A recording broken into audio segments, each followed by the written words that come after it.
Quiet, please. Thank you. Good morning and welcome to the New York City Hybrid Hearing on the Subcommittee on Zoning and Franchises. Please silence all electronic devices at this time. Also, please do not approach the dais. If you have any questions, please raise your hand and one of us, the Sergeant at Arms, will kindly assist you. Thank you very much for your kind cooperation. Chair, you may begin.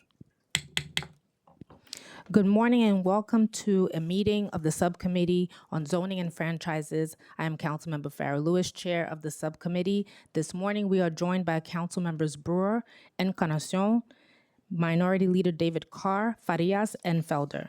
Today, we are holding public hearings related to 3 proposals. The first hearing concerns 2 projects for proposed mixed-use residential developments known as the DeWitt Clinton Park North proposals in Councilmember Brewer's district. The second hearing concerns another proposed residential mixed-use development known as Monitor Point in Councilmember Resser's district. This meeting is being held in a hybrid format. Members of the public who wish to testify may testify in person or via Zoom. Members of the public wishing to testify remotely may register by visiting the New York City Council website at www.council.nyc.gov/land-use to sign up. For those here in person, please see one of the Sergeant-at-Arms to prepare and submit a speaker card. Members of the public may also view a live stream broadcast of the meeting at the Council's website. When you are called to testify before the subcommittee, if you are joining us remotely, you will remain muted until recognized by myself to speak. When you are recognized, your microphone will be unmuted. We will limit public testimony to 2 minutes per witness. If you have additional testimony that you would like the subcommittee to consider, or if you have written testimony that you would like to submit instead of appearing in person, please email it to landusetestimony@council.nyc.gov.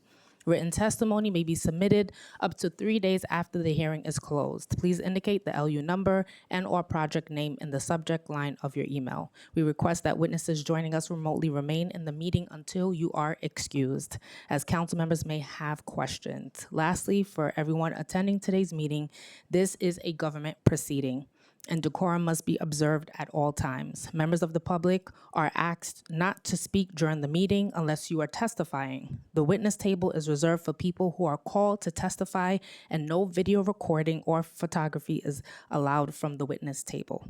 Further, members of the public may not present audio or video recordings as testimony.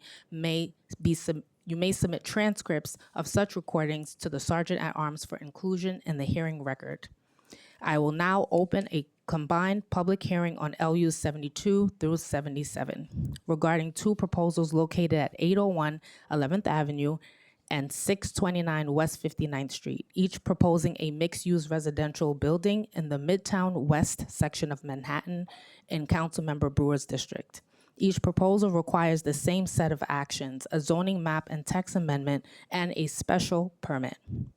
The special permits would allow the transfer of air rights transferred from piers within Hudson River Park. The site located at 629 West 54th Street will have between 617 and 701 apartments, of which 154 to 210 will be permanently affordable by mapping a mandatory inclusionary housing area on site. The site at 801 11th Avenue will have between 477 and 541 apartments, of which 119 to 162 will be permanently affordable by mapping a second mandatory inclusionary area on the site. For anyone wishing to testify regarding these proposals remotely, if you have not already done so, you must register online by visiting the council's website at council.nyc.gov/land-use. For anyone with us in person, please see one of the Sergeant-at-Arms to submit a speaker card. If you would prefer to submit written testimony, you can always do so by emailing land-use testimony@council.nyc.gov. I now recognize Councilmember Brewer for remarks.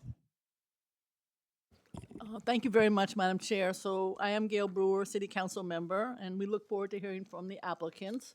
I will say in this particular case, this community board, and I know Paul Devlin is here representing them, mostly says yes, and then with conditions. But in this case, they said no with conditions because, to be honest with you, there were several outstanding issues that have not been addressed.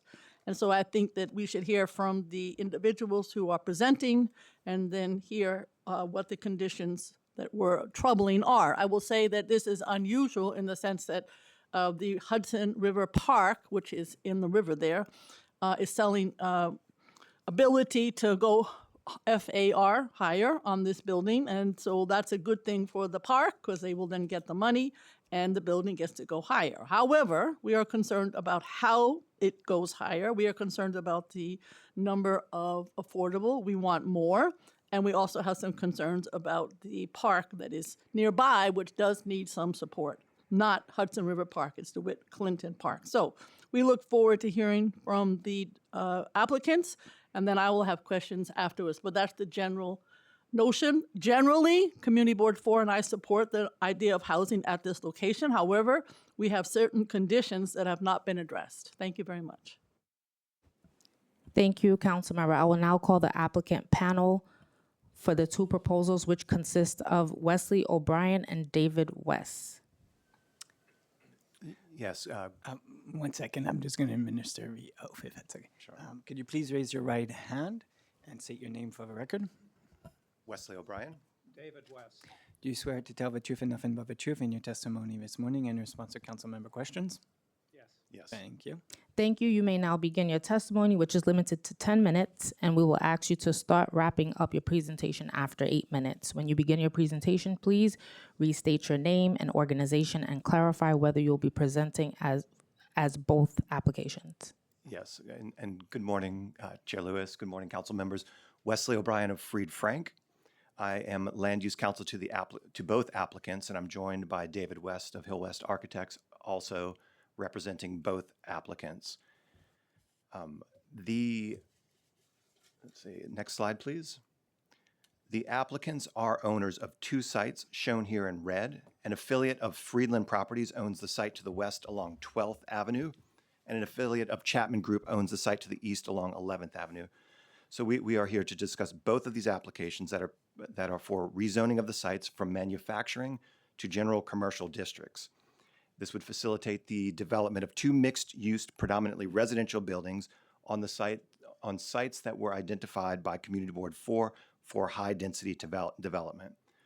As the chair noted, we are also seeking special permits to allow for the purchase of unused floor area from Hudson River Park to be transferred to the sites for development. Next slide, please. So focusing first on the 12th Avenue site, which is in the block north of DeWitt Clinton Park. Images are provided for reference, with the bottom left image looking northeast towards the site across 12th Avenue. We'll reference this angle again later in the presentation. Next slide, please.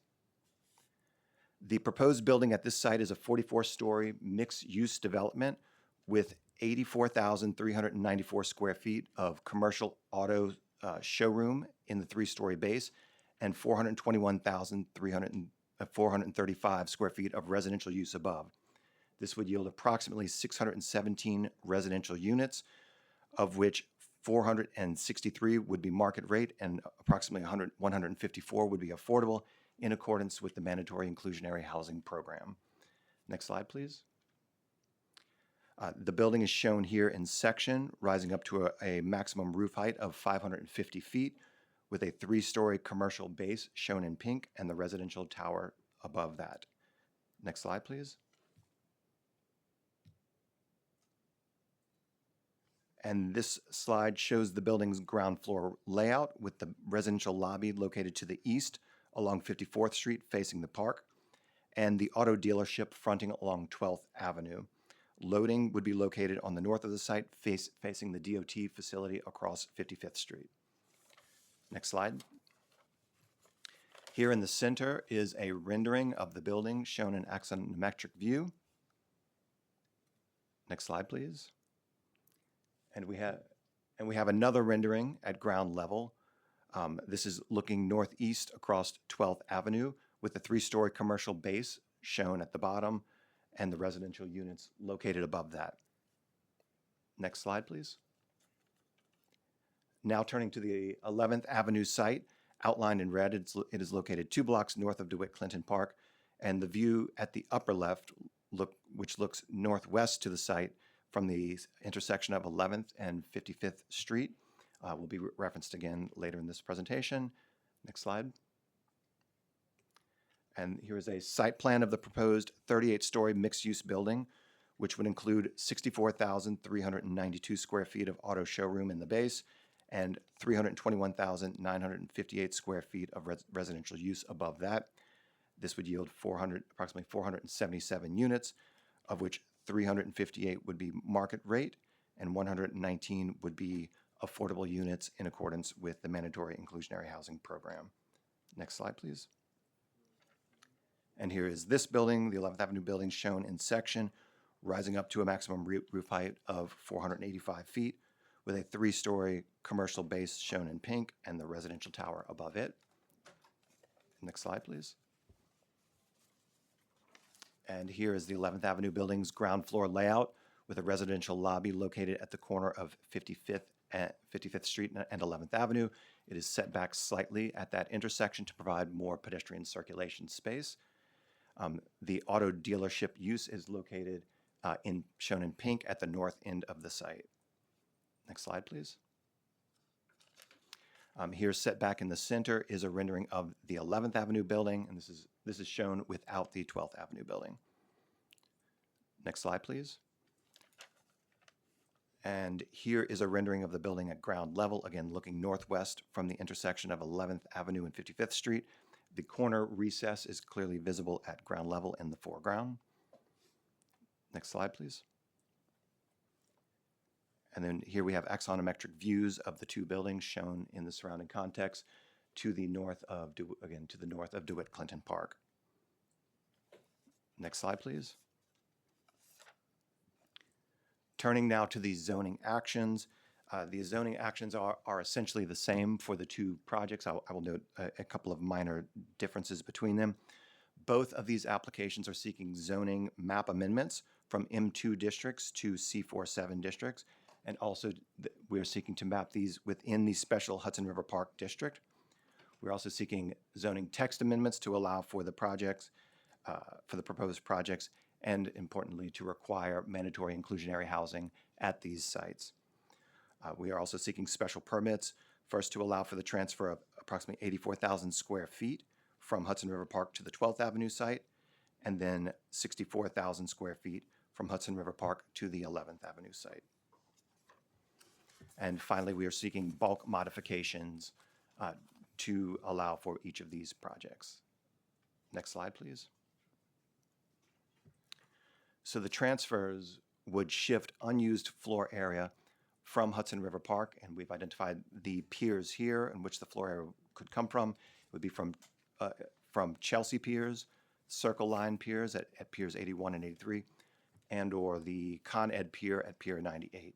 And these would be the transfers to the development sites for a total of not less than $29.7 million. This amount may be increased based on later appraisals and inflation. Next slide, please. The anticipated the funds that would be given to Hudson River Park in conjunction with the transfer of floor area would be it's anticipated that it would be used for Pier 76, for a new pile-supported pier, landscaping, utilities, planting, new pavement, and railings at that location. Some portion of the funds could also be set aside for maintenance at Hudson River Park Trust's discretion. Next slide, please.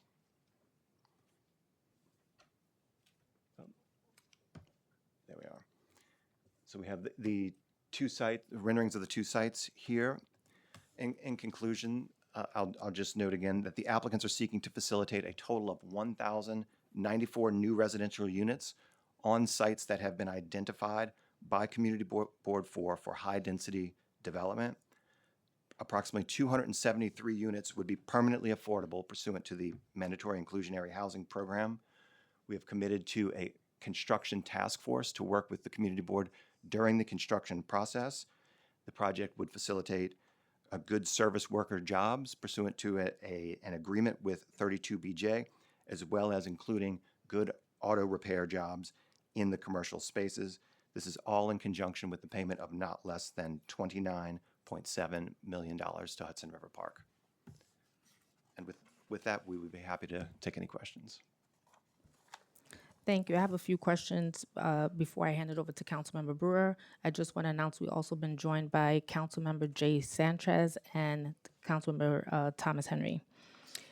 So there are two large developments moving forward together. Can you clarify how the two sites are linked from a development standpoint and the plan for construction while both will be built at the same time? Yes.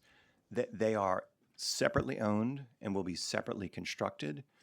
We have presented them together because they are using the same consultants and the actions are essentially the same, so we're moving through on the same timeline.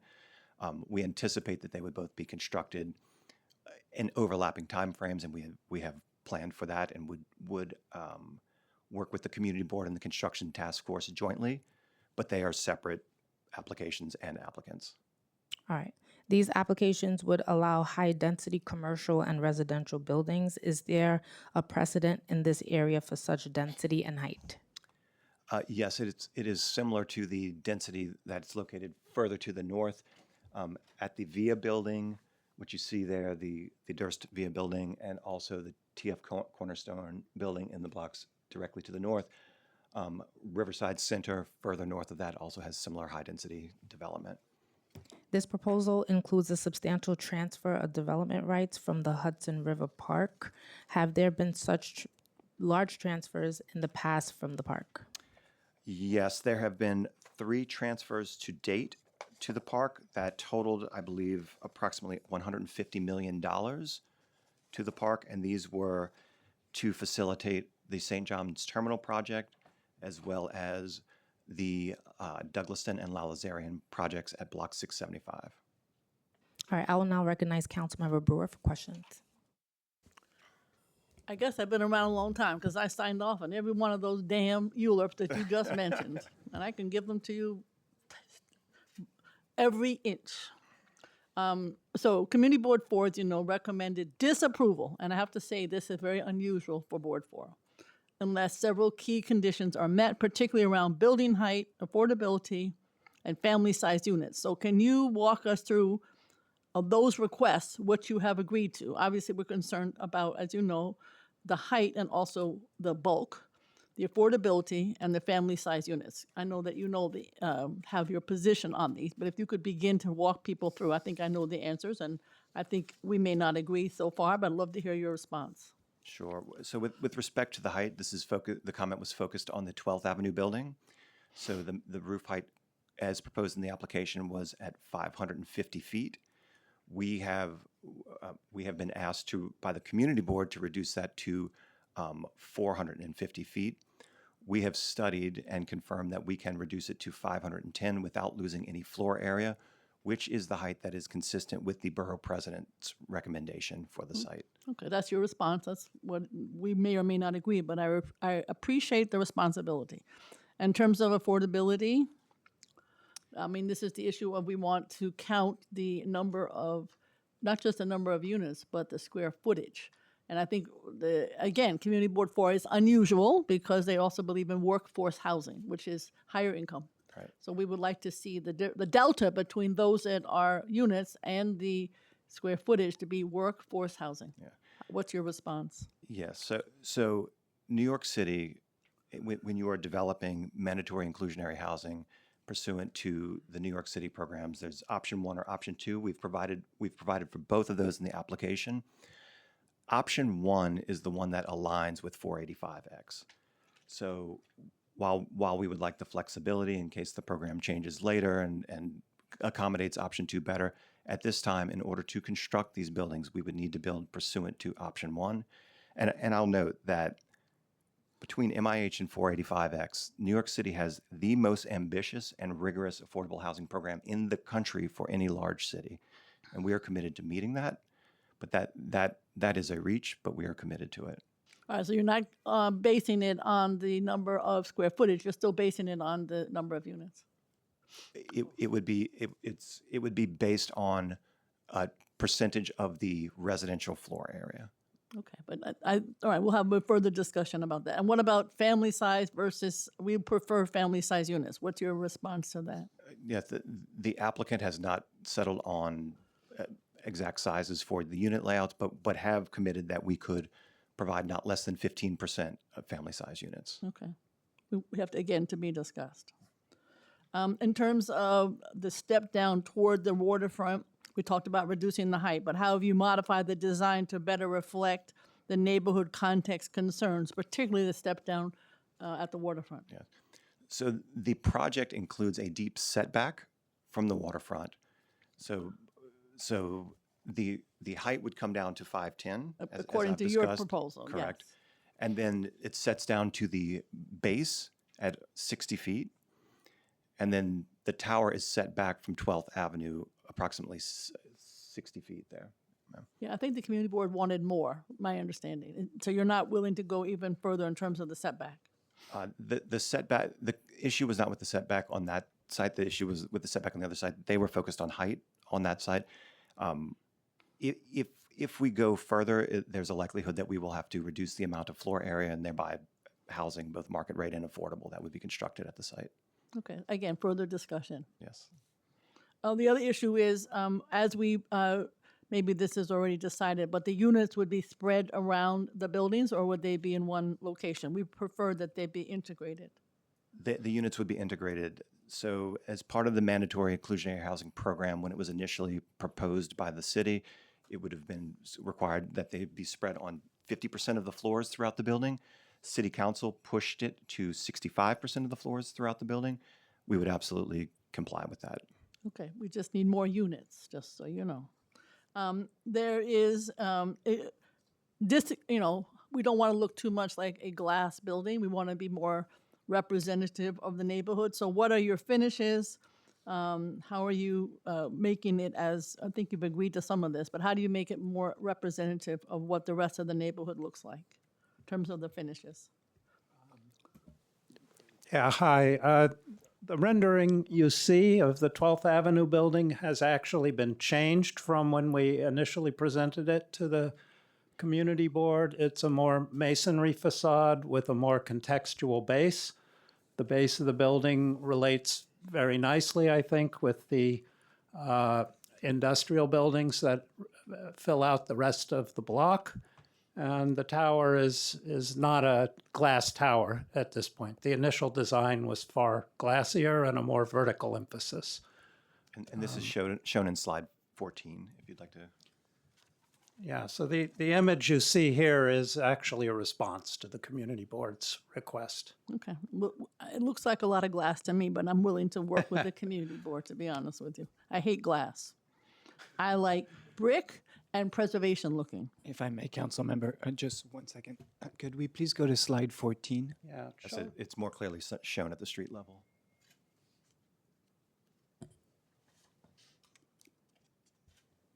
not this image.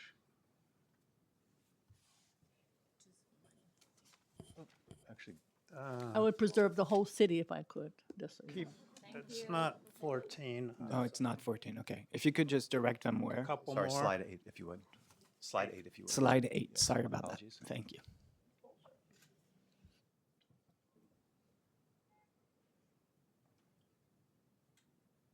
That's There. one. Yeah. I've seen it, so I hear you. I'm just letting you know we want as much as possible. I don't know if that's enough. We'll have to have more discussions. Within the building, I know the 65% integrated, would they have the same looking, the same type of finishes in all of the apartments, the affordable and the market? Yes, we've committed to using identical finishes and equivalent appliances. And what about for the amenities? Every one of these buildings, I don't believe in this, gyms and daycare centers and all that stuff. So would the affordable have the same opportunity to use them as the market rate, or would there be a discount? It would be subject to equal access. So free amenities through the building would be open to everybody. If it is for a gym that requires a membership fee, that would be for everybody. as So there well. wouldn't be any discount for the affordable? I'm just asking. No, not Okay. planned. The other question, of course, is DeWitt Clinton Park. Every single one of your larger slides shows that great green space looking out, and it's in bad shape in many cases. So it needs bathrooms and it needs a playground. They're both about $6 million. how much are you going to donate to the park? Because that will be a park used by your 1,009, whatever it is, units, households. Yeah, so as part of this project, we are paying 29.88 That million. is for you going higher. That doesn't count in my book. I'm just saying.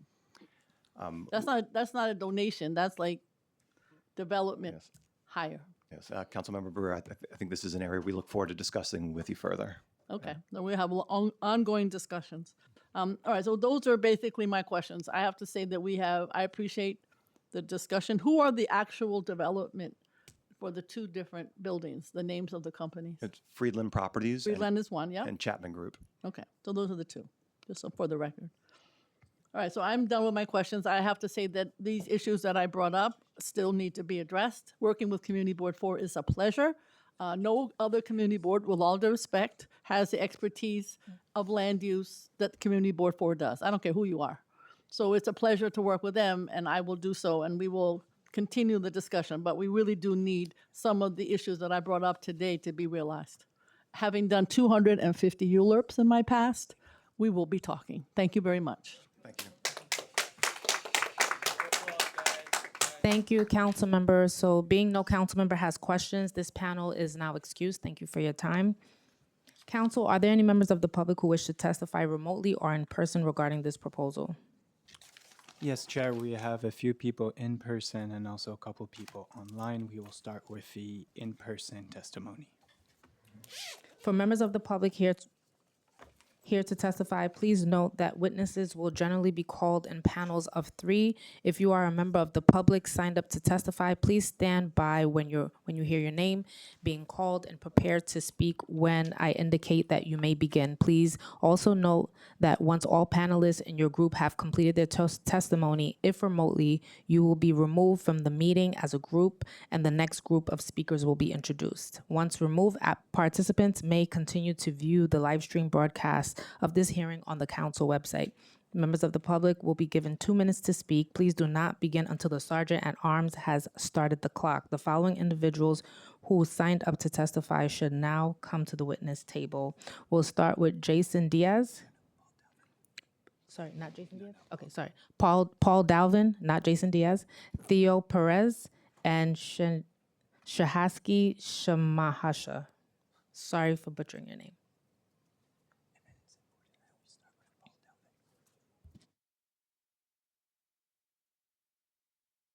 And we'll start with Paul Delvin.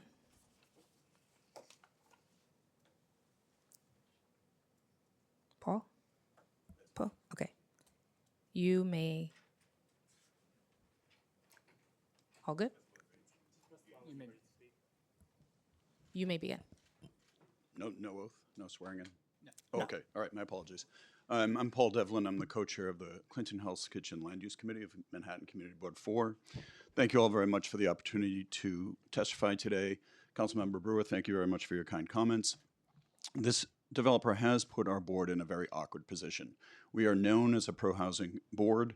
We are the largest housing producer in all of the district in all of Manhattan. We're the highest producer. We're the only ones with affordable housing plan. We supported the removal of the 12 FAR cap from the MDL. We are pro-housing. We work with our developers to make sure that the housing fits into our community. And as our land use committee met, we actually voted to approve this with conditions. But the fact that the developer is not willing to meet our conditions, the full board instructed our committee to vote deny unless these conditions are met. We are making some very standard requests that we make of all of our developers. We want to have a higher increased percentage of affordability. 25% MIH option 1 is not sufficient. We need to have 30% affordability. We want to do this by and we want to also do this by decreasing the height. We can maintain the bulk, we can maintain, but shift the massing. There's no reason for this height adjacent to the Hudson River. We want to make sure that this percentage of affordability is reflective of every other development that we have. We are working with other developers who are working at 18 FAR, higher density buildings that are lower height and the higher percentage of affordability.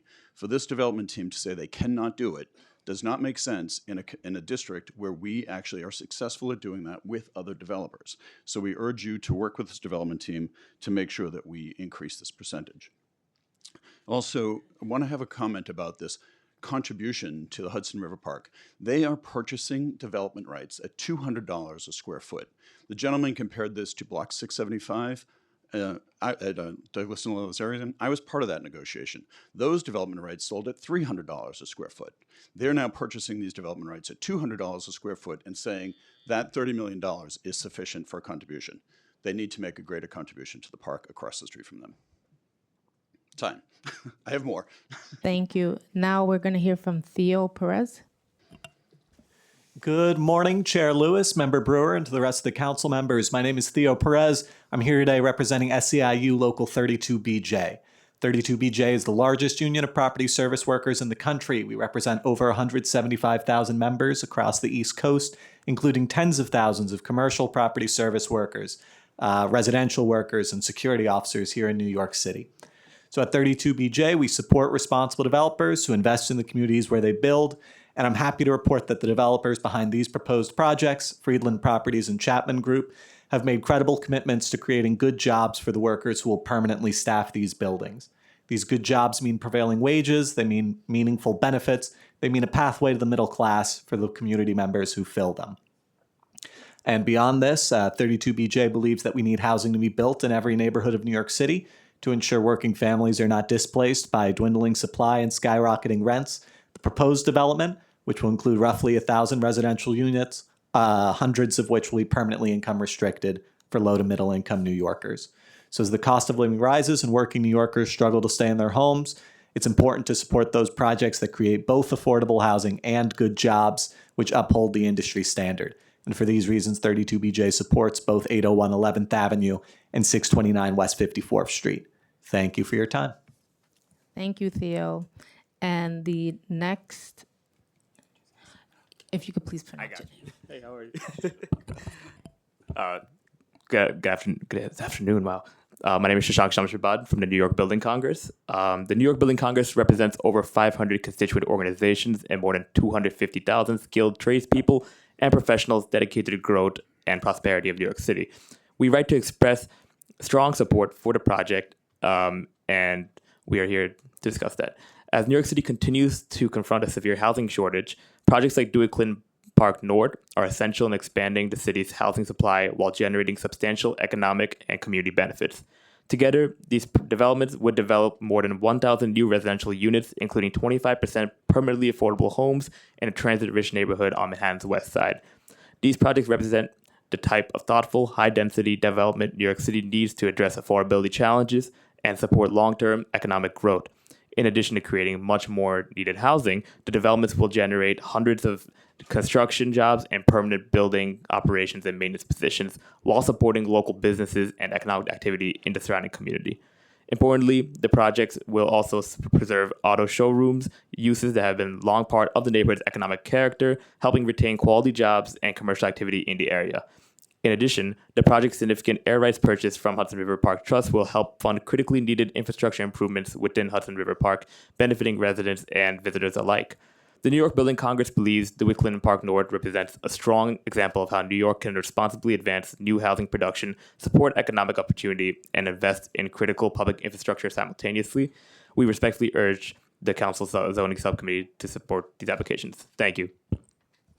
Thank you. I have a quick question before I hand it over to Councilmember Brewer. This is specifically for you, Paul. Thank you for testifying today. In your testimony, you mentioned that you would like to see a decrease in height. So I wanted to know if you could elaborate your concerns about the height. The applicant testified today and shared that they would be willing to go down, to decrease to 510, but we wanted you to elaborate a little bit more about your concerns regarding the height.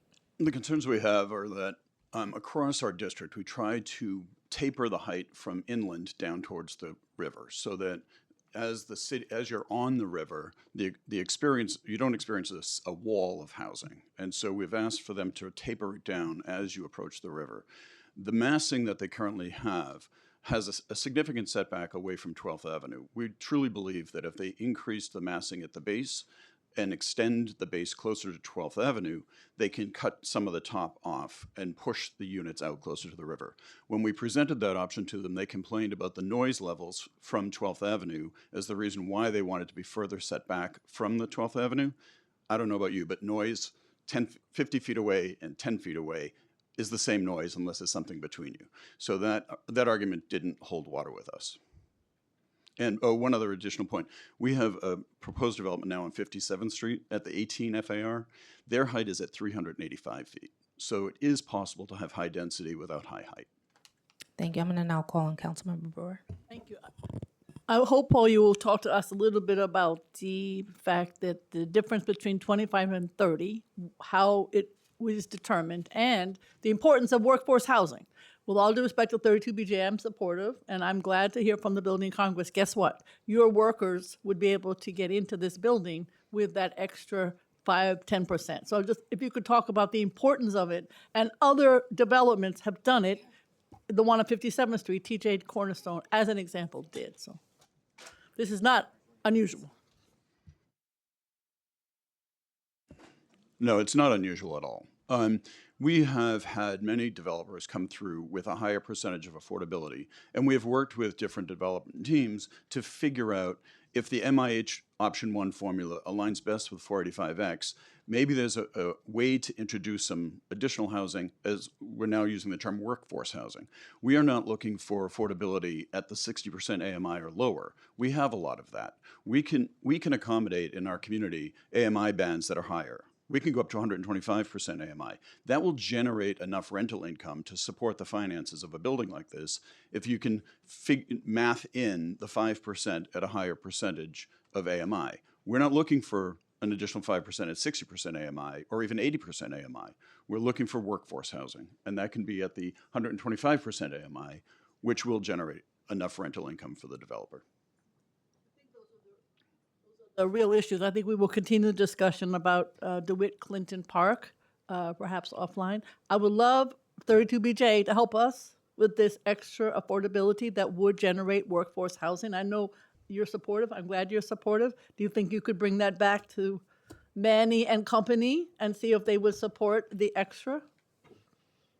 I think we support the project as it stands, and we'll continue to follow what conversations you have with the developers. Okay, that's not an answer, but I'll deal with it. I'm low level. That's Manny has to give you that answer, not me. I'd love to see him supported because it is for your members, to be honest with you, or members who are. What is the average salary of a 32BJ employee? It's above the 60% AMI. Exactly. So we'd love to see your members in this building. So you could bring that back.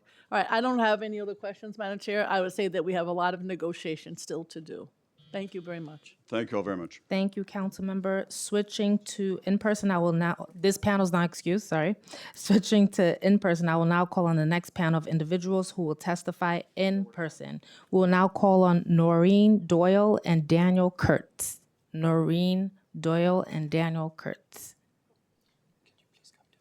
Hello. Please come to the, they are remote. Okay, sorry, no worry. All right, Doreen, you may begin. Thank you. Good morning. My name is Noreen Doyle. I'm the president and CEO of the Hudson River Park Trust, and I'm speaking today on behalf of both DeWitt Clinton North projects, 801 11th Avenue and 629 West 54th Street. As you may know, the trust is a legislatively created partnership between New York State and New York City. We were created for the purpose of designing, building, and operating Hudson River Park along 4 miles of the Manhattan shoreline, and doing so on a financially self-supporting basis to the extent practicable. The Special Hudson River Park District is a valuable tool that has to date generated approximately $151 million for park infrastructure, and we've used these funds to perform essential structural repairs at Pier 40, to build new public restrooms in Chelsea, to help build a new public park pier at Pier 97 in Hell's Kitchen, and to advance park improvements that are currently in design between West 29th and West 44th Streets. In consultation with CB4, the trust has identified Pier 76 as the priority use for the contemplated development rights proceeds. Pier 76 is located opposite the Javits Convention Center in an area that has very little public open space, and until 2021, when it became part of the park, Pier 76 was used by NYPD as Manhattan's tow pound. Today, it is essentially a large swath of asphalt, measures more than 5.5 acres, and is supported by 6,500 wooden piles that are deteriorating as I speak. It's going to need to be rebuilt completely, which, given its scale, will be very costly. The trust has secured a commitment of $85 million from New York State towards this goal, and we're working towards an eventual match from New York City, as well as funding provided by the trust, including hopefully the proceeds from these two transactions.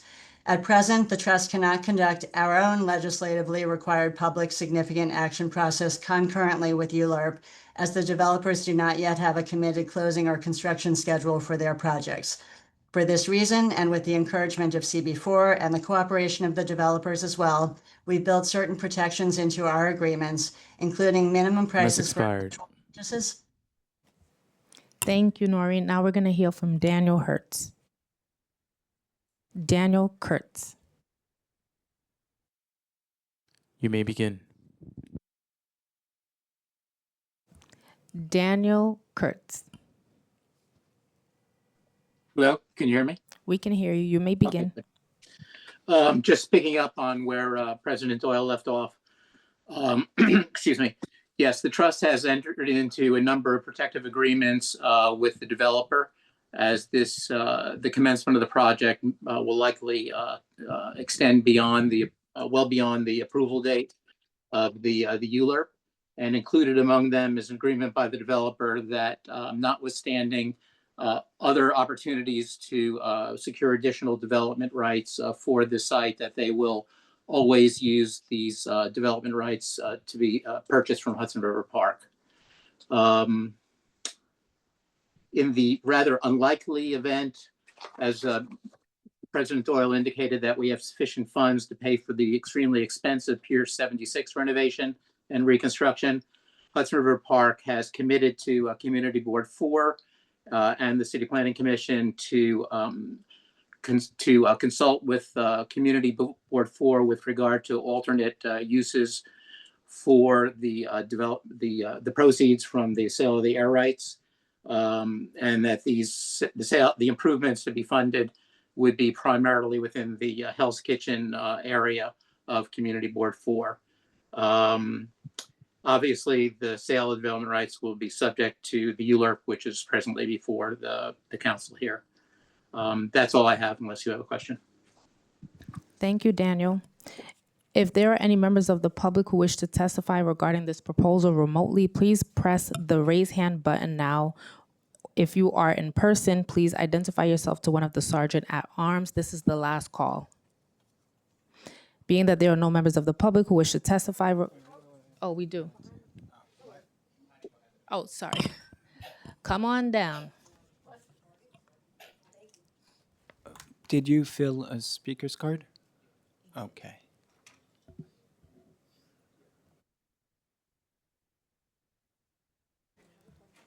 When you come to the panel table, if you could please just restate your name for the record. Thank you.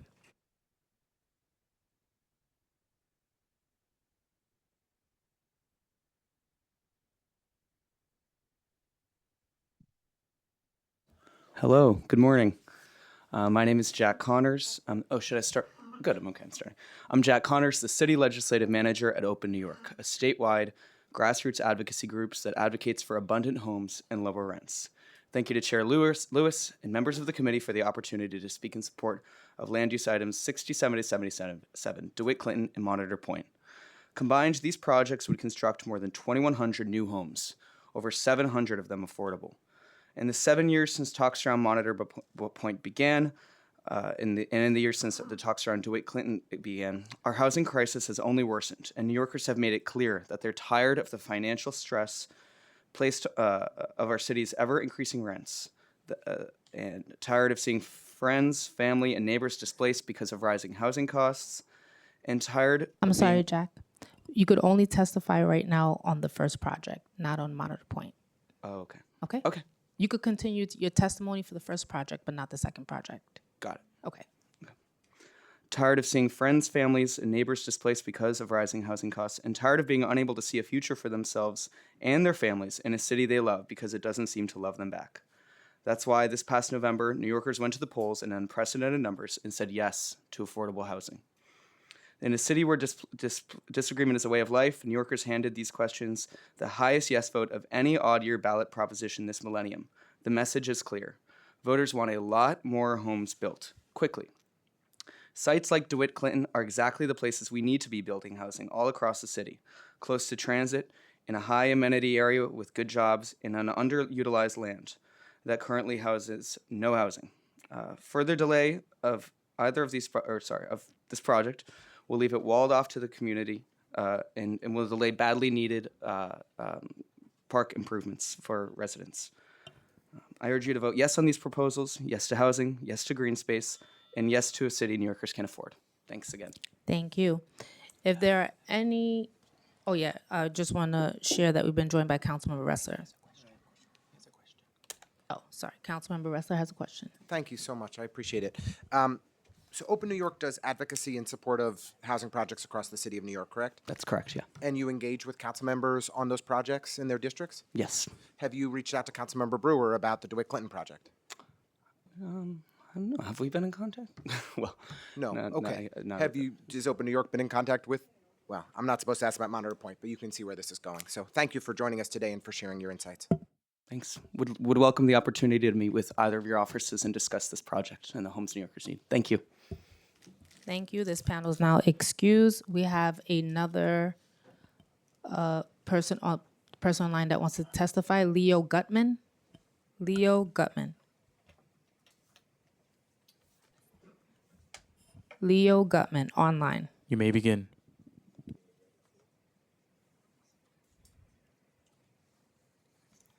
Leo Sorry, Gutman. thank you. It just added me as a panelist. All right, you may Hi, begin your testimony. yes. Everyone, I'm Leo Gutman. I am a member of a community board, Queens Community Board 2, but speaking on my own behalf. I'm here to speak today in favor of this DeWitt Clinton Park project. I just want to say, like, first of all, in terms of connection to the area, I do live in Long Island City, but my father worked in the neighborhood for many years at one of the car dealers, not on the site, but a couple blocks away. Um, and actually, that's my one like kind of quibble with this project is I would really like to see a better ground floor usage than an auto dealers. This is a place with lots of, active transit options, public transit. I don't think it's great for the fabric of the city to continue to support, such an auto-centric usage there. Everything else about the project I really like. I really love seeing, the housing crisis is, really out of control, and we need tons of new units going up in every neighborhood. And so, this project I think supports that goal. I support, for the deepest affordability possible, sticking with MAH option one. And I also like seeing, the park funding that comes out of this. I like seeing our parks do better. So overall, yeah, I support the project. Just wish the ground floor usage ended up being something different. Thank you for your time. Thank you, Leo. If there are any other members of the public who wish to testify regarding this proposal remotely or in person, if you're remote, please press the raise hand button. If you're in person, please identify yourself to one of the sergeant at arms. This is the final last call. All right, being there are no members of the public who wish to testify regarding LUs numbers 72 through 77 relating to either the DeWitt Clinton Park North development proposals, the combined public hearing is now closed and items are now laid over.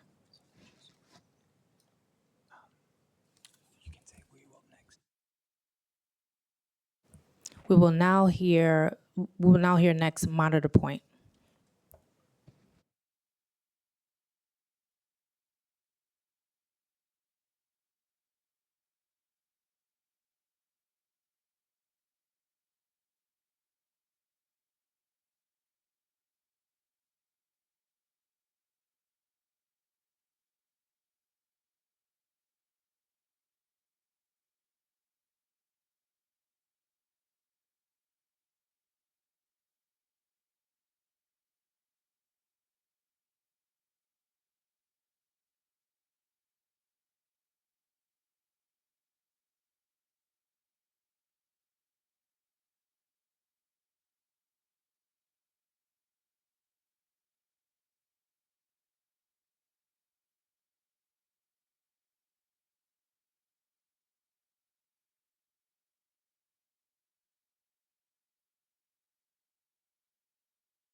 All right, I will now open the public hearing on LUs numbers 67 through 71 regarding the Monitor Point proposal, a mixed-use residential proposal in Greenpoint, Brooklyn, and Councilmember Ressler's district. The proposal involves multiple actions, a zoning map text amendment, 2 special permits, including the establishment of a large-scale development plan and a city map amendment. Applicant is seeking to redevelop a site on the Greenpoint waterfront owned by the MTA and build 2 buildings and a museum space. The development would continue approximately 1,150 apartments, of which approximately 40% would be affordable units. The affordable apartments would consist of permanently affordable units required by the mapping, a mandatory inclusionary housing area over the development site, and a building dedicated to affordable housing on the eastern portion of the development site. For anyone wishing to testify regarding the proposal remotely, if you have not already done so, you must register online by visiting the council's website at council.nyc.gov/land use. For anyone with us in person, please see one of the sergeant at arms to submit a speaker card. If you prefer to submit written testimony, you can always do so by emailing it to landusetestimony@council.nyc.gov. I will now recognize Councilmember Ressler for remarks. Thank you so much, Chair Lewis. I really appreciate it. Thank you for your leadership, and thanks to all my colleagues who are in attendance today. I'm very grateful for the feedback that I've received on this proposal from many thousands of community members over the last several years. I just want to thank all the neighbors and the local advocacy groups who are with us today, including a couple students from PS34. This proposal at Monitor Point is to build giant residential towers as high as 56 stories of primarily luxury housing just feet from the long-promised Bushwick Inlet Park on publicly owned land. When I was first approached about this project almost 5 years ago, before I was even sworn in as a council member, I made clear to the MTA that I was strongly opposed, but in much more colorful language. There was hardly any affordable housing included in the proposal at that time, not even mandatory inclusionary housing, just luxury towers with no additional benefit to our community. Our city is facing a severe housing crisis, and we need to continue to add housing across the 5 boroughs. My district, District 33, has built more new housing over the past 15 plus years than any other council district in the city of New York, including 30,000 units since the Greenpoint-Williamsburg rezoning was passed 20 years ago. That's about 18,000 units on the waterfront within the rezoning area and an additional 12,000 units inland. We remain committed to doing our part to build more housing in our transit-rich district. However, development on publicly owned land demands a much higher level of affordability. Indeed, development on public land must be primarily for the public good. There are some individuals here today that think we should take whatever crumbs this developer was willing to offer and say thank you. I'm not one of them. We can stand up and say we're not willing to sell out our extremely valuable public land for primarily luxury housing. New market rate housing in Greenpoint is quite simply unaffordable. The average rent for a 2-bedroom apartment in Greenpoint today is $7,000. There's currently a 2-bedroom for rent right across the street from 40 Quay for $14,420 a month. You would need an income of over $500,000 to afford that apartment. Furthermore, in the more than 20 years since the Greenpoint-Williamsburg waterfront was rezoned, the city has failed to deliver on the central promise of that rezoning, a new 28-acre park, the Bushwick Inlet Park. That land has sat derelict for decades. Across 4 mayoral administrations, from Bloomberg to de Blasio, from Adams to Mamdani, we have seen more and more and more towers go up, and our park remain fenced off from our community. To earn my support, any proposal for this publicly owned land would have to guarantee true affordability in a clear majority of the housing units, and an ironclad commitment with crisp timeline and full funding for the completion of the long-promised Bushwick Inlet Park. I'd like to thank the council land use team, particularly Brian Paul and Lena Saad and William Vidal for their expert counsel through this process, and my excellent staff, particularly my district director, Hannah Aida, and my chief of staff, Molly Haley, for their always terrific work. I'll leave it at that for now. I will now call the applicant panel for this proposal, which consists of Sean Fitzpatrick, Simon Millay, Brian Kelly, Daniel Kaplan, Eugene Travis, and David Velez.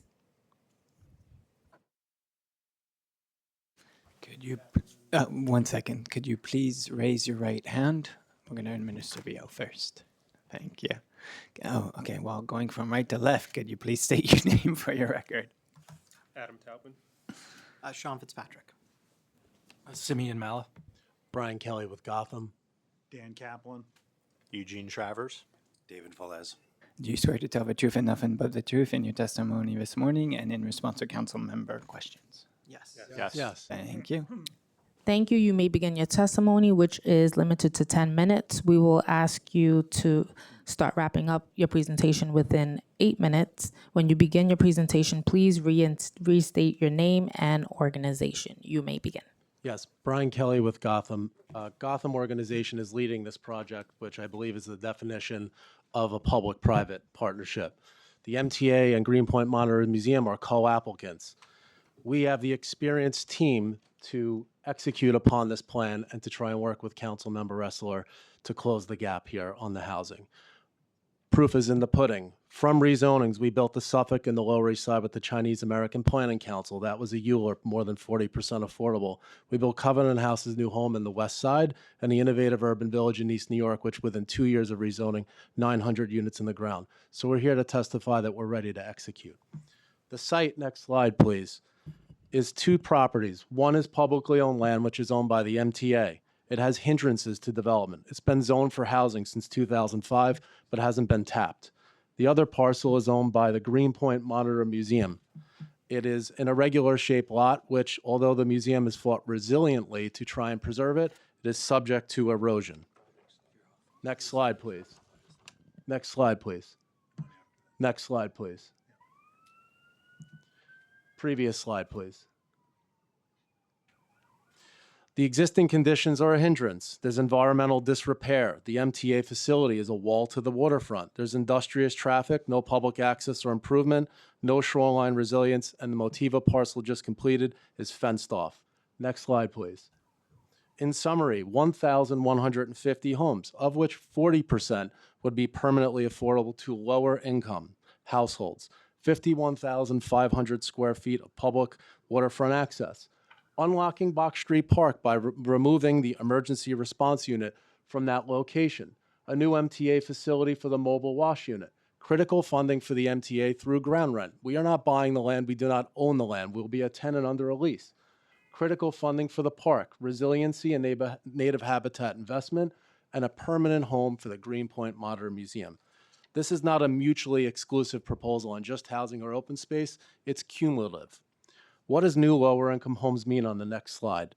It means 40%, 460 homes, nearly 500 to people today who can't imagine they would have a home on the waterfront and a roof over their head. At real deep affordability, 40 AMI, 60 and 80. We've also cross-subsidized a large portion of the site to unlock for an all-affordable building as well, working with HPD. That is homes focused on 2 and 3 bedrooms with a target of 40% of those homes being family-oriented. Abundance in housing production is the case for the Greenpoint Williamsburg area.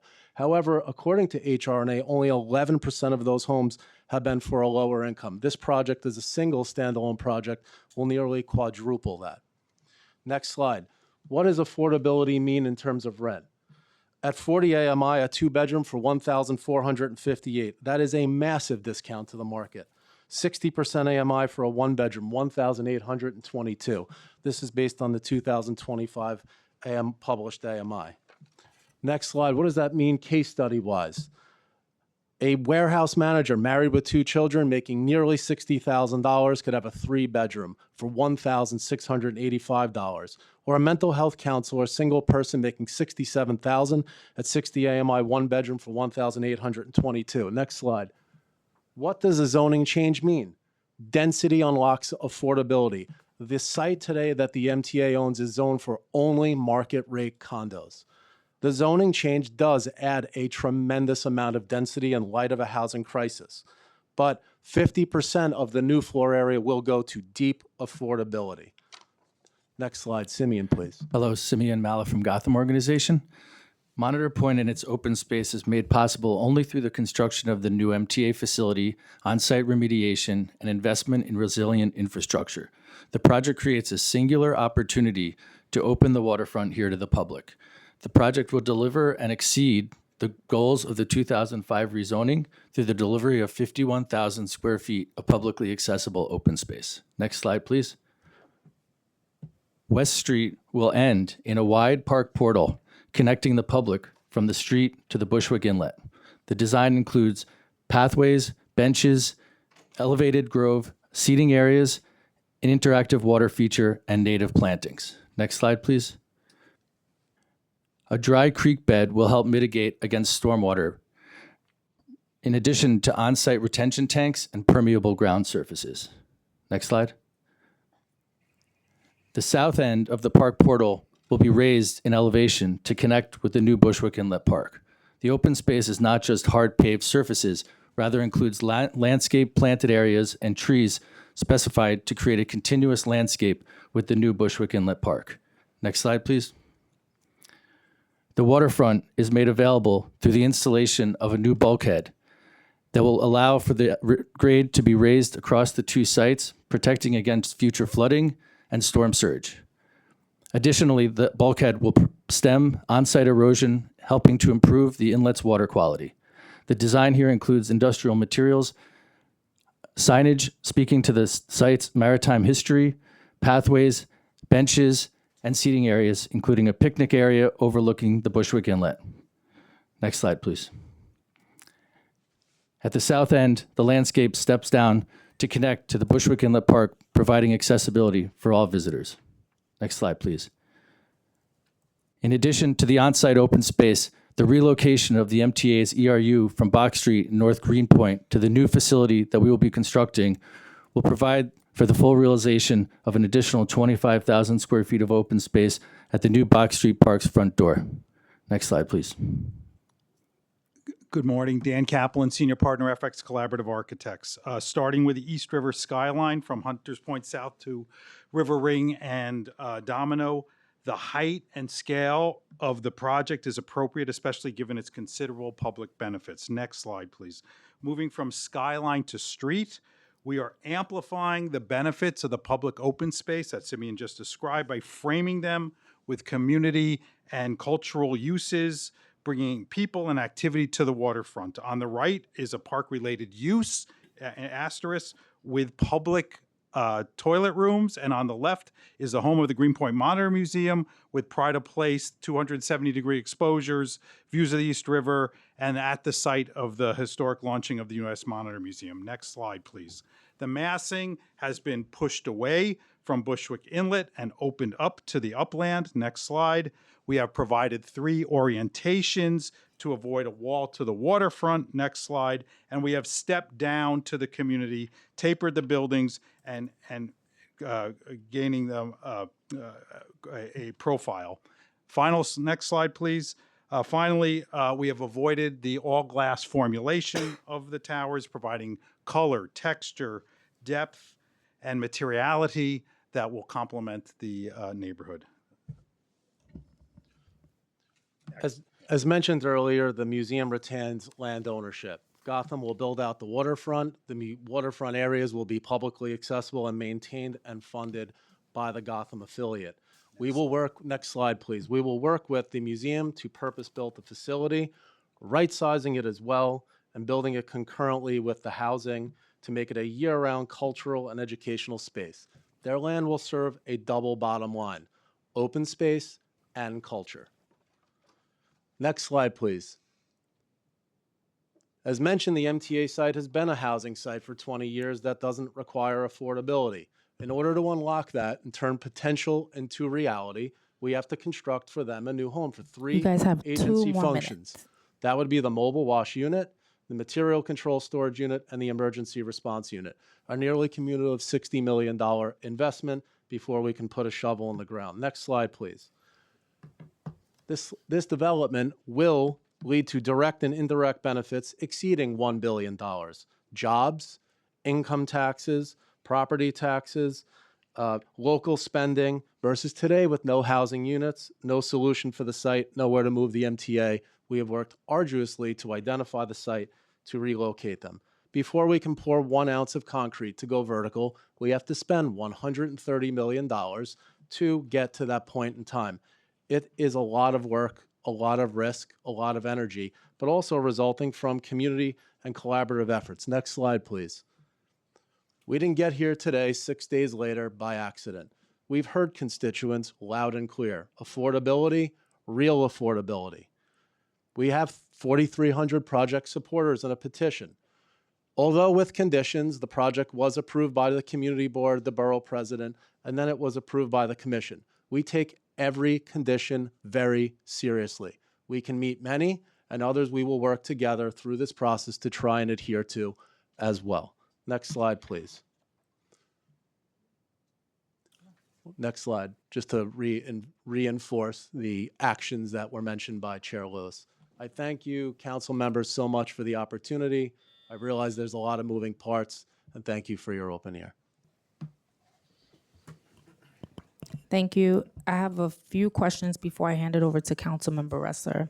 My first question is for the MTA component of this project. What are the MTA's main goals when it considers the redevelopment properties it oversees? How does this proposal meet the goals? Thank you, Councilmember. I'm Sean Fitzpatrick of MTA Construction and Development. We have a robust transit-oriented development group that looks to identify opportunities where we can both meet operational needs, sort of first and foremost. In this case, unlocking a new sort of purpose-built facility for critical functions like our mobile wash unit and the emergency response unit to replace sort of outdated and at this point inappropriate locations on the Greenpoint waterfront. And also to meet our sort of fiduciary responsibility to create revenue for reinvestment in the transit system. We have a robust, ambitious capital plan that has funding gaps that need to be met. And one of the ways we've been charged with meeting that, in addition to sort of efficiencies on our spending side, is through public-private partnerships like the one we've identified here. So that was the process by which this site was identified as being a potential opportunity. It took a sort of robust public-private partnership with a group like Gotham in order to actually unlock it for us.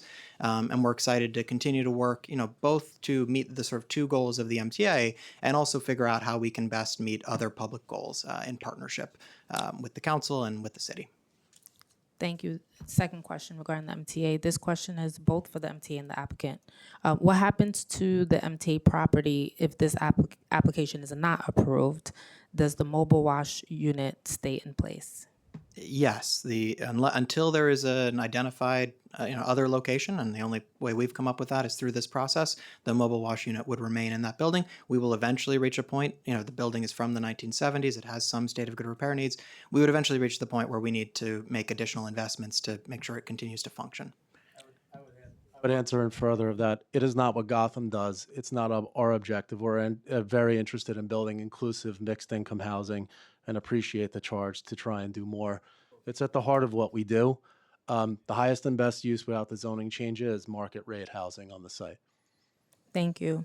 Please explain the agreement you have between you and the Greenpoint Monitor Museum. How will you be supporting the development of the museum?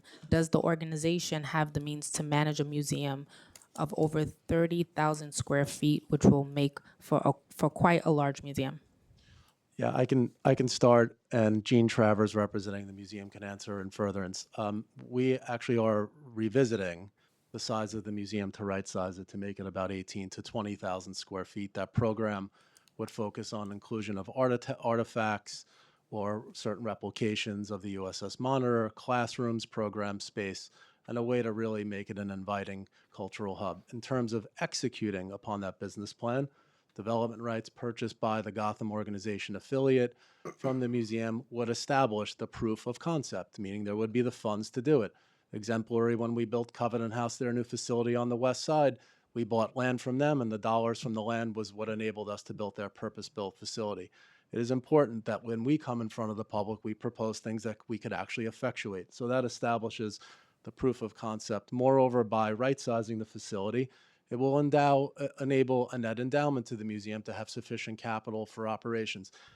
as one can imagine, both Gotham and the board members of the museum are not going to be the ticket collectors or vendors running the museum. We'll run a process just like with the design consultants, run an RFP, working with the museum and their representative to find an entity or a group that can sufficiently run the museum and make sure the programming is reflective not only of the history of the Civil War and the USS Monitor, but moreover other functions, community events which the community could benefit from. And that's part and parcel to the fact that 2/3 of their land will be for public open space accessible by the community. Thanks, Brian. Eugene Travers, Pro Bono Land Use Council of the Greenpoint Monitor Museum. I don't have too much to add to Brian's response. Obviously, this is a significant undertaking for a small nonprofit. Kind of to get to the starting point, we need to get through this approval.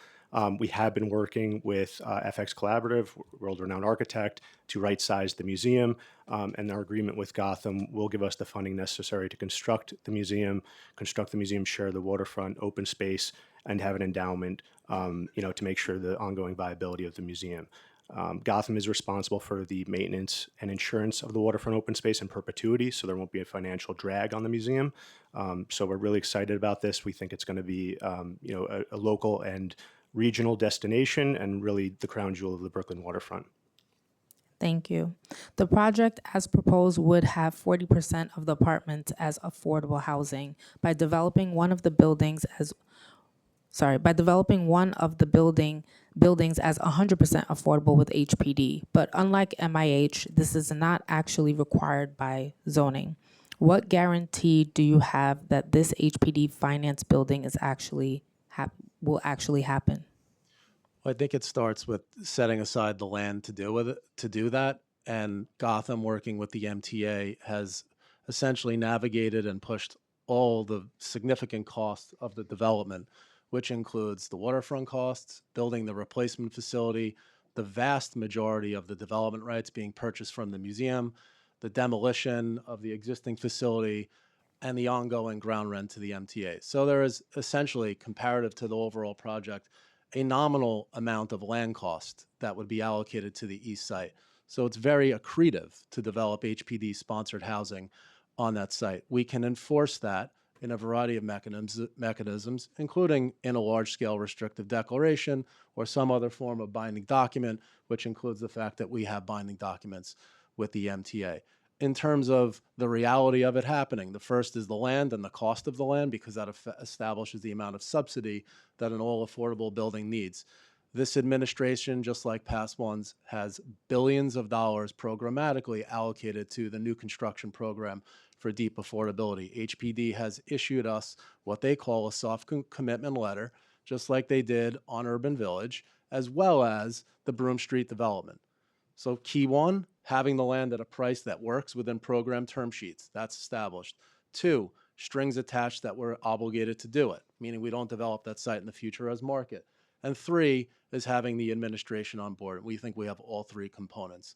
I would say proof is also in concept. In Broome Street development, which we did 44% affordable, working with Councilmember Brewer, who was the borough president at the time, as well as Margaret Chin. We closed the MIH building in December of 2020, and in April of 2021, we closed with HPD on the all-affordable building. It's a case study, in fact. Thank you. We're going to now hear from Councilmember Ressler. After that, Councilmember Thomas Henry. I've got a lot of questions. If she wants to go first, I'm fine. Do you want to go first, Councilmember Thomas Henry? Me for the next hour and a half. Oh, wow. Appreciate you. First one is a clarifying question. Is it 40% or 50% affordable in the mixed-use building? In the aggregate, it's 40% affordable, inclusive of the existing zoning development rights. The increment, meaning the amount of upzoning development rights, is 50%. Okay. What do you anticipate for the commercial space? Chain retail outlets or smaller businesses? And what would those anticipated lease terms or rent amounts be? Would those be affordable for small businesses? But we view retail and commercial spaces as amenities to our tenants, whether that's grocery, that's a place for personal care, whether that's daycare. Those are the kind of users we would be targeting. And that would include local purveyors. And just to clarify, is the MTA responsible for building your site and the museum and with funds from Gotham, or how is that working? Or are you Gotham building it as part of the overall development? The important distinction is that in order to get to the development site, to build the museum, the housing, and the open space, the three primary components of Monitor Point, Gotham has to substantially and privately fund the construction of the mobile wash, material control storage, and emergency response units. So if we were to obtain land use approval, the first thing we must do for the lease to be put in place for Monitor Point is turnkey deliver to the MTA as part of our consideration that new home once they move. And there are very specific timelines which we must do that. If we do that, then they turn over the site and say, go ahead, start paying rent, and build housing. Now, with that rent that you're paying to MTA, does the MTA anticipate targeting support of MTA operations for that local area and any type of community benefit?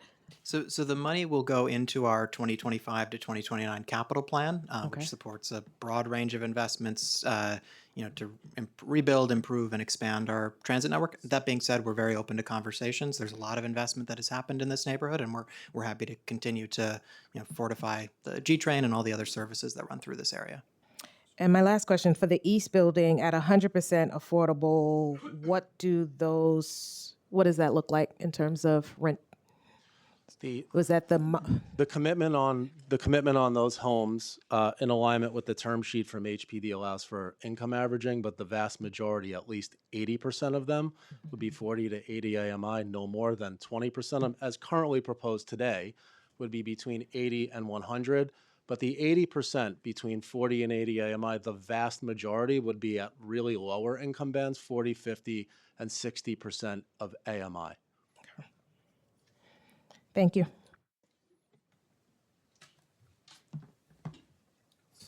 Okay, who wants Wrestler. to take their lumps first, the MTA or Gotham?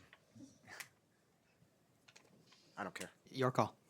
It's up to you guys. Whoever wants to go first. You want to? Sean, you volunteered. Sure enough. So it took a little courage for you to show up on the day that you announced that you're making no adjustments to the G train shutdown plan, where 40% of the weekends this year the G train will be shut down in our community. But I guess you didn't. It is what it is. So could you confirm for us the net payment that Gotham is making to the MTA over the next 25 years? I don't have it over the next 25 years, but I'm happy to follow up with you on that. Is that correct? What was the number you gave? $39 million, is that correct? Well, it's $39 million is the net present value of over the next 100 years. No, 25 years. Okay, we'll have to clarify that, but that. Somebody want to correct that on the record?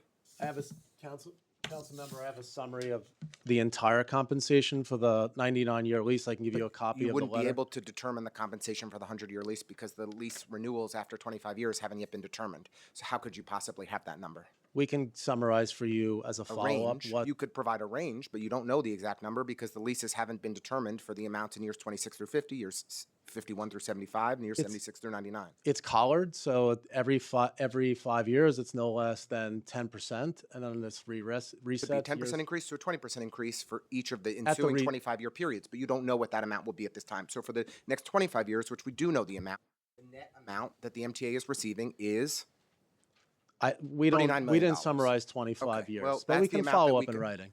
That is the amount that's determined. If $39 million is the amount. That is the equivalent of, over 25 years, $39 million. That is the equivalent of MTA's operating expenses for about 1/2 hour of one day out of those 25 years. That's just what we're talking about in terms of the money that's directly going to the MTA on this project. Okay, now that that's clear. I would like to respond that we are spending nearly $60 million up front to build a replacement facility.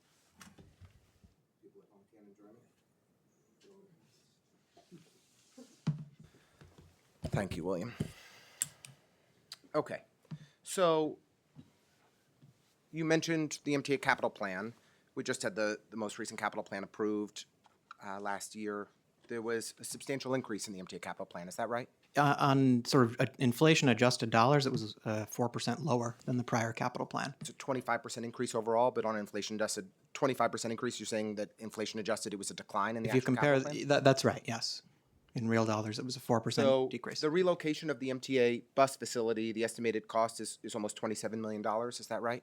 No, as I mentioned, including soft costs, it's nearly $60 million. The capital costs in your documents that you submitted to the MTA were $27 million. That's inaccurate? The facility is 140,000 square feet.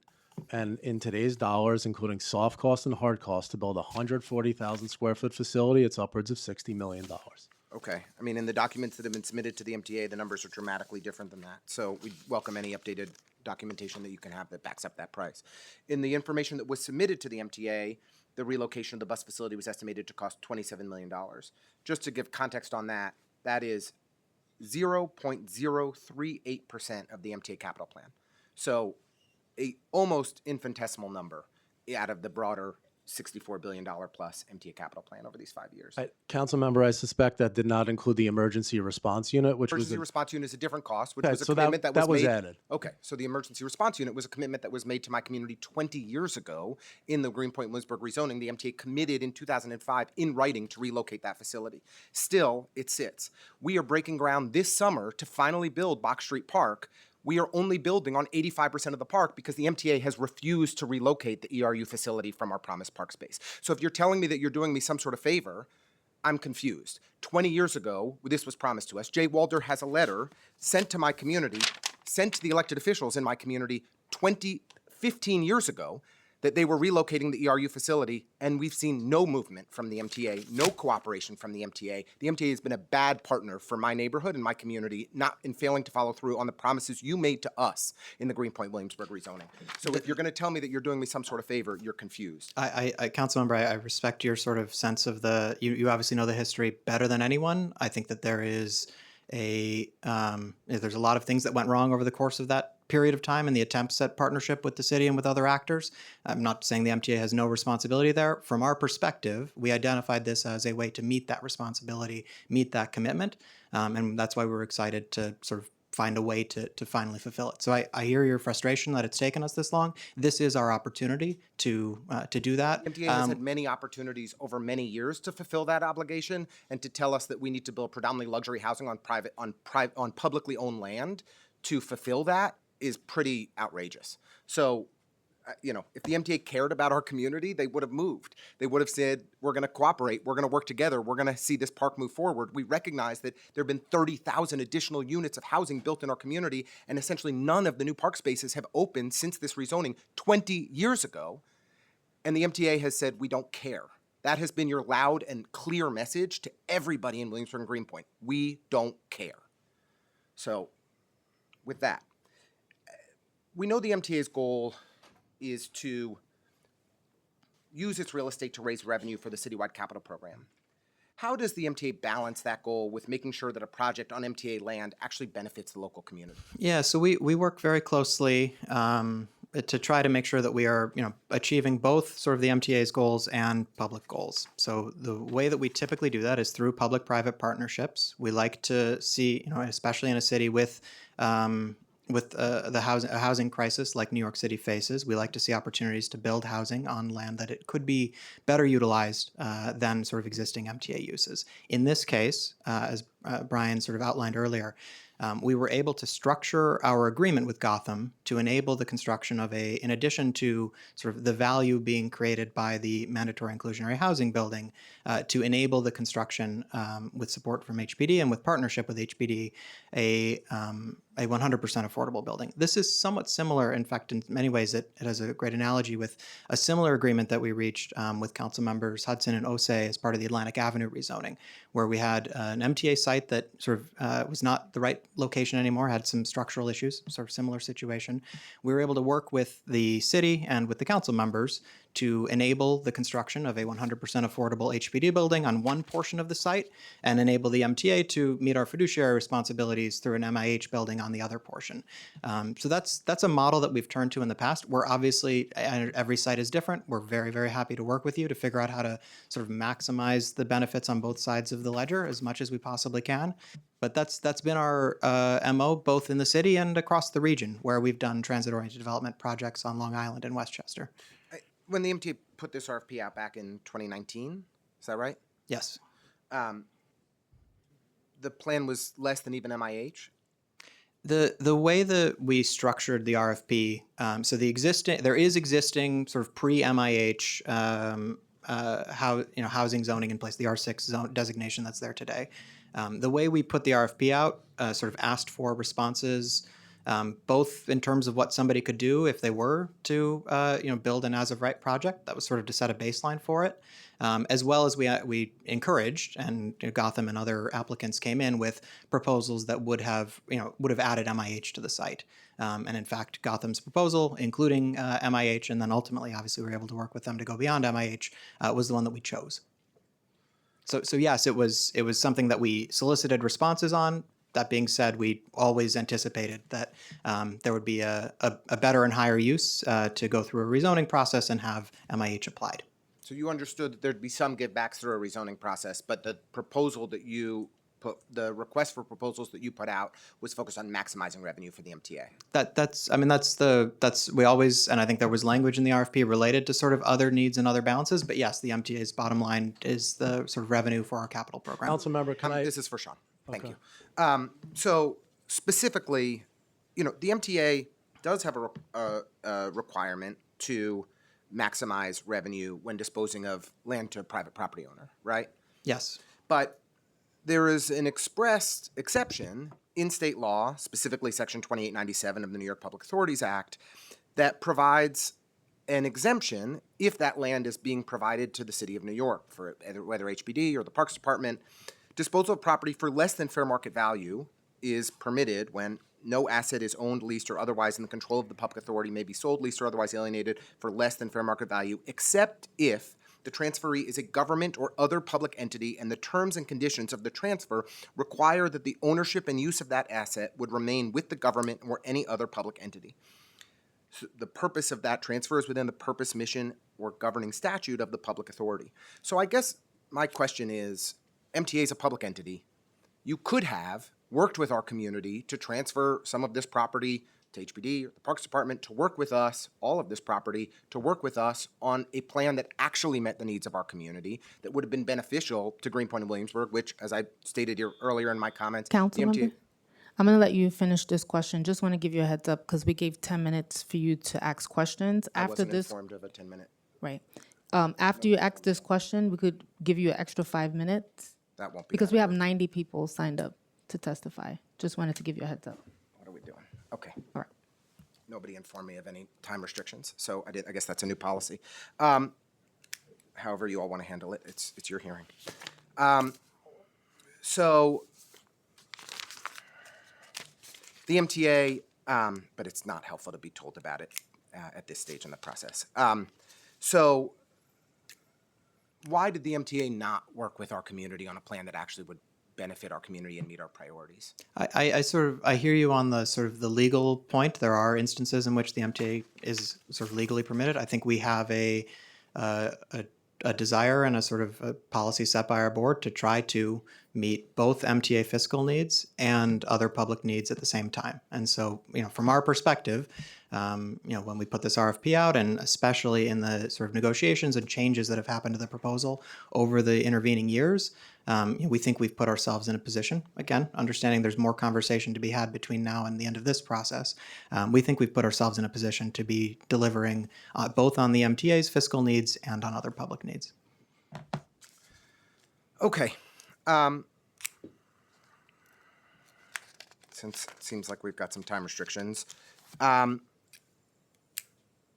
what's the distance between your property and Bushwick Inlet Park? Between where the building will be constructed and the park? I think the set off is up to 100 feet. there's 100 feet between where your building will be located and the park. That's totally inaccurate. Could you please correct that on the record?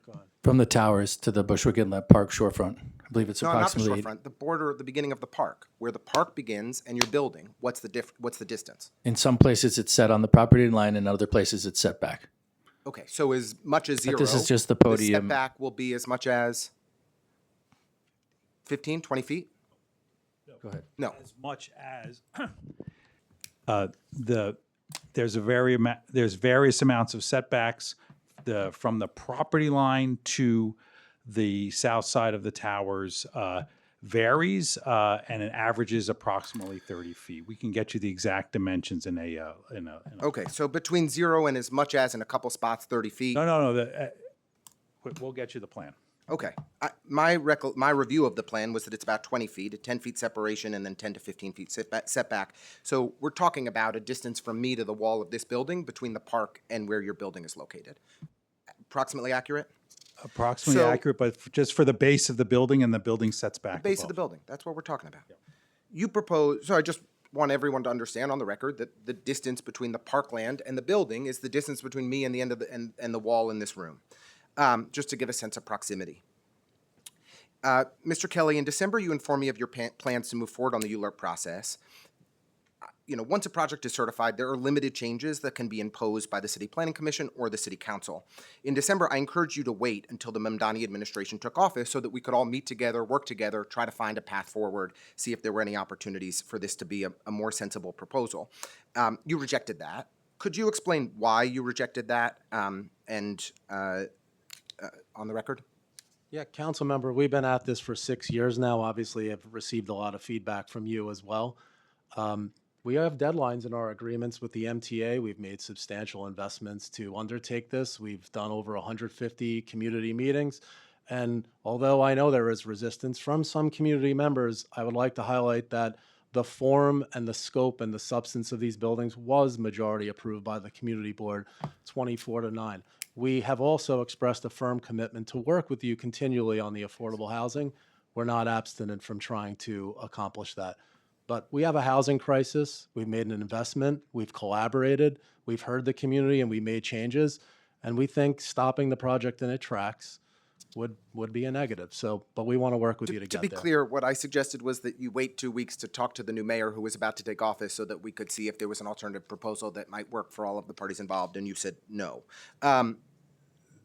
So are you concerned that with the short distance between the base of the tower and the parkland, that that the parkland will be a front yard or an exclusive space for the people in your buildings? Not at all. We think the nearly 100-foot wide park portal, which connects to West Street, and the public esplanade that's created through the museum, is an invitation and connectivity for the community, and have received quite a lot of positive On the feedback public to it. esplanade, you indicated that, are you committed to supporting the 40-foot esplanade that is required as a part of the Williamsburg Greenpoint waterfront rezoning? Yeah, within more detailed discussions that we know we have to have with you, we very much are so. So you're no longer seeking any waiver or reduction in the waiver to 30 feet? There's clearly a lot more detailed conversations, but it's something the museum, Gotham, and the MTA is receptive to adhering to. We heard the community's feedback on it. That was an important item. We heard the community board's goals of having public bathrooms. We're including that in the plan. Like I said, we take every condition from every entity very seriously and aim to try and achieve as many of them as possible. What are you expecting the market rate rents will go for in the private unit, in the market rate units? As I mentioned in my testimony, the market units cross-subsidize and pay for a lot of things. Sorry, just a direct answer to the Yeah, question, please. and so market rents, I'm just trying to pull up some data here.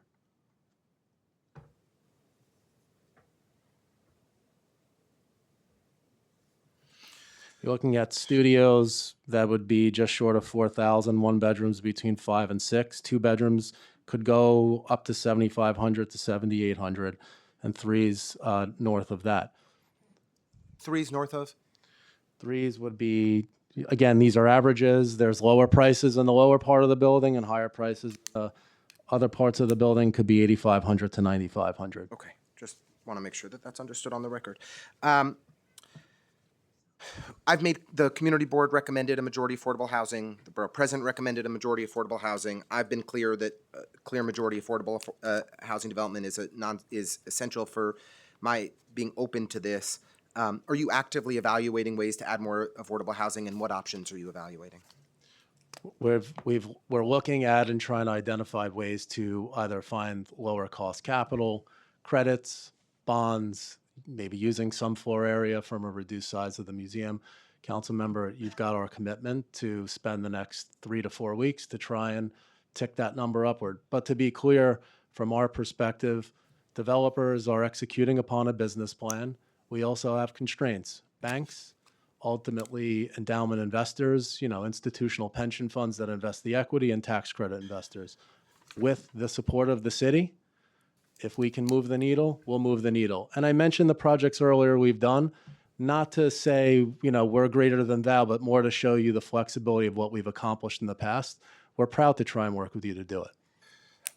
My understanding is that you made some sort of commitment to operating expenses to Bushwick Inlet Park. Can you articulate what that commitment is and for what period of time? Yes, it's $300,000 starting upon the completion or our first TCO. It is memorialized, enforced, and would be in the regulatory agreement called the restrictive declaration, and it would grow with inflation For how long? for the entire term of the ground lease, which is nearly 100 years. The Monitor Museum's deed said they cannot sell this land, this may be for Gene, to a for-profit entity. Can you explain whether purchasing the air rights for this property violates that deed? Yep. Thank you, council member. So the deed restriction was imposed on the museum's land when Motiva donated it to the museum. It does limit the use of the land itself for the establishment of a museum to honor the memory of the Civil War battleship USS Monitor. The deed restriction, again, it is specific to the land. It does not attach to the development rights. There's precedent for this. It's been reviewed. It's been done before. We can follow up. Specific. Provide in writing examples of where this Absolutely. Be able to do that by next week? Absolutely, council member. On open space, your proposal includes 51,500 square feet of open space, 44,500 of which is publicly accessible. You're required to include 41,000 square feet by law. Is that correct? Cindy, I'm not to answer that. I think the number works out to about approximately 33,000, so we're increased the number provided by about 17,000. The requirement by law is 33,000. 17,000 is what you're adding, is your analysis, and that 33,000 is with the 40-foot esplanade? That's excluding the 40-foot esplanade. The additional 40-foot esplanade would add another 1,000 on top of the 51,000 square feet. Okay. And of the 17,000 that you're adding, 7,000 is private and 10,000 is publicly accessible? I wouldn't necessarily characterize it as private, given that it's accessory to the museum, and also landscape space is accessory to the PAAs and the WPAs identified. Okay. According to what we saw, the proposed development would provide 51,000 square feet of open space, 44,000 square feet of which would be publicly accessible, including 34,200 square feet of required waterfront public access area space, 10,300 square feet of public access area. So the remaining 7,000 square feet of open space would be for museum visitors as well as landscaping and planting. So just want to make sure that I understand, is what I just read correct? That's correct. There's no fence between the WPA spaces and non-PA WPA spaces. The PAA and the WPA are dictated by the zoning resolution, so those are the areas identified within the land use drawings. The additional space is adjacent to and not separated from the other open space. So this area is in an AE flood zone. It's the second highest level of risk for flooding potentially as high as 12 feet high. Do you think it's sensible to build 600-foot towers for thousands of residents in such a severe floodplain? I think the infrastructure proposed contemplates that flood zone and considers it to ensure the protection of the residents. All of the residential lobbies and all MEP infrastructure will be raised above the 2080 floodplain, so that's either at a higher lobby elevation or mezzanines above that. There will be no critical infrastructure in the basements of any of the buildings protecting, the residents throughout the two buildings. Do the affordable housing buildings have the same flood protections as the mixed income buildings? Absolutely. Yes. I'd like to, council member, give an example. Gotham Point is also in a very similar floodplain designed with the same constraints. So it's a good example. So all of the same design features that will protect the mixed income buildings will be in place for the affordable building? Absolutely. What new water flow patterns will your development cause? I know there's concern that these towers will lead to significant amounts of flooding inland. Is this something you've analyzed? We've worked with the city to develop a waterfront revitalization plan.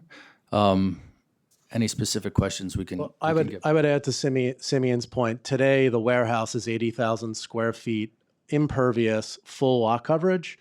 We will be reducing lot coverage, increasing stormwater management, increasing above design flood elevation, and creating bulkheads and riprap for the museum site. So it should reduce, not exacerbate. Right. And then lastly, this is for everyone. Can you speak on the record to the conversations that you've had with the administration about the future of Bushwick Inlet Park and what the path forward is there? Council member, I think our objective here is to try and solve a housing crisis. With that said, we've been proponents. We would be developing and building next to the park. We're friends to the park. We're going to support the park. And yes, we've advocated for the park. But our objective, I believe, as an applicant on a housing site is trying to solve the housing issue at hand. Yes. With that said, we are advocates for the park. It's sensible, it's needed, and it's long awaited. Understood. That wasn't exactly my question, though. My question was, what conversations have you had to date with the administration on the park, and what updates can you share on the record? My understanding from conversations with city and state government is that there is continued testing being done on the site. I am not aware that the construction is imminently planned forward. But with that, I would say the city spent north of $300 million to acquire those properties. So I think it's critical that it move forward. I don't have much to add beyond that. I'd say, as a state entity, we've had, I think, positive conversations expressing sort of the ability for the city to continue to make the investment that it needs to make. We've also tried to play a coordinating role on some of those things with the testing and the sort of DEC process. But I don't have anything beyond that I can add today. Councilmember, do you mind if I add one point? Because I acknowledge what you talk about with public land, and we've developed a lot of HPD sites that are dollar land. The critical difference here from Monitor Point, set aside opinions on what MTA should do with the money, is when we developed Gotham Point, or we've developed the Ashland, or we developed Gotham West, we were delivered a piece of land for $1 as a greenfield, flat and ready. At Gotham Point, all the waterfront work was done. In this case, we're dealt with a hindrance.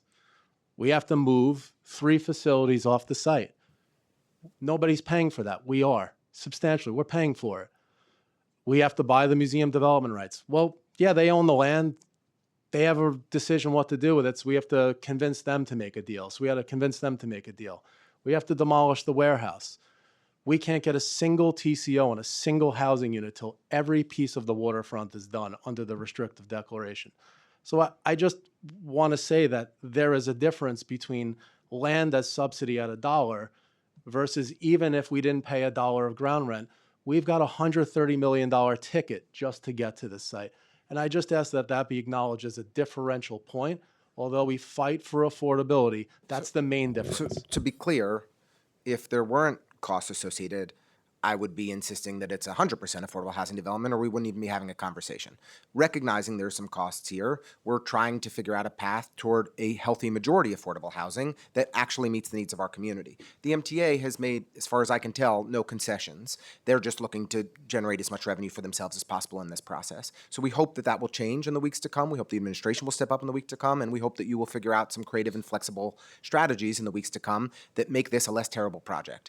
But as of today, I remain uncomfortable, opposed to what's been proposed. I don't think this makes sense, and we're going to have to see significant improvement for my position to change. Thank you all for your testimony. And Councilmember, I just want to share with you, I didn't try to silence you. No, because I understand your frustration. I understand the complexities with this project, so that's why we gave you extra time. Really appreciate it, Chair. And given that we have 90 people that are here to testify from your district, we wanted to make sure that everybody had time, because we want to make sure that the public gets Chair, to I really testify, appreciate it. especially the young people who are online waiting. So thank you for your questions. We have a question from Councilmember Wan. I just want to first acknowledge all of the hard work and the advocacy of Councilmember Ressler. Thank you so much. And also thank you, Chair Lewis. I want to dig in a little bit more on resiliency. So we hear a lot of frustration on the environmental impacts of this and the concerns about the Bushwick Inland Park as is, as well as for the long promised waterfront park access, and also the fears that people have for all of the wildlife and ecology that currently exists in that park. So right now we're spending billions of dollars on coastal resiliency in Lower Manhattan and Battery Park, especially in South Streetport. While this Euler process, we aren't really I would like to know if, because I don't currently see it in your presentation, on what is the investment that we're going to see from the government as well as from you, from the private sector, on waterfront resiliency, because this is indeed a floodplain, and why build only flood walls in Lower Manhattan and then build towers just across the street of the river 50 feet from the East River shoreline, and our rising floodwaters will not have anywhere else to go, and we've seen so much flooding all across the waterfront. So right now I see an easement zone about 15, offset from the outside of the utilities, no trees within the easement. And I want to see more, because I'm looking through your presentation, but I'm not seeing anything substantial on waterfront resiliency. So can you help me understand a little bit more, in addition to just setbacks and separations, of how you're going to, one, guarantee resiliency infrastructure and what that looks like for you, and what kind of investment, like what's the dollar amount for resiliency funding, and also what steps are you going to take to protect the wildlife and the nature that currently lives in that inlet park, at Bushwick Inlet Park, as well as the Bushwick waterfront as overall. Council Member Wan, I thank you for the questions. Can fully understand your appreciation for these issues too, given the Hunters Point South waterfront. To start with, we are not receiving any money from city and state government for our resiliency issues, which is one of the points that I shared, which is in order to turn a potential development site into housing, open space, and the other myriad of uses, including the museum, we need to spend north of $20 million to restore a decaying shoreline that the museum owns, as well as to come up to the edge of the inlet park. So that's $20 million plus, which we have to invest and fulfill upon. In order to do it, we've been working with DEC and DEP over the years in iterations to make sure that our heights, our seawalls, our plantings, and other items are workable within those objectives. At the same times, for example, the pier that goes out has a CSO in it. So the reason you don't see a lot of trees in the CSO is because there's a CSO within that easement area. But there's a very strong hard edge that's raised to protect from inundation. Simeon, you want to add any more points, but it's a process we're taking seriously and working with all the agencies that oversee it, including Army Corps as well. Right. I would just add, beyond the coordination with all the agencies to determine the best solution, that this is a missing piece in the Shore Public Walkway from North Greenpoint all the way down to the Williamsburg Bridge. So we're making connections to the adjacent sites in order to ensure that visitors can travel along the waterfront from north to south. And so we're working within those confines to deliver the bulkhead and the other resilient infrastructure in addition to on-site stormwater retention and et cetera, in order to ensure long-term longevity of the site and the buildings. And moreover, the Motiva parcel, which looks beautiful, is just finished, that comes up and connects to where the gate is. When the gate comes down, the elevations meet to complement one another. I still didn't get an answer for what steps you're going to take for the nature and the ecology and all the wildlife that currently lives on that waterfront. Yeah, to reiterate, I think Brian just touched upon it, is that currently there's on-site erosion. The soils need to be remediated. We've submitted for the MTA site, both the east and the west building into the brownfield cleanup program, and both have been accepted. So we'll be remediating the soils. We'll be removing invasive species that do not support the local habitat and planting native plantings, landscaped areas, and others that support the habitat, in addition to aligning with what's being planted at the Bushwick Inlet Park. So we believe that post construction, and is included in the FEIS, that habitat will be restored and it will support the local fauna.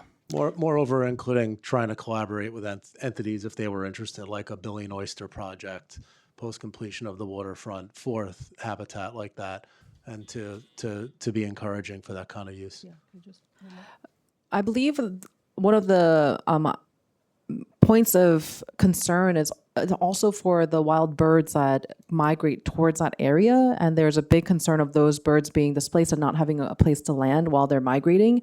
In addition to that, for the funding of $20 million, can you break down exactly what that's going to be what that cost will be allocated for, and why it is that you have not received any government funding to build out the waterfront resiliency? We could seek it, but in terms of a public-private partnership, the dollars we've sought have been to build incrementally more affordable housing. In terms of site preparation, it's a cost that we've undertaken. That's part of our, our objective, or our return over cost. In terms of how much, ballpark, the park portal is about $5 to $7 million in range, and the waterfront portion is about 12 to 14.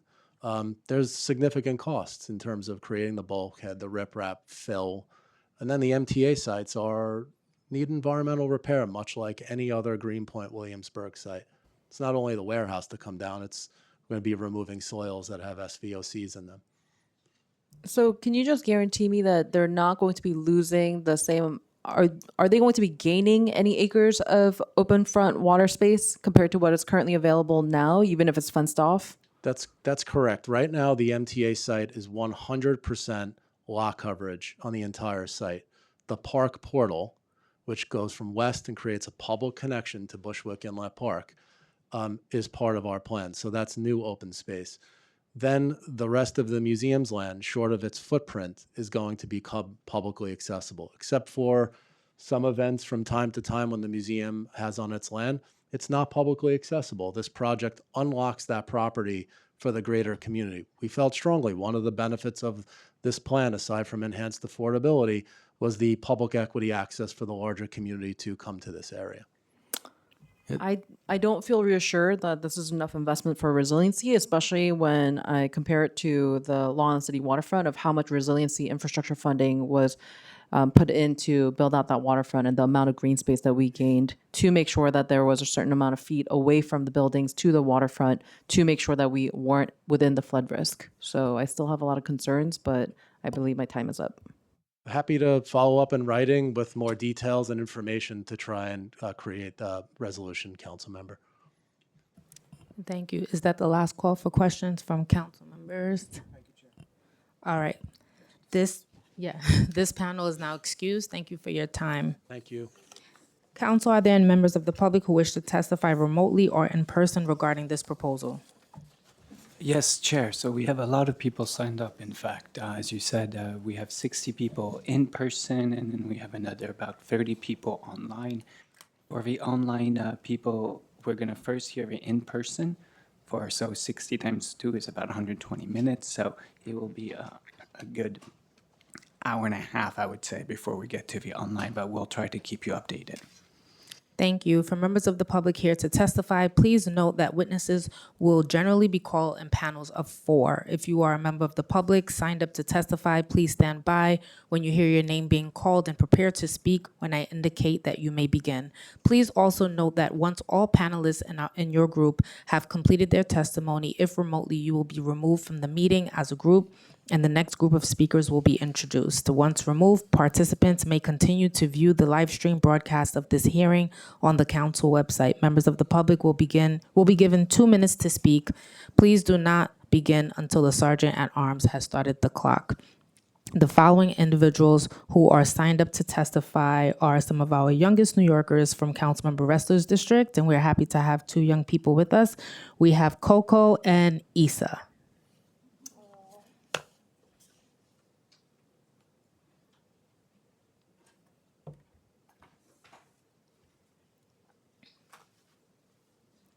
Come on down.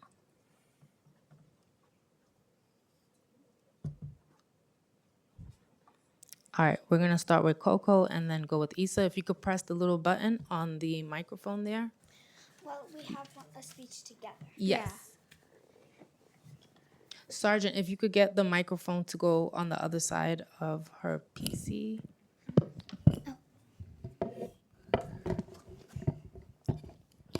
There we go. You may begin. Good morning. My name is Coco Boonparn. And my name is Issa Michalski Ratcliffe. We are 5th grade debaters at PS 34.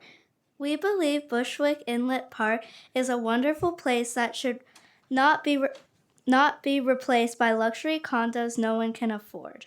Bushwick Inlet Park is vital to the New York City harbor. Replacing it with high rises can affect the ecosystem in negative ways. This will affect human life. We were born and raised in Brooklyn, New York. Bushwick Inlet Park is extremely important to us. Every time we go to the park, we cherish its natural wildlife. This park has created amazing memories for people. It makes life more joyful. Also, we have more than enough buildings that would withstand a very long time. I can't imagine life without Bushwick Inlet Park. Vote against Monitor Point. Don't replace public space. Thank you for your time and consideration. Thank you. We appreciate you both making time. Councilmember Ressler, do you have questions? I just want to thank you both for coming and for sharing your insightful testimony. I'm a big fan of the PS34 debate team. You guys do an amazing job and really appreciate you showing off those skills today at this hearing. It's really appreciated. Thank you for making the effort. Do members of the committee have questions for this applicant? And they're gone. Okay. Now, sorry it took so long to get to you guys. All right. Now we're going to have Stephen and Jerry. Stephen Chesler and Jerry Mirage.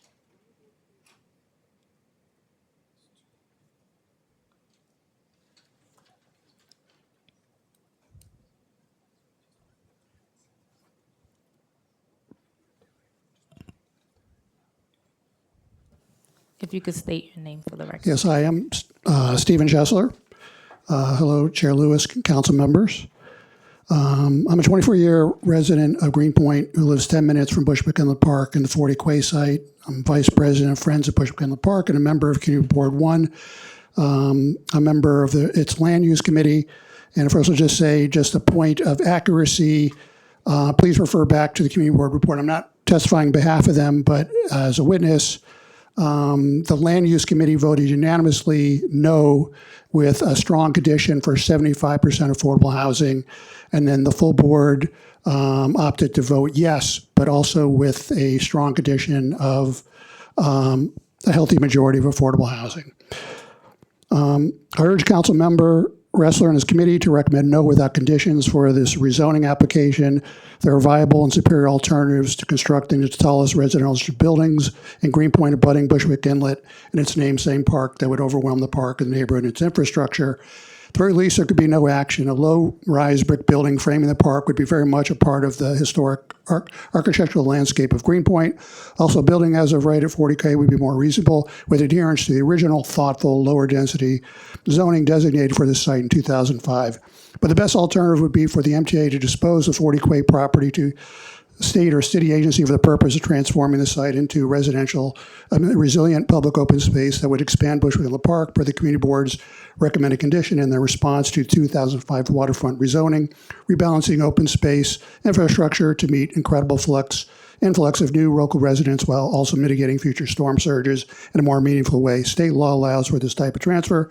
And the good news along with this is an incredible amount of mixed income housing units this community district has created for the last 15 years, the most in New York City, with thousands of mixed income units in the pipeline and nearby West Street alone with no action. This rezoning is unnecessary.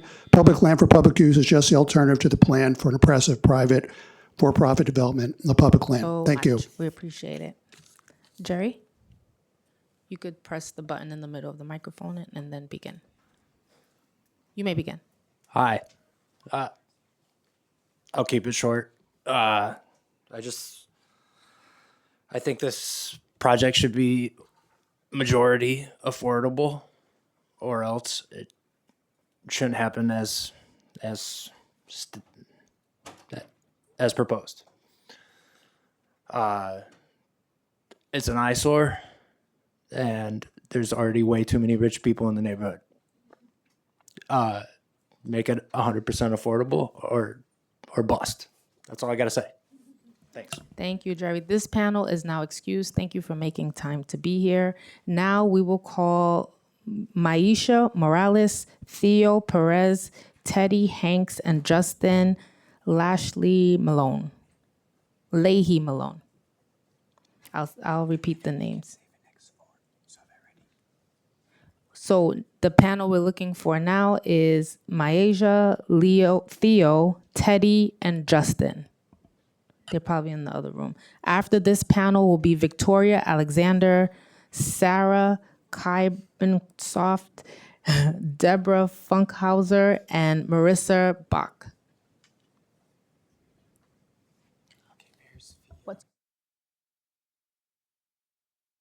You can have a seat, turn on your microphone, and you may begin.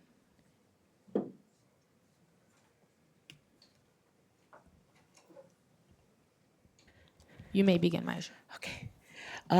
Good afternoon, council members. My name is Maisha Morales, chairwoman of Southside United HDFC Los Sures, a 54-year-old housing organization founded and created by the Puerto Rican and Black community in Williamsburg. As someone who leads an organization that not only organizes tenants, but also develops and manages real affordable housing in our community, I know what it takes to make affordability a reality. I'm writing it's in a letter I'm writing to express my support for Monitor Point and to challenge all of us to step up.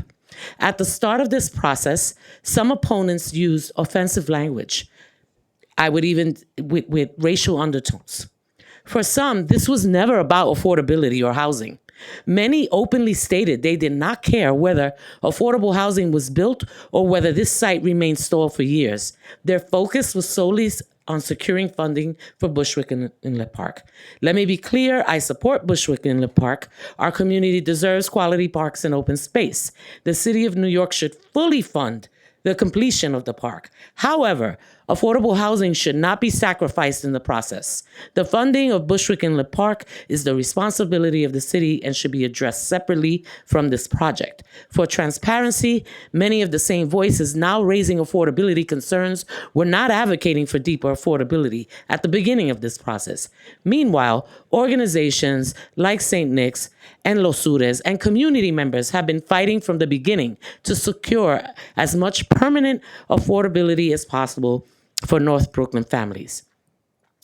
This project is an opportunity for meaningful affordability on land that belongs to the MTA, not city land. If the project fails through, we risk the MTA proceeding with something far worse, luxury condos with no affordability, leaving our community behind. Wrap And it up in you guys 60 have a seconds. copy. You can read the rest. Thank you so much. Thank you. Now, Theo? Hello again, Chair Lewis, Councilmember Ressler, and to the rest of the council members here today. My name is Theo Perez. I'm here today representing SEIU Local 32BJ, along with some of my union brothers and sisters you'll be hearing from shortly. Again, we're the largest union of property service workers in the country. We represent over 180,000 members across 13 states, including tens of thousands of commercial workers, security officers, and residential building staff here in New York City. And at 32BJ, our two main priorities are good jobs and good housing. And we support developers who invest in communities and commit to making that happen. And I'm happy to report that the developers of this proposed project, Gotham Organization, have made a credible commitment to creating good jobs for the workers who will permanently staff these buildings. These good jobs mean prevailing wages, meaningful benefits, and a pathway to the middle class for community members. Beyond this, we believe this development would align with the borough president's comprehensive plan for housing in Brooklyn. The plan identified the neighborhood as a priority area for new capacity. And this is the perfect place for a heavily affordable development like the proposed project, which will bring 460 affordable units to the neighborhood. So as the cost of living rises and working New Yorkers struggle to stay in their homes, it is more important now than ever to create both affordable housing and good jobs which uphold the industry standard in the city. And for those reasons, 32BJ is in strong support of Monitor Point. Thank you for your time. Thank you. Justin? Hello, council members. My name is Justin Lashley Maloney. I'm a proud son of Flatbush, a doorman, and a member of 32BJ Service Employees International Union. I consider myself very fortunate. While many of my friends and the people I grew up with have been priced out of Brooklyn. I have a good union job, benefits, and an affordable apartment that have allowed me to raise my kids here. But my kids are getting older, and my oldest is 17 and getting ready for college. And once she graduates, I'm worried about how she'll be able to get by in this affordability crisis. Our young people, our seniors, and our families all need places they can afford to live. I support this project both because it will create close to 500 affordable homes for families like mine to stay in Brooklyn, and because it will create good jobs like the one I have that allowed me to raise my family here in New York City. And for that, I hope the council will vote to approve this project. Thank you. We're going to hear from Teddy next, and if you all could stand at ease, the council member has a question for you. Teddy? Hello, council members. My name is Teddy Francis. I am concierge downtown Brooklyn, Dumbo Heights.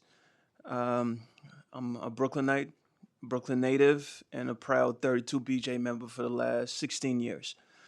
For me, my union job has given me the resources to support my 3 kids, and I am grateful for that. In addition to, their mother and grandparents and aunts and uncles, because it is a community. But what a lot of people don't realize is that my union hasn't just helped me financially, but through classes and other programs, it has given me the resources to educate myself and learn more about the world around me, including like political processes like this, which actually gave me more faith in our political system through my union and the programming. Every worker deserves the opportunity to take care of their family and to improve themselves. Unfortunately, good jobs like mine are hard to find. So when we have the opportunity to create good jobs with strong wages, meaningful benefits, opportunities to learn, and a pathway to the middle class, we need to take them. This project would bring new jobs to Brooklyn so more workers can benefit from the types of experiences I've had. That's why me, my union brothers, sisters, our president, Manny, Vice President Kevin, support Monitor Point. Thank you very much. Thank you, Councilmember Ressler. Thank you so much, and thank you to all for your testimony today. Just, Ms. Morales, since we didn't get a chance to hear it fully, just wanted to get on the record. Do you and does Losuri support increasing the amount of affordable housing in this project? Absolutely. We do support. Would you go on? Would you press the? No. Absolutely, we do support that, but we must realize that even at 40% right now sets a precedent. Of course, we want more. That's what we do at Los Ludes. But we also understand that money just doesn't come out of anywhere. And so I'm asking you guys, if you read in the letter, right, our government needs to step up to make this happen. Let's see how far we can go. If we can get to 50, if we can get over 50, by all means. But you can't expect just. And you guys, like, and you know me, I'm not a fan of developers, okay? But I do know you. Well, it's right. And so let's make this happen. That's what I'm asking. And at the same time, the city should fund the park. Thank you. I really appreciate that. And I think my recollection is that, the other public site that was developed along the waterfront was the one at 440 Kent, just south of the Williamsburg Bridge. And that was probably 20 years ago now, where we did get 40% affordable housing on that public land. And 20 years later, I think we should be doing better. I think we should have higher standards. We've seen what's happened in the Williamsburg Greenpoint rezoning, where we didn't have MIH in place. We had voluntary inclusionary housing. It was supposed to be 30+% affordable housing, and ended up being about 16% of the units are affordable. It's been totally inadequate, and we need to organize together to demand more affordable housing. So I appreciate that testimony. Right. Was that the site where was promised to us, but I think Two Trees we still haven't seen it? It was Schaefer Landing. Oh, it was the Schaefer one. The Okay. Schaefer site, which I think their affordability deal is expiring soon, which we need to worry about. And does 32 BJ have a position on public land pushing for more affordable housing, or no position on affordable housing? Yeah, I think we always support affordable housing. We think this project is in a really exciting place to see it move forward. Obviously, you and the developers will continue to have your conversations, but we support this project as it stands at the moment. Okay. So I'm just surprised, considering 32 BJ's workers struggle so hard to find affordable housing, as was noted in the testimony today. It's so hard to get by. On public land, Is there anything more you want to say about pushing for more affordable housing? The union doesn't have a position on that? I think we understand the constraints on this site, and we appreciate the commitments the developer have made over the course of this project to improve over the base 25% MIH. You know, we've seen tens of thousands of Latinos in Williamsburg displaced. We've seen the black population in Brooklyn decline for the first time since the Great Migration. Working class people in our communities can no longer afford to live here, and on public land, that's where we can really maximize affordable housing. I'm surprised that the union doesn't have a position on that. But I just want to say thank you for your work in the district. I was at 77 Sands 2 Fridays ago. I met one of your colleagues, a really nice guy. That's a great building. And Concord Village loves you too. Oh, you're at Concord too? I'm over there. So I love that. Thank you for the work there. That's a great team at BJ over there. We're grateful for the 32 BJ workers across our district, and hope we'll be adding more across our community in the months and years to come. Thank you, Chair. Thank you, Councilmember. This panel is not excused. Thank you for your testimony. We will now hear from Victoria Alexander, Sarah Kleibenoft, Deborah Funkhauser, and Marissa Bunk. And after that panel will be Louise Carroll, Nico Carter, Arthur Kims, and Marla Silva. And we'll start with Victoria. You may turn on your mic and we can begin. Victoria. Victoria. Is it me? Are you Victoria? Yeah, that's me. All right, you may begin. Hi, great. Hi, my name is Victoria Alexander, and I'm from the chair of an organization in Red Hook called Risley and Red Hook, and we are an environmental justice organization. And I'm here to speak up against this project as it's framed right now. And the framing really has been manufactured consent for it. We've been told this is a debate between NIMBY and YIMBY, and it isn't. It's a false choice engineered by an industry that has spent decades creating the very housing crisis it now claims to be solving. The real estate industry restricted supply, converted rentals to luxury condos, bought up affordable stock, and lobbied against every serious public intervention. And now it uses the urgency of self-created crisis to push projects like this one into the public waterfront land in flood zones above historic wetlands. Housing is not a commodity, and a neighborhood is not a container for buildings. The financialization of housing, treating homes as investment vehicles rather than as places where people live, is what has produced this crisis. And this project deepens it. It converts irreplaceable public waterfront into a return on investment for private capital while calling it a solution. The question is never simply what can fit more units on the site. The question is whether this place can actually support the people who would live there. And the answer here is no. Inadequate open space, significant flood risk, environmental burdens, overburdened infrastructure, affordability in this proposal is a Trojan horse. And we must maximize it if we are doing it on public land, because this should serve the people of New York.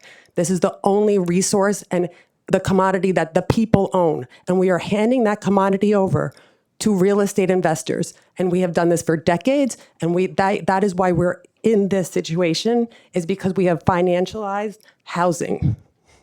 Housing is a human right, like water, and we need to start treating it that way. Thank you. Thank you. Now we'll hear from Sarah.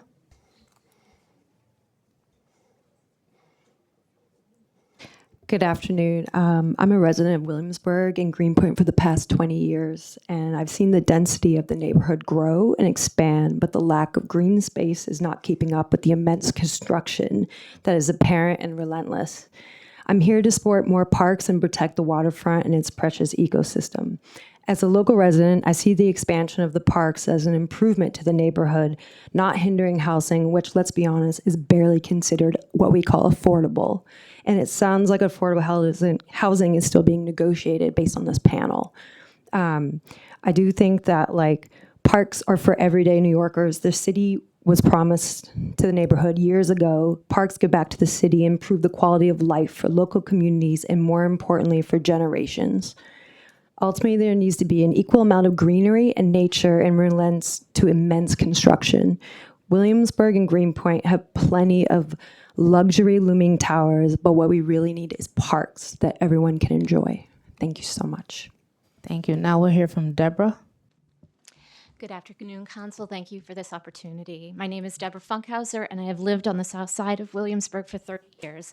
I'm also a volunteer gardener at the Bushwick Inlet Park. I oppose to rezoning Monitor Point so that the Gotham organization can build luxury towers on public waterfront. The height of the building will threaten our promised park, and the majority of market-rate apartments will create a new threshold for what a one-bedroom goes for in our neighborhood. Currently, there's a one-bedroom on the waterfront for $8,000 a month. To me, that is not affordable.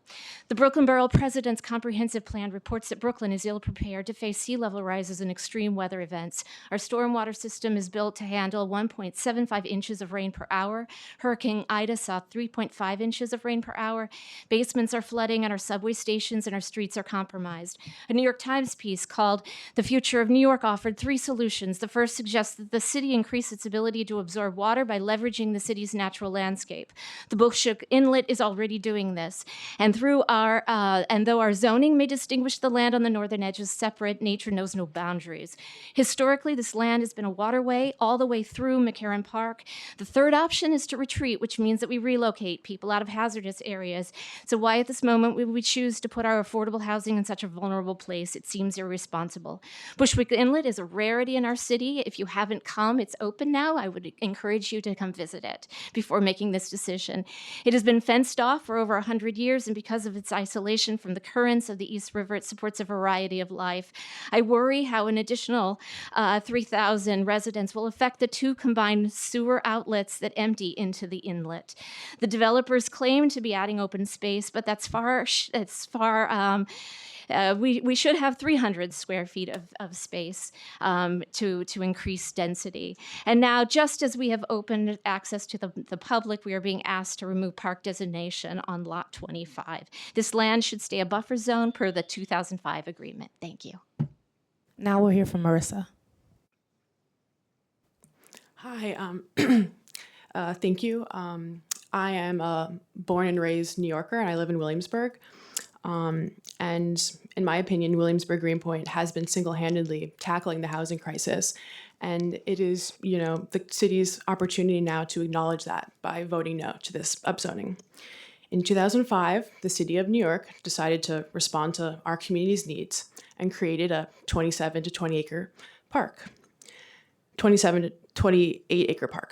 26,000 new units have been built in Williamsburg Greenpoint since 2010.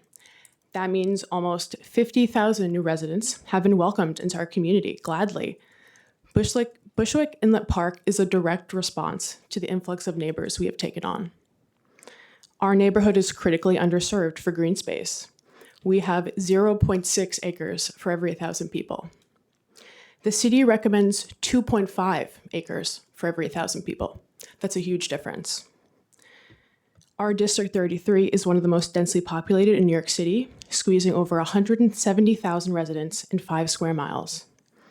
The Bushwick Inlet Park was created to support our housing developments. This was never going to be housing, and it should not be, not in a flood zone. Building 60 stories in a flood zone, only a couple steps away from the East River, disregards human life by rejecting climate science. Furthermore, as per a 2023 Johns Hopkins study by Louis Quianterno, home building monopolies are the reason for the housing crisis, not the residents who live there. Thank you. Thank you. Councilman, you have questions for this panel? Just want to thank you for your thoughtful testimony and taking the time to share your expertise and your insight into what makes sense in our community. Thank you. This panel is not excused. Thank you for your testimony. We will now hear from David Marker, Andrew Bodford, Catherine Thompson, and Veronica Zappin.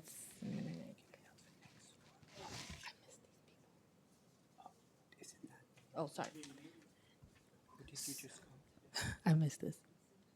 Oh, okay. Oh, yes. So why don't you just... Yeah, we're going to start. Oh, Sorry. sorry. We'll start with David Marker, Andrew Bodford, and Catherine Thompson, and Veronica Zappensnick.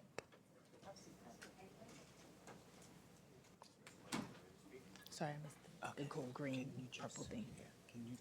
After this panel will be Louise Carroll, Aniko Carter, Arthur Kims, and Marla Silva. And we'll start with David. If you could please turn on your mic, and you may begin. Thank you. My name's David Marker. I've been a resident of Williamsburg for 12 years. It's my home. Publicly held community assets are under assault in America by private interests. Moneyed interests are attempting to privatize more and more of our public goods. This is especially true when it comes to our public lands.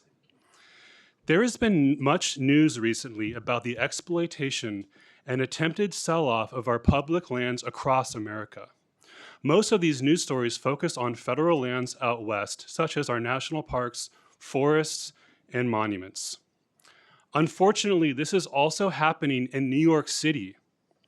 Our last vestige of public land along the East River is at threat of being privatized in a corporate giveaway for luxury high-rise towers. We as New Yorkers should reject this corporate land grab. New York City should be leading the country and setting an example of protecting public lands for public good, not exploitation by private capital. Monitor Point has deceptively been framed as an affordable housing issue. This is not an affordable housing issue.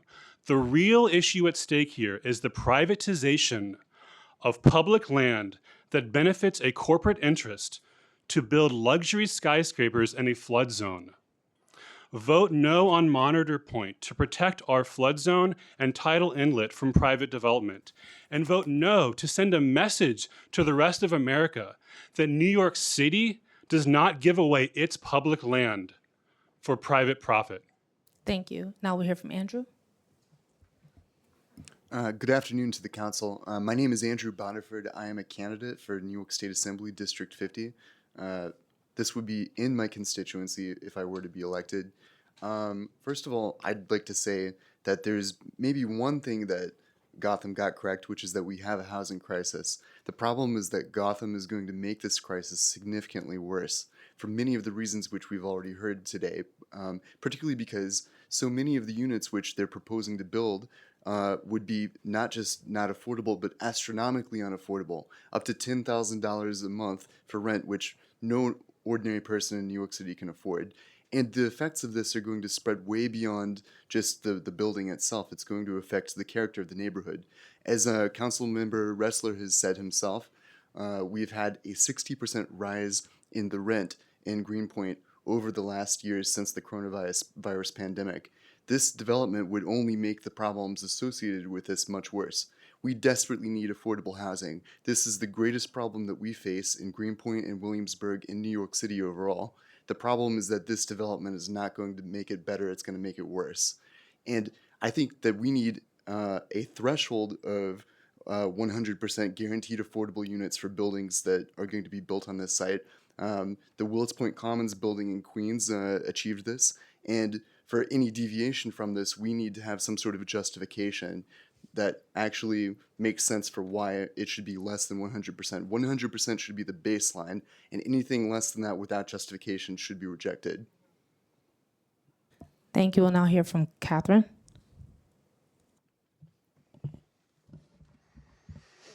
Good evening, good afternoon. Thank you for letting me speak. My name is Catherine Thompson. I'm a president of the Friends of Bushwick Inlet Park and member of Save the Inlet, a coalition fighting to protect the Bushwick Inlet waterfront.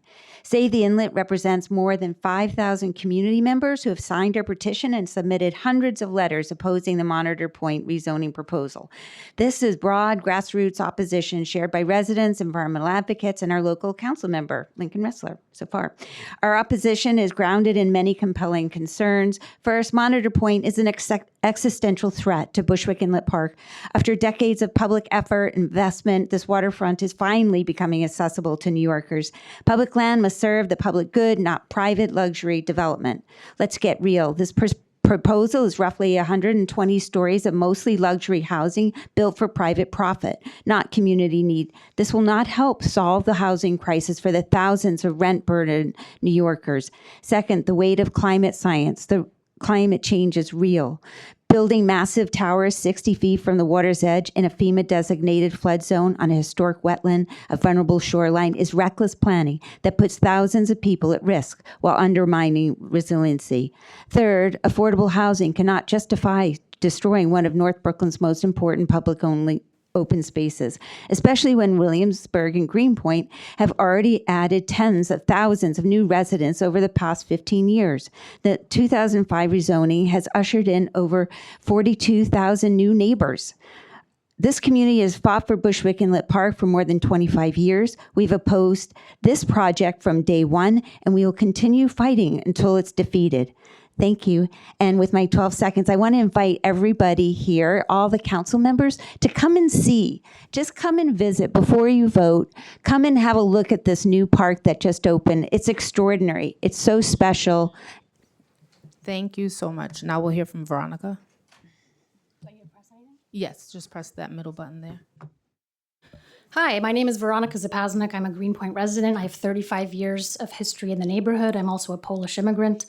I submitted an 18-page written testimony together with a 70-page appendix analyzing major flaws in the developer's environmental impact statement, so I really encourage you to please read that. It's the culmination of 5 months of rigorous independent research comparing the developer's environmental impact statement against the city's environmental quality review. I spent nearly 20 years in financial research, including 11 years at the Federal Reserve Bank of New York. I'm now a small business owner. What I found is that the developer's marketing presentations are very different from what is buried in the full public record. More broadly, luxury towers, roughly 60 stories tall, built directly at the park edge, would have major impacts on neighborhood character, natural resources, open space, and unaffordability. I ask the council to reject this proposal. The developer's own statement shows that the project fails to meet numerous CEQR standards, including the failure to seriously analyze viable alternatives with lower height and bulk. Moreover, the MTA's own materials indicate that the wash facility relocation could still proceed whether or not this upzoning is approved. So we're being presented with a false choice on public land. There's a very weak MTA financial return. As the MTA confirmed at the Brooklyn President's hearing, the net present value of $50 million over a 99-year lease is equivalent to 1 month of congestion pricing revenue the MTA earns today. So it's an extremely small benefit. The open space deficit gets explicitly worse. It's written in the environmental statement. The ratio of open space will be reduced from 1.07 to 0.98 acres per 1,000 residents. This is below the city's 2-acre planning goal.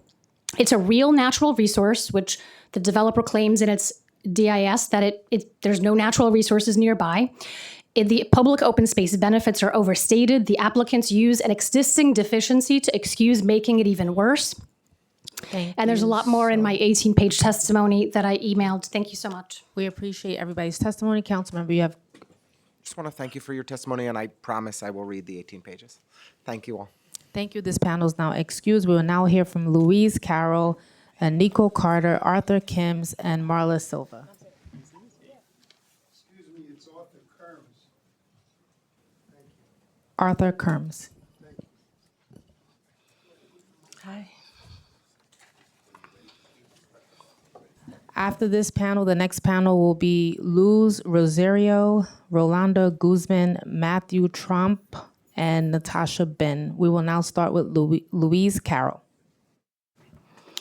Good afternoon, council members. Thank you so much for having me. I am Louise Carroll, former HPD commissioner, and one of the lead team who wrote the mandatory inclusionary housing program.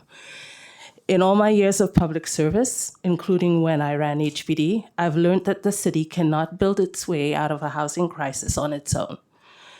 We spend over $1 billion a year in housing capital, more than any other municipality in the country. And yet our public dollars do not go far enough, they don't go fast enough, and they don't go to all the places that we need them to go. Despite many successful housing plans of past mayors, and I've been part of that, homelessness in New York City roughly doubled over the past decade. The groundbreaking City of Yes for Housing Opportunity passed by the council in December 2024 is projected to produce about 82,000 new homes over 15 years. That's fewer than 5,500 units a year in a city of 8 million people. In a housing crisis, I think we shouldn't be sort of a Hunger Games against parks versus people, right? We should try to have a plan, as it seems presented here, for for this monitor point that serves a bunch of different interests, right? It doesn't have to be perfect. The perfect shouldn't be the enemy of the good. The mandatory inclusionary housing program, the analysis that underpins it is that the people who have money, who can pay rent, should pay to cover the shortfall of their neighbors. That's why you need market rate housing to cover the cost of the low income units. If you have 100% affordable housing, those rents do not cover the operation of the building. They don't cover the replacement of boilers. They don't cover the porters. They don't cover anything. So that means you need a permanent subsidy from the city. Thank you so much. Now we'll hear from Nycc Carter. Okay. Good afternoon, Council. Hi, I'm Nycc Carter. I'm a proud union member of Local 79. I'm in support of the monitor point because I'm worried about the access to housing for working people. More union jobs mean more Brooklyn families can actually afford to live here. Existing landlords and people who bought real estate in Greenpoint might be concerned about the views and the changes that come to the neighborhood. But if you're lucky enough to live in Brooklyn, you should know the means of coexisting together, sharing our parks, sharing community space, and welcoming in more people. That is city life. We don't keep people out. Right. Thank you for your time and have a good day. Thank you. Now, Arthur Kerms. My name is Arthur Kerms from East New York, and I have been involved with the Greenpoint Monitor Museum for many years. I support the Monitor Point proposal because it will give the museum a permanent home where it can continue and expand its mission. The USS Monitor was a successful defender of the Union fleet against the Confederate ironclad Merrimac during their epic battle of 1862. The Monitor was constructed at Greenpoint's Continental Iron Works and docked along the Bushwick Creek in Greenpoint during the Civil War. In Greenpoint Monitor Museum, via its traveling roadshow, I've been sharing the story of the Monitor with local schools since 2001. I've participated in the museum's roadshow as an instructor and musician. My entire formal education from high school to graduate school was in the arts and music. The museum's school programming has allowed me to introduce Civil War music to students through my piccolo, recorder, and guitar, as well as Civil War songs. Over the years, the Roadshow has continued to present comprehensive and educational programs under the director of President Janice Lauletta Weinman and Vice President George Weinman. These programs have included live concerts and major public events, which I have attracted interest, support from the local community, as well as from state and national historic groups. The museum requires a building to continue and expand its work. We're best to found this museum, but the building on land donated to the music by Motiva Enterprises in 2003, which is located at the Monitor's construction and launch site. The museum has wanted to construct this building for many years, and this proposal finally will allow us to do so. We don't want this opportunity to pass us by. We of the Greenpoint Monitor Museum will stand up to show New York, our nation, and visitors from every land just what our people can do with the support we have gained. We ask that the City Council help us achieve this goal. Thank you. Thank you, Arthur. Now, Maria. Good afternoon, council members. My name is Maria Silva. I'm a concierge in a downtown Brooklyn residential building, and for the last 17 years, a proud member of 32BJ. For the last 30 plus years, I lived in Brooklyn. I raised my kids in Brooklyn, and I imagine spending the rest of my life in Brooklyn. Unfortunately, like many New Yorkers, I was pressed out of the city. I still commute to Brooklyn to come to work, and I am trying my hardest to come back to the city. This is why I support the project, because it will create 460 affordable homes for families like mine. And I'm trying to stay in this city and come back to the borough that we love. We need to create affordable homes all across the city to be sure that those of us who work every day to keep the city safe, clean, and secure can afford to live and stay here. Thank you for your time, and on behalf of all my union members and brothers and sisters, we will urge you to support this project. Thank you. If you could stand at ease, Councilmember Ressler has questions. Thanks so much. Firstly, just for the gentleman from the District Council of Carpenters and Maria, is that right, from 32BJ, thank you both for your testimony. From Laborers, would I have that wrong? You were from Laborers? Sorry. No, Mason Tenders District Council, I'm sorry. Even with my glasses on, I'm useless. So thank you for being here. I appreciate you. Appreciate both of your testimony. You know, and Maria, thank you for your work in downtown Brooklyn. We really appreciate that. You know, you both spoke to just the challenges of affording to live in Brooklyn today, which somebody born and raised in Brooklyn, fully see and appreciate just how much we've seen the neighborhood change, our community change over the course of my lifetime. If we were able to secure more affordable housing in this project, is that something that you would both like to see? Yes, definitely. That's why we stand behind the development of Monte Point. You know, just for my family history here, we have about almost 2 centuries here in New York. I'm Brooklyn born and raised. So that's beautiful. Absolutely, it will bring me back home. That's what I'm talking Brooklyn about. is home. And Ms. Carroll, you know, you testified to the dynamics that the market rate units cross-subsidize the affordable units. The developer testified earlier that he was anticipating units renting as high as $9,500 a month. When we see these extreme rents, these astronomical rents for the market rate units, does that help allow us to further subsidize affordable housing above and beyond what's required? So when we did the financial analysis, and we worked with a financial advisor for over a year, we found that at a certain point, it doesn't matter how high you go, you can't increase the affordability because the cost of the low-income housing cannot be cross-subsidized after a certain point.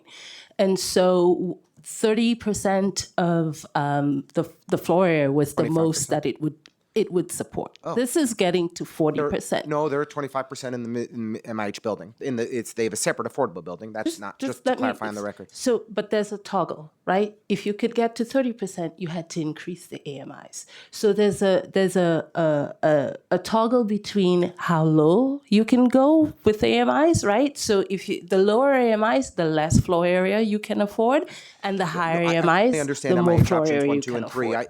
My point is slightly different, though. Just to make sure that I understand the analysis that you conducted, and it was some years ago under different with different tax incentives available. But at that time, you're saying that if a market rate apartment was $2,500 or $3,000 a month versus $9,500 a month, it has no impact?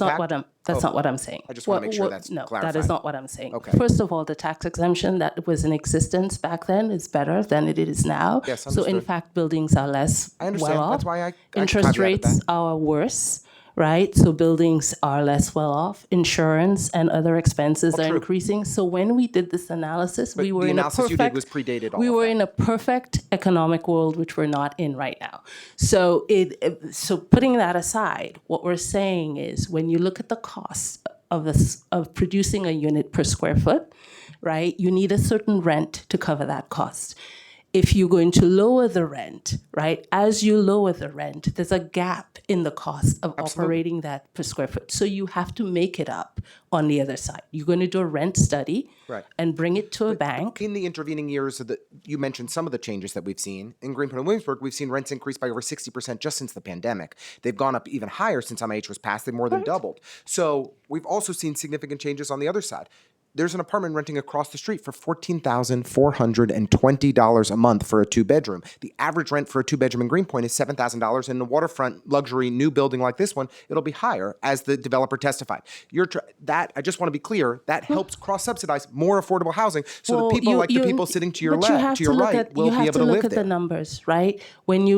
So I'm not the lender on this I on this understand, but building. you're testifying and offering your expertise, so I'm gonna But I'm telling you that the corresponding rents and the affordability, they have to be able to work together, or else the building will not be financed. Math has to math. I'm not disagreeing. Exactly. I'm just trying to So- say that if the apartments but are I- renting for but- $9,500 a but no, month, then we should ask the developer for No, more. that's not correct. What you have to do is you have to look at the math, right? You have to put in the amount of rent you're getting on the affordable side, the amount of rent you're getting on the market side, the cost of financing, the cost of materials. You have to do a whole analysis. That is too simple a statement to make. It sounds good to the people here, but that's not how this works. Thank you, Carol. Do you have any more questions Thank for you this so much panel? all for your testimony. All right, this panel's now excused. Thank you. Now we're here from Luz Rosero, Rolanda Guzman, Matthew Trump, and Natasha Bent. After this panel will be Sean Cahill, Tina McGeever, Baruch Stern, and Sarah Roberts.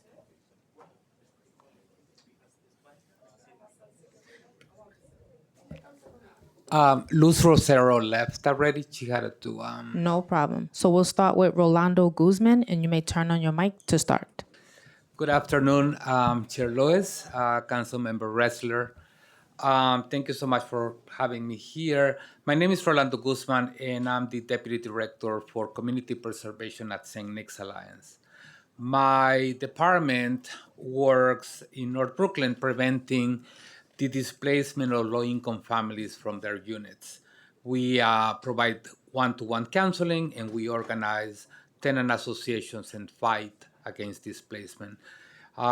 Big shout out to Councilmember Ressler for fighting shoulder to shoulder with us and working with so many tenant associations in North Brooklyn that are facing displacement. And we really appreciate you and all your ongoing support and commitment. I'm here today, though, because many of the clients that come to our office either being displaced or their family members, they grew up and they are trying to find affordable housing, and they cannot afford being in North Brooklyn anymore, as everybody has stated, with the rents. Monitor Point is the first project during my 20 plus years of experience working in North Brooklyn that they came to the community, especially to a partner organization called United Neighbors Organization, a grassroots group, and they presented about this project. And actually, they were very receptive. They heard about two issues. One is that we needed deeper affordable housing, inclusive affordable housing, and a higher percentage of housing. This project, despite difference with other projects, is providing 40% of inclusive affordable housing on site. No portsman door.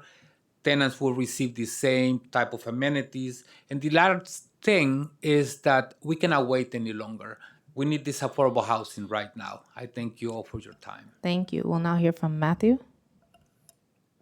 My name is Matthew Tromp, and I am a New York City resident. I'm here speaking on behalf of no one but myself. I thank the council for giving me this chance to speak in favor of the proposed Monitor Point housing project. Our city is in the midst of a housing crisis. Often we speak of the housing crisis as though the problem is that rents are too high. This is wrong. The problem is that there are not enough homes. If we lived in the Soviet Union, we would experience this as long wait lists and rationing. In medieval England, we might experience it as only the politically favored of the local nobility being able to find housing. But we live in a market economy, and so we experience the housing crisis in the form of high prices. But the underlying problem is very simple, and it does not depend on our economic system. There are too many people to house, and not enough homes for them. If we do not build more homes, then some of these people will go without. Some are concerned about how high the market rate rents will be in this building. I think it needs to be clarified. The building does not determine what market rate rents will be. The market does. The price of housing is high because there is not enough supply. Why is there not enough supply? Perhaps it has to do with the fact that it takes over 6 years and 1,000 concessions before a project like this can be built. We live in a world of madness. We have people desperate for housing. We can tell they are desperate for housing because they're willing to spend $6,000 a month for a one-bedroom apartment. We have developers desperate to build housing. We can tell they are desperate to build housing because they're willing to spend 6 years in rooms like this. And yet between them stands this council. If this council truly wants to make housing affordable, there is a simple solution, and I beg you to consider it. Get out of the way. Now we'll hear from Natasha Ben. Good afternoon. My name is Natasha Ben, and I'm a proud member of Local 79 and 32BJ. I just want to say I definitely do support the vision for the Monitor Point for 2 reasons. For the simple reason that I work in that community, and come September, my son will be going to school in that community. Right now, me and my son is facing eviction from our community. We live on O.C. Chai community. That's the community that we lives in, OC Chai. And we are being displaced out of that community. And where I work at, I don't want to be displaced out of there, because if I'm displaced out of my community, that means I have to leave my job, because I don't know where they're going to put me. They can put me in the Bronx. I don't know. So to me, affordable and the numbers that Gotham was speaking about, it looks like me all the way. I can't pay 7,500. Me and my kid, we cannot do that. I can definitely pay 1,400. I can definitely pay as far as the listing that he had with all the jobs that we do. I can definitely afford that. But 7,000, 8,000, I cannot afford that. And with me not being able to afford that, I don't want my son to be displaced and not go to school in Brooklyn. This is where we at. This is where we live at. This is, you know what I mean, over 35 plus years. This is where we've been at. And I just see like, it's so difficult for my son to say, Mom, where are we going to end up next? You know what I mean? This is the school he loved. This is the friends he know. This is the teachers that know my son. They don't just know him by a number. They know him by his name. And that's what community is. And I think you guys should really support this and just go back and see what community is. And I think Gotham is trying to like make us get back into community, guys. Please, like just for me and my son is young. Like let's try to move forward with this project for everybody. Like let's try to like come on to some common ground so y'all won't lose us as residents of Brooklyn. For real. Thank you, Natasha. No problem. There's one person that we missed, Neil Sheenan.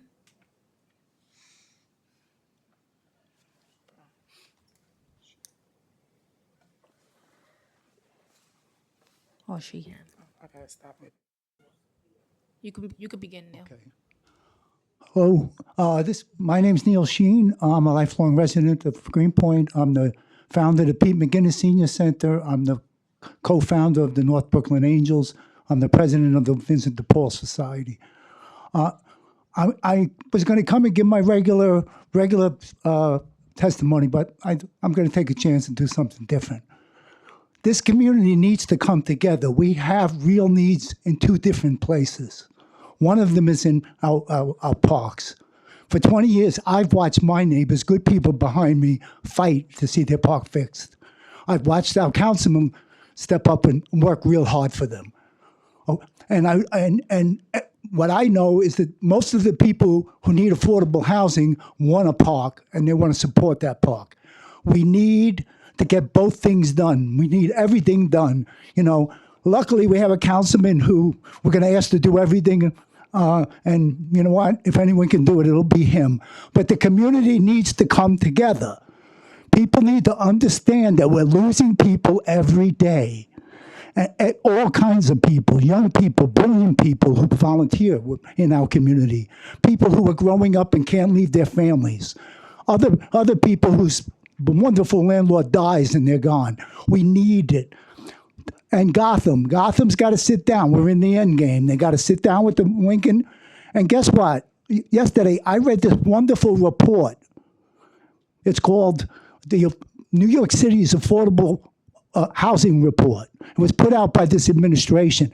There's good people, there's smart people around here. We need to get together. We need to up our game. And the people in the park need to understand that we want that park done. But you can't just simply say you want the park and you don't want people to have a future in their community. We need to get together. And, you know, Lincoln will take this, I think. This is not about crumbs. Thank you, Neil. This is about people. Thank you. And he'll do his best for us. Thank you. Do you have questions for this panel, council member? Yeah, briefly. Natasha, where's your son? Where are you going to school? Oh, he goes to Unity. Answer for him. He goes to Unity, but he's going to be going to Unity High School on Bedford Avenue in Absolutely. Brooklyn. Yep. Well, congratulations. I hope it's a great experience for you in high school, and I really appreciate your thoughtful testimony and the need for more affordable housing to keep Brooklynites in Brooklyn. So thank you for that. You know, just want to underscore, if we could secure more affordable housing to work in this project, is that something that you would want to see? Yes, sir. And Rolando, same question to you. If we could secure more affordable housing in this project, is that something you would want? We need more affordable housing as we can. And Matthew, is that something that you would support as well? No, but I'm weird, so. Okay. And Neil, is that something? Okay, good. I thank you all for your testimony. Thank We you. This appreciate it. panel is okay. I also want to say, like, definitely union jobs. And Definitely union jobs. You know, Definitely to the union developers' credit, that has been in their proposal from the beginning, and Thank you. that's an important thing to note. Thank you. Thank This you all. panel's excused. Thank you all for making time to be here. Now we'll hear from Sean Cahill, Tina McGeever, Baruch Stern, and Sarah Roberts. And the next panel after this will be Bianca Medina, Jonathan Jackson, Shanique Okay.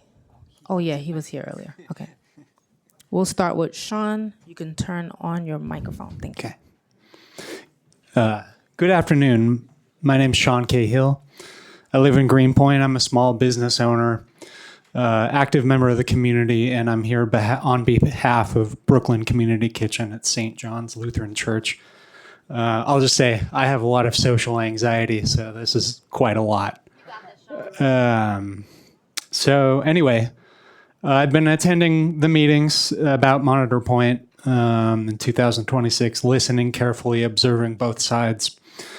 I'm here to clearly and unequivocally say no to Monitor Point without conditions. What is being proposed here is the wrong vision for Greenpoint. Greenpoint historian Jeffrey Cobb wrote that after the 2005 rezoning, the question facing the neighborhood was whether it would preserve its working class waterfront character or become what he quoted, Dubai on the East River. In 2005, Jane Jacobs, legendary urban scholar, warned Mayor Bloomberg a couple months before she died, quote, "Successful city revitalization does not result from gigantic plans, show-off projects. It builds up gradually and authentically from diverse human communities. This waterfront carries real history. This history deserves to be honored in a way that is alive. Repurpose a ship, create something with soul that communities can experience together beside a beautiful park. Not a massive museum in the belly of a sterile luxury tower. What Monitor Point currently offers is not soul, it's a real estate project. Gotham is polished suits, $300 shoes, scrolling on their phones, telling us they're listening. I do not believe luxury towers casting shadows over our streets and parks for generations to come honors the spirit of the community. Councilmember Ressler, I was relieved to hear you, state publicly opposition to Monitor Point. Thank you. Thank you, Sean. Now we'll hear from Tina. Good afternoon. My name is Trina McKeever, and I've lived in Greenpoint for over 35 years. I've served for over a decade on CB1, on the parks, the land use, and the environmental committees. I'm also a co-founder of the Friends of Bushwick in the Park, and I stand with the over 5,000 petition signatories from Greenpoint and Williamsburg to oppose the Monitor Point project. Monitor Point is a rezoning of a rezoning in which the developer is asking to build 4 times the current R6 zoning. The intention is to build the third tallest, Lincoln, it is the third tallest building in Brooklyn. The tallest tower will rise 640 feet, a height surpassed only by Brooklyn Tower at 9 DeKalb and Brooklyn Point at 138 Willoughby, both in downtown Brooklyn, not at the edge of a public park with no setback.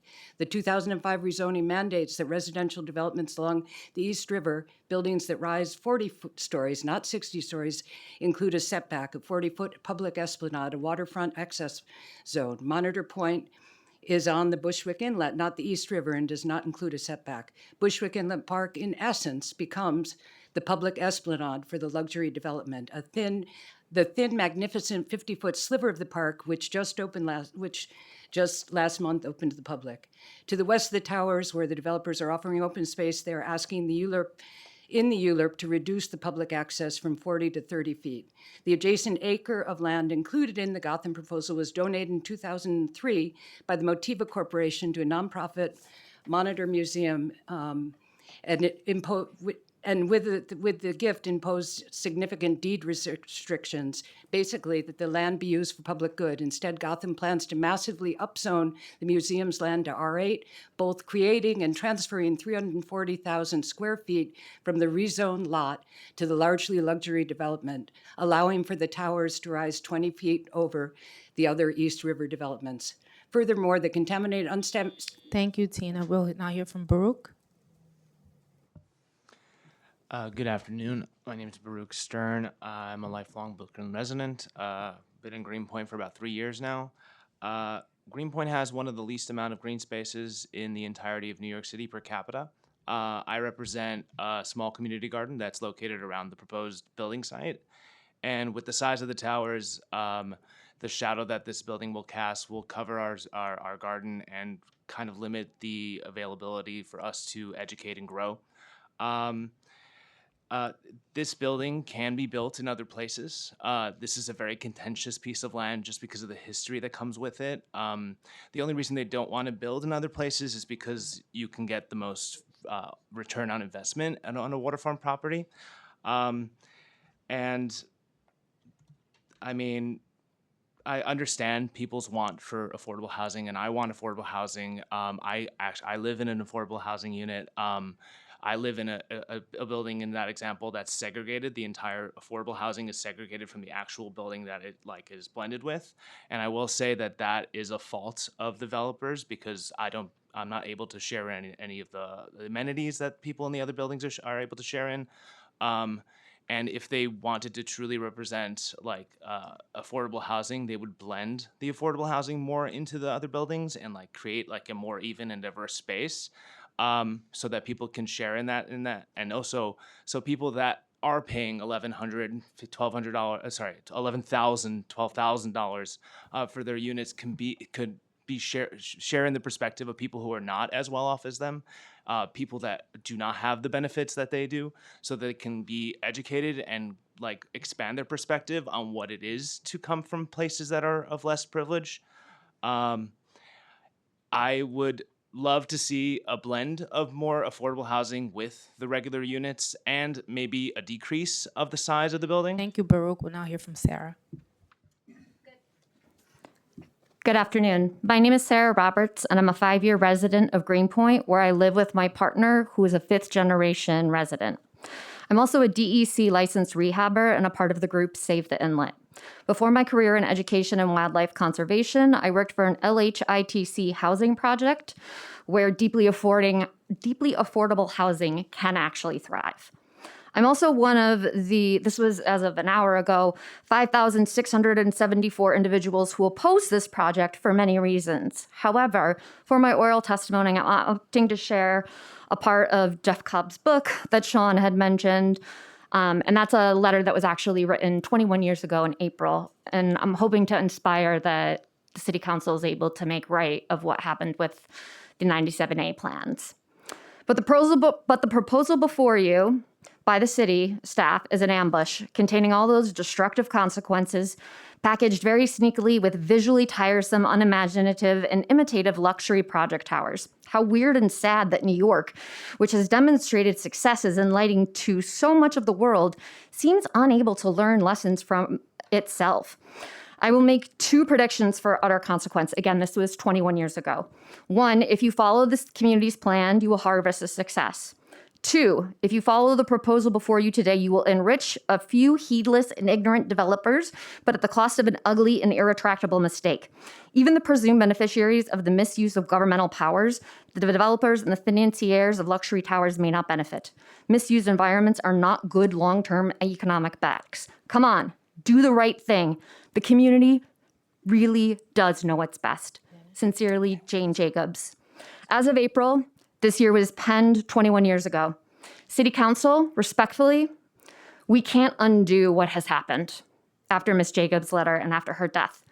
But you can stop public land from being built upon during a climate emergency. Thank you. Thank you all for your testimony today. Okay.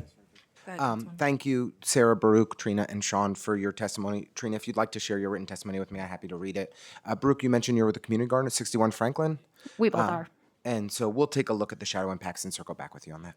Thank you for raising it. Thank you. This panel is excused. We will now hear from Bianca Medina, Jonathan Jackson, Shashank Shamasbad, and after that panel will be Juan Ramos, William Wilkins, Chuck Brass, and Kirk Goodrich.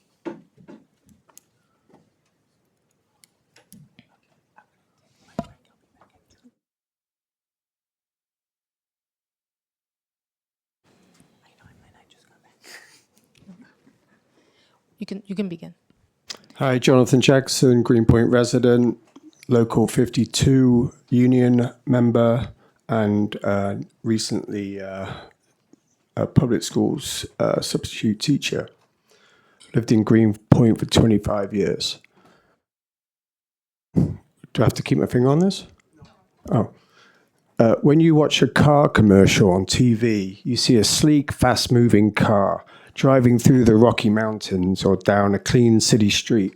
But one thing you don't see is another car or a traffic jam.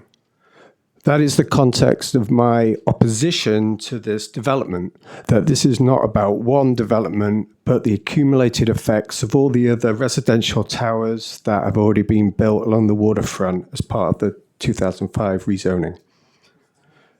There have been over 9 high-rises, 26 units built on the Greenpoint waterfront in the last 15 years. In fact, there is one tower going up as we speak that is less than 100 feet from where Monitor Point is proposed.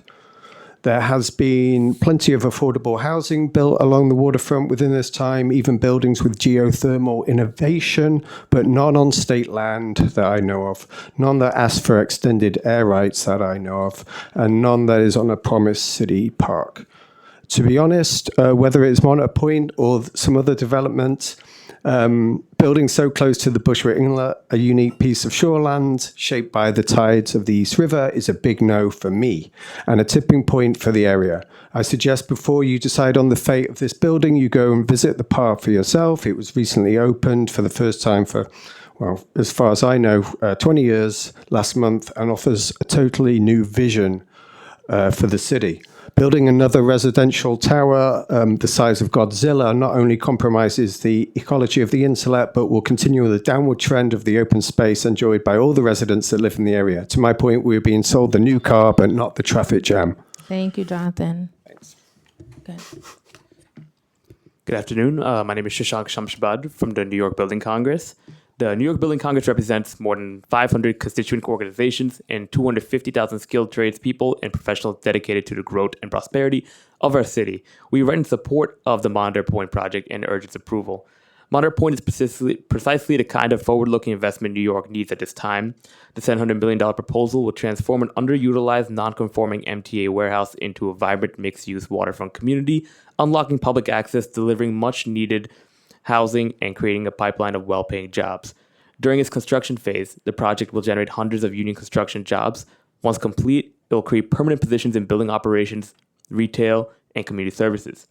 Housing is at the heart of the Monitor Point project, and this plan calls for approximately 1,100 new apartments and is an essential contribution at a moment when the city's housing shortage is at crisis levels.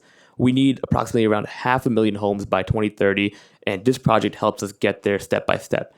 These homes will provide Greenpoint residents with safe, modern homes near transit and new open space. The project also delivers meaningful environmental and resiliency benefits by remediating contaminated land, strengthening the shoreline, and incorporating on-site renewable energy systems. Monitor Point sets a high bar for sustainability, climate-ready development, and much more. Moving the existing warehouse to an appropriately zoned industrial area further reduces conflict between industrial activity and residential life while opening the waterfront for public enjoyment. At the Building Congress, we believe good jobs and strong communities are needed for a good city. Monitor Point exemplifies that principle, marrying economic growth with affordable housing, public space, and environmental stewardship, and is a win for Brooklyn and a win for New York City. Thank you so much. Thank you. Is Bianca Medina here? Okay. Councilman, do you have any questions for this panel? All right, this panel is now excused. We will now hear from Juan Ramos, William Wilkins, Chuck Brass, and Kirk Goodrich.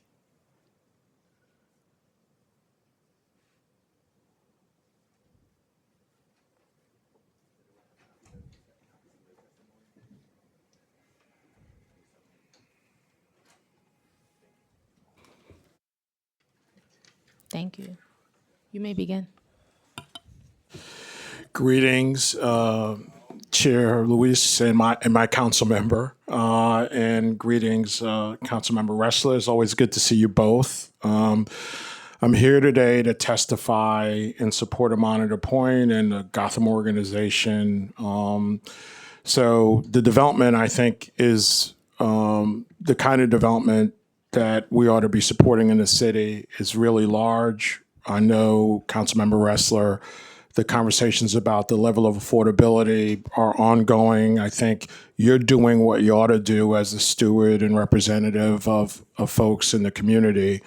I'd like those conversations to happen and be concluded more quickly so we could get this underway. But I think in good faith, I believe in the Gotham organization. I'm partners with them. I believe that the project creates the kind of scale that we need to deliver affordable housing and the amenities that are really important. I always say housing is a bundle of goods and services.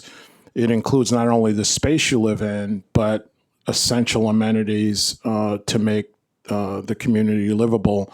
And I think you need scale to deliver that. And I think Monitor Point does it. I also think that the questions about affordability, while the right questions, I think often can slow projects down. And I think in this particular case, the need to deliver affordable housing faster in the midst of a crisis really should take precedence. So I'll stop there. Thank you. We'll now hear from Juan. Good afternoon, council members. Chair Lewis, thank you for having us today. I'm here as the executive director of Southside United. You've heard from my colleagues, you've heard from some of my neighbors, you've heard from some of my friends in the community on why they support this project in the same way we do as an organization. The reason we support this project is because of the many nuances to the project that we believe are going to take us to a place where we haven't seen something like this on the waterfront in our community, which is achieving a 40% affordability, but even more so, the income bands that are skewed there at 40, 50, 60 to 70, 80% AMI, all those income bands are going to make sure that people in our community have a real chance at achieving an apartment in those buildings. The reason we also support this project is because countless times, countless days, countless hours, I sit in my office and I see many people walk through the doors of our office. And every day I hear someone saying about how they've been displaced. I hear families tell me they want to come back to the community they love. But I've seen a lot of those families also say we can't afford to go back there.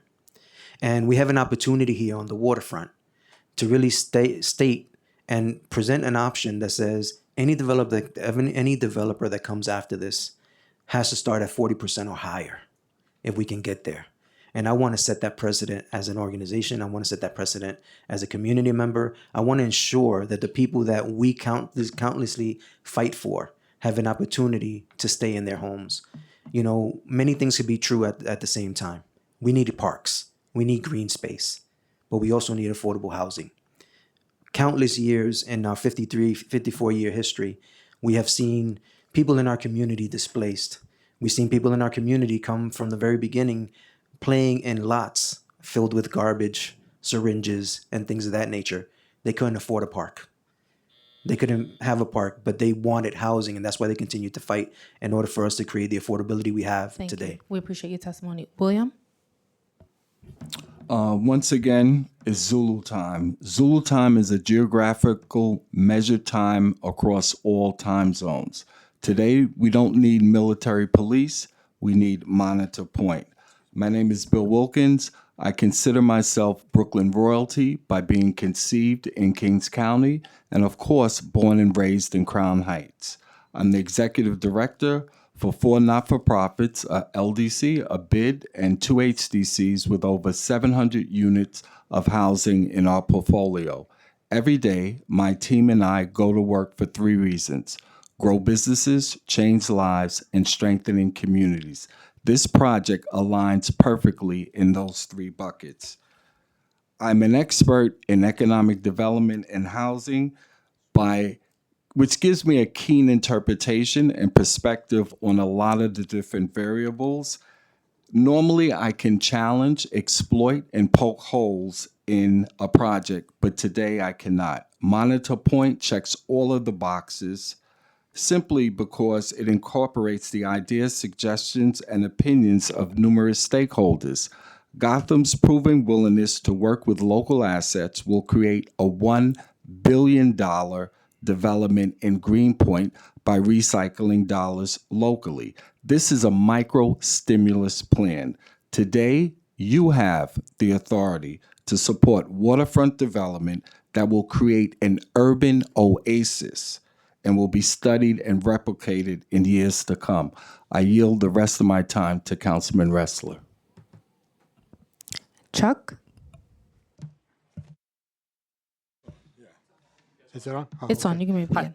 My name is Chuck Brass. I recently retired after 45 years of devoting my professional life to the creation of housing in New York City, during which I helped to structure the financing of approximately 50,000 units of housing in the city, while at HPD, the Housing Development Corporation, where I helped establish HDC as the leading financer of affordable housing in the country, Community Preservation Corporation as a consultant at Forsyth Street Affordable Housing, where I assisted clients in the creation of more than 600 units of affordable housing on the Greenpoint waterfront over the past decade. Here today to support the Monitor Point project. It's the most ambitious development proposed for the Greenpoint waterfront, which will create more than 1,100 units of housing, 40% which will be affordable to low and moderate income families. That is, the project will create 450 or more units of affordable housing. It's truly remarkable as the Gotham organization, one of the oldest and most respected builders in the city's history, is able to achieve this level of unprecedented affordability, which far exceeds the requirements of MIH. As only 18.5% of the total units are being directly subsidized by HPD and HDC, Gotham will do so with minimum scarce public subsidies on land for which they are paying the MTA, and while also agreeing to fund the creation of maintenance of badly needed public available open space. These costs, along with relocating the current MTA facility, being borne almost entirely by the mixed income building. To require additional affordability will require large amounts of public subsidy so badly needed to support affordable housing developments in other areas of Brooklyn and the city, which cannot support the creation of affordable housing through cross-subsidization of market rate units, which I might add the city also desperately needs, as they've lost tens of thousands of tax-paying residents since COVID started, since COVID. So that's why I support this project. Thank you so much. Councilmember, do you have questions for this panel?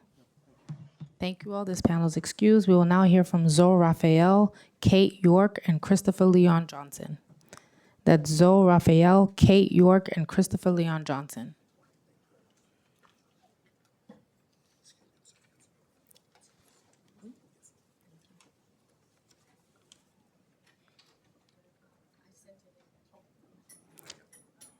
Kate, we'll start with Kate. You may begin.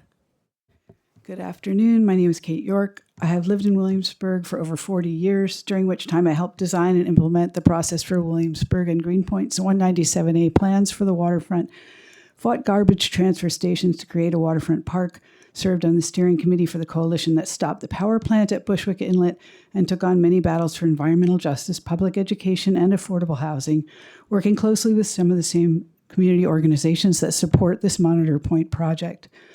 The 2005 rezoning success in elevating Williamsburg real estate to an instrument of international investment has turbocharged the luxurification of what was once a brownfield. The low-income community that remains was secured by our local nonprofits years before developers were clamoring for property along the East River. We worked to free this waterfront from the burden of noxious industry, while disinvestment left us to serve the needs of our community with our own hard work. Now that the area is swimming in investment dollars, we're expected to cheer this massive overdevelopment as the only route to affordable housing. And this leads me to the question, how many luxury towers will it take to make housing affordable? I'm writing to express my profound disappointment that this unique parcel of publicly owned waterfront could become 3 enormous luxury towers and not 2, because I think there's some kind of misrepresentation that 2 towers are actually 1, so they don't have to comply with poor door legislation, but I'm not sure about that.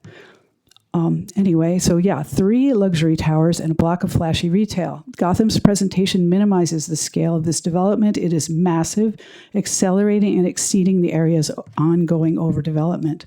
Bushwick Inlet is a shallow, partially dredged inlet on the East River in Brooklyn, part of a tidal strait where high tides often exceed 5 feet.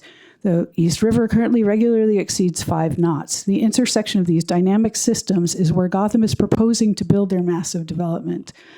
The majority of the area is in the 100-year Thank you so much. floodplain. Zoe? Hi, I'm Zoe. I live on West Street in Greenpoint in a housing lottery unit that I can barely afford, where the landlords segregate us, gave us subpar finishes, zero amenities, and ignore resident and building issues. The proposed project Monitor Point is egregious, and the fact that they are incentivizing people who already work for them to come from other neighborhoods to rally for them, sending them to speak even during other projects' testimony time is shady at best. They are taking advantage of the fact that they don't live in North Brooklyn and don't care about the current residents or what we actually need. I'm a member of the community garden at 461 Franklin Street. This proposed building complex height would cast shadows all over Greenpoint, specifically putting our small garden at major risk of losing all its sunlight, when Greenpoint is already starved for more green space. This construction project would not only make living on West Street incredibly uncomfortable for the next 10 years, but it would also seriously impede the inlet's newly, finally open public green space.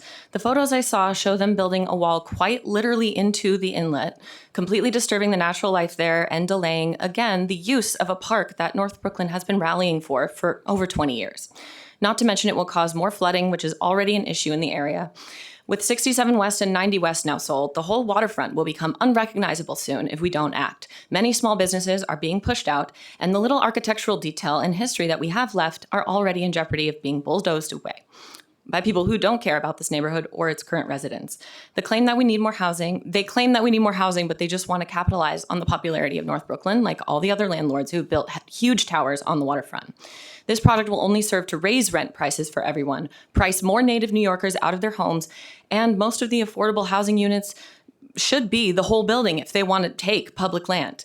They should have to open the rest of the unopened park and invest in the unopened green space that we have been fighting for. Prices around us have already increased exponentially, and this will make it worse. This would also add a bunch of construction noise and hazards. Thank you so much. Christopher? Speak on. Hello, my name is Christopher Leon Johnson. I oppose this project. I want to make this clear that I used to be a 32BJ shop steward, and I'll say this right now that my union is getting paid by this developer and their consultants to push this project through.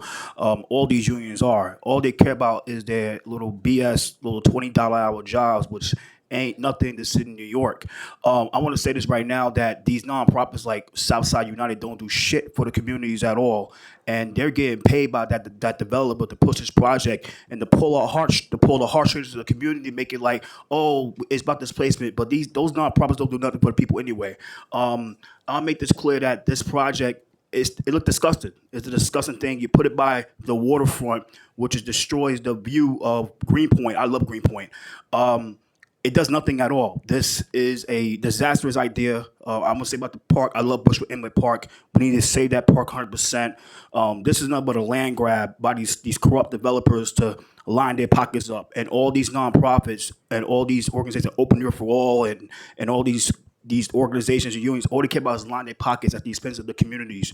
Look, I understand that the unions like Local 79 and all the building trades want their jobs, but what's the point of having these jobs and you can't live in the buildings that you building? Even 32BJ, they're like the worst. They'll sell their own community out for make $20 an hour. It's disgusting. I'll say this right now that I oppose this project 100%, and Mr. Reynoso be on a record that, and you, wrestler, need to be on a record that you stand in hand with Los Suarez, Southside United, and you need to be on record with that, Mr. Wrestler. I know you oppose the project, but you need to be on the record saying that you stand with them time to time, especially at those nonsense rally outside City Hall Park when they talk about stop displacement. But these are the same nonprofits that was silent about the City Yes Plan, and these are the same nonprofits that are pushing for COPA, which is another land grab opportunity for the developers. So I make that clear that I oppose this project and no this project and save Bush Inlet Park. Thank you. Thank you so much. This panel is now excused. We will now hear from Frank Lang, Robert Bronette, Jerson Ascona, and Roxanne DeCrest.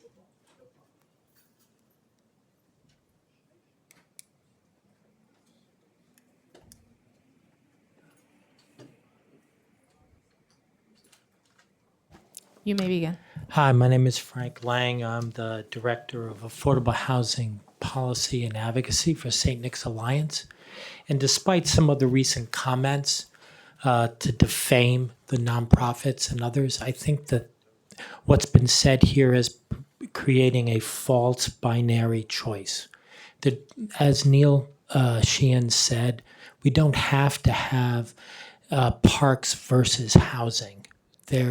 We can have both. I think that there are more than 4,200 signatures in support of this project, and so this project has got a lot of support. St. Nick's Alliance and Lusuris, Southside United, have been fighting for the residents of this community, and we're not getting any big payoff from this project. We are working very hard because the residents have been pushing for this. It is unique to be able to have 40% low-income housing here. And many of the speakers in support of the park, we support them when we work close together, like with Kate York. So we want the city council to support this project. We think that this can work. And to the council member who has asked repeatedly, do we want more affordable? Yes, we would like to have that. But we understand the constraints of what's being asked here. And if the city, which has the tools to be able to help make that project even more affordable, we would welcome that. Thank you. Thank you. Robert? Good afternoon, Council. First and foremost, I would like to say my name is Robert Bernard from Local 79, lifelong Brooklyn resident. No, none of us from Local 79 are being paid to be here. Me, neither myself or none of my laborers from Journey members are being paid to be here. I just want to set that record straight, okay? All right, so I've lived in Brooklyn most of my life, and we urge you to vote yes on the Monitor Point project. The project meets the mayor's affordability agenda and the Brooklyn Borough President's comprehensive plan. First objective, to build new houses of all types and affordability levels, while not displacing any existing residents. Greenpoint was identified in this plan as a new capacity priority area. The borough president also found that building only parkland or affordable housing are not viable development alternatives for this site given the site's constraints, development costs, and the need to relocate the MTA facility. Projects like Monitor Point help make sure the people who build and keep the city running can still afford to live here, especially those who have lived here their entire lives and watched it change over the years. Construction workers are community members. We need development that serves New York families, not just wealthy homeowners. This project gets polluting truck traffic off our streets and replaces it with housing and an accessible waterfront, and will create union jobs for people of the neighborhood by the neighborhood in this process. For those of us who already live here and are lucky enough to have a roof over our heads, we cannot be exclusionary and pull up the ladder behind us. We have to build a community for everyone. Blocking housing in the name of the environment without offering real alternatives is just NIMBYism with better branding. Thank you. We urge you to support the Monitor Point project. Thank you. Thank you. Jerson? My name is Jason.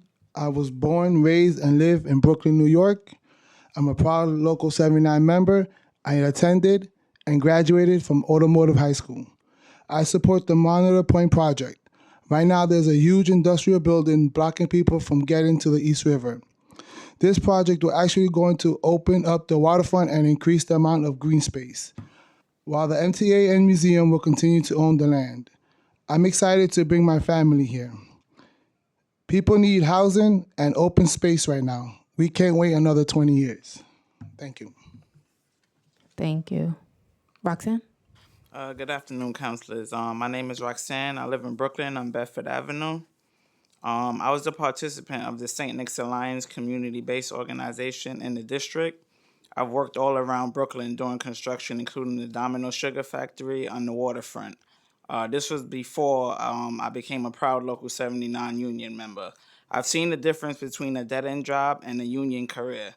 This project will offer good wages and benefits for workers, which means more people can afford to live in their communities. The best way to prevent displacement is to build more housing. Change is a part of the life in New York. Everyone should be able to share in what makes Brooklyn special, not just existing homeowners. This is why I support Monitor Point. Thank you. All right, thank you all for testifying. This panel is now excused. I will now call Iraq Rivas Donato Diagosto. I'm sorry for butchering your name. Jonathan McKenna, Janice Luletta, and Randy Pierce. Also, just point of reference, we have 17 speakers remaining here in person before we switch to online. We will start with Iraq. Hello, thank you so much. Thank you, Chair Lewis, Councilmember Ressler, and members of the Subcommittee of Zoning and Franchises for the opportunity to testify today. My name is Irak Shehansky Rivas, New York City Director of Policy at the New York State Association for Affordable Housing. We represent the for-profit and not-for-profit affordable housing industry stakeholders. Nycc strongly supports the Monitor Point application before you today. This proposal delivers approximately 460 units of affordable housing, 40% of the residential space, for families earning an average of 60% of AMI. That level of affordability goes far beyond mandatory requirements and is a genuine, important commitment at a time when construction costs remain challenging. For Council District 33, these units will make a meaningful difference for working families. The Monitor Point proposal uses the right amount of city resources by bundling affordable housing with MTA modernization, waterfront improvements, open space, and a cultural museum all in one site. We avoid the need for multiple separate city investments across different locations. That means more public benefit for every dollar on every zoning tool we authorize here. Monitor Point is a model of coordinated public benefit. These applications allow the city to tackle housing, transit, open space, and cultural preservation together in a time when these type of investments are critical, rather than waiting until these issues have become too large. This is exactly the kind of smart multi-benefit project our city needs to address its housing crisis while strengthening infrastructure and community assets. We respectfully urge you to vote yes on these applications and move this vital project forward. Thank you. Thank you. Donato? Hello, my name is Donato, and I'm born and raised in Brooklyn for over 30 years. My family is now third generation of residents in Williamsburg and Greenpoint area. I'm a proud card-carrying member of Local 79. I'm here on my own, not by paycheck. I'm here to show support to Monitor Point project since the beginning. I've been here since the first Zoom meetings. This project, from the start, will offer many of my brothers and sisters from the Local 79 the chance to make a paycheck to support their families, and also a way to build a place to call home for new generations. This is a project that will house many present and future residents of this great borough at a reasonable cost.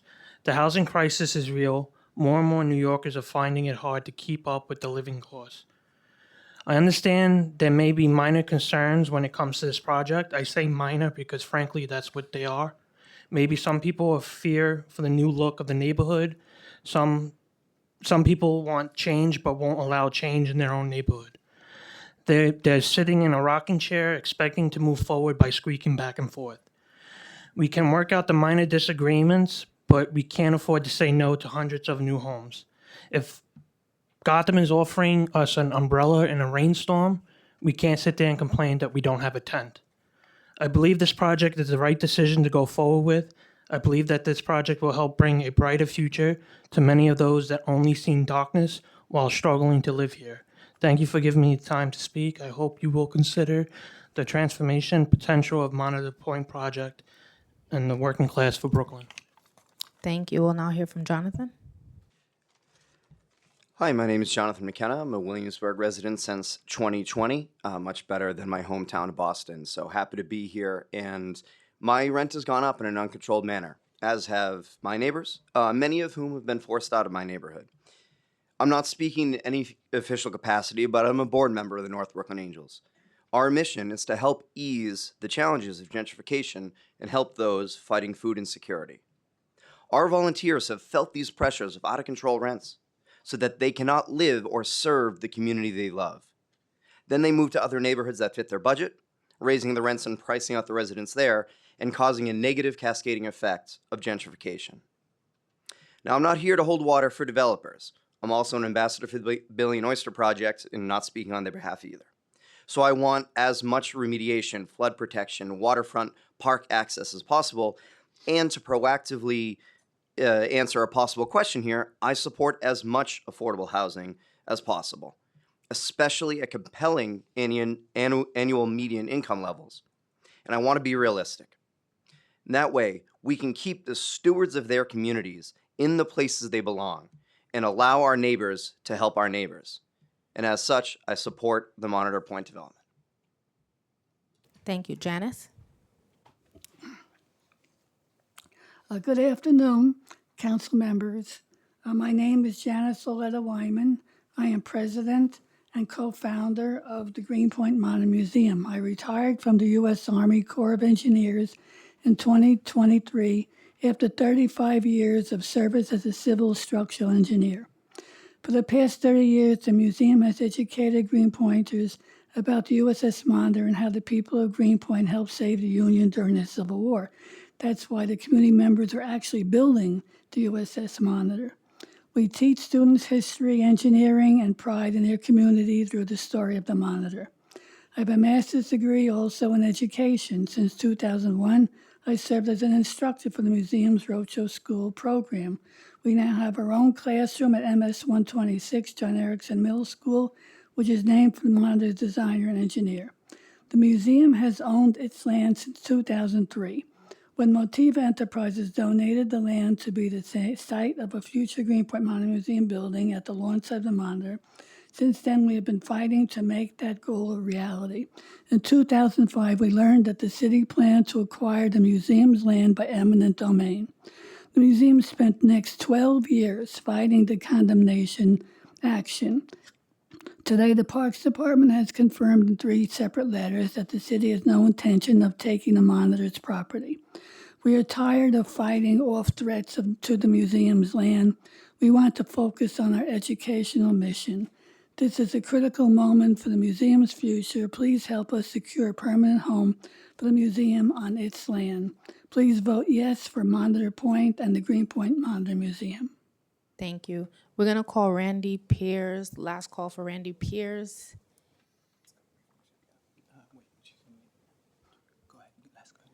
All right. And if you're not here, Randy, you could submit your testimony online. Councilmember Ressler. Thanks so much. The gentleman from Nycc, you testified that this would be significant additional housing for residents in District 33. Is that right? Correct. So this project, do you know what the percentage of the units will be for people who live in District 33? Yes, it's about 40%. Units? The affordable units, what percentage of those affordable units will be for residents of District 33? No. 15%. 15% of the affordable units will be for people who live not in District 33, in District 33 or District 34 in Greenpoint and Williamsburg. So 85% of the affordable housing will go to people who live across the city of New York. 15% of the affordable housing constructed would be in this for this community. So I just want to correct your statement for the record. This is not a significant amount of housing for the residents of District 33. It's a significant amount of affordable housing, yes, but not for the people who live in our community today who are being priced out and displaced, who are facing enormous pressures of gentrification. I'm surprised. Does Nycc support additional affordable housing in this project? Yes, definitely. We will support that. But, I have to say, the caveat here, as a former budget director for a borough president, I think all these conversations should be grounded on, on the public funding availability, and also by acknowledging when you take those public funds to a particular site, you are actively taking those funds away. Excuse me. You're taking those funds away from another project, and you could be jeopardizing that project in the city elsewhere. And I would presume that Nycc would agree that on public land, there should be a different threshold and expectation for affordability than on a private ULURP application? In principle, yes, but we need to acknowledge the reality of the economics. Okay. Thank you all for your testimony, and Janice, thank you for your years of advocacy and work with the Monitor Museum. We appreciate you and George very much. Thank you. This panel is excused. Point of reference, we have 15 people left to testify before we go online. Now we'll hear from Eduardo Medina, Israel Rodriguez, and Erwin Denny. Eduardo Medina, Israel Rodriguez, and Erwin Denny.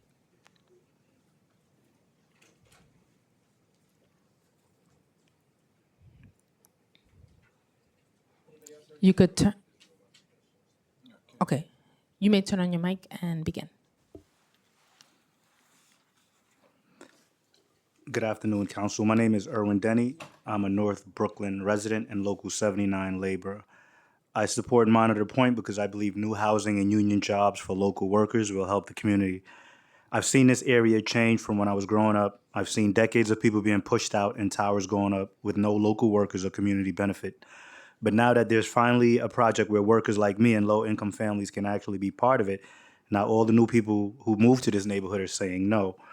I bring this up because we're talking, if you look at the MTA bus depot, that alone, people are talking about birds and trees, and you have people who work 3 shifts in an MTA depot that's pretty much a piece of crap, but nobody's mentioning that. And just to have this project taken off will help a lot of people, including the MTA workers who sit there 3 shifts a day. This is what the community needs. This project can provide stability for workers who look like me and families who are getting pushed out. Please say yes to this program, to this project. Thank you. Thank you. Eduardo Medina. Last call. Okay, he's gone. All right. Stand at ease.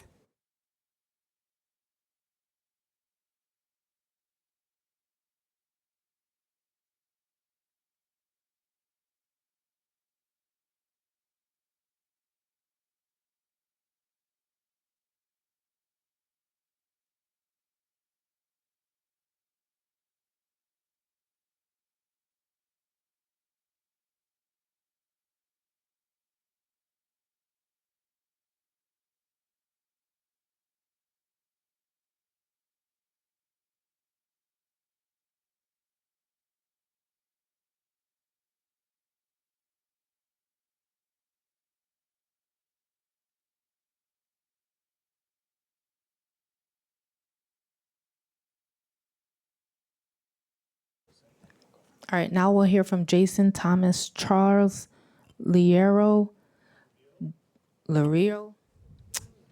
Sorry, I'm reading from a computer. George Wellman. Oh, okay. Well, he went already. So these 4? Is George Wellman Okay, these 3. And Jack Connors? And Jack Connors. Jack Connors. All right, we're going to start with Jason Thompson.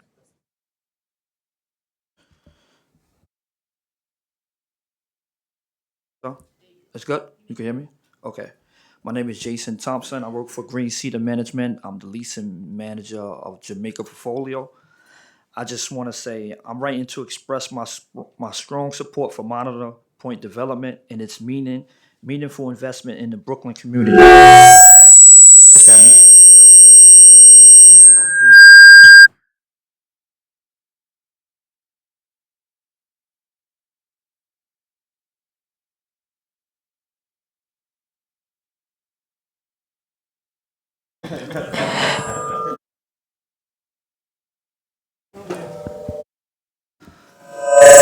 It's my phone. It might be my phone.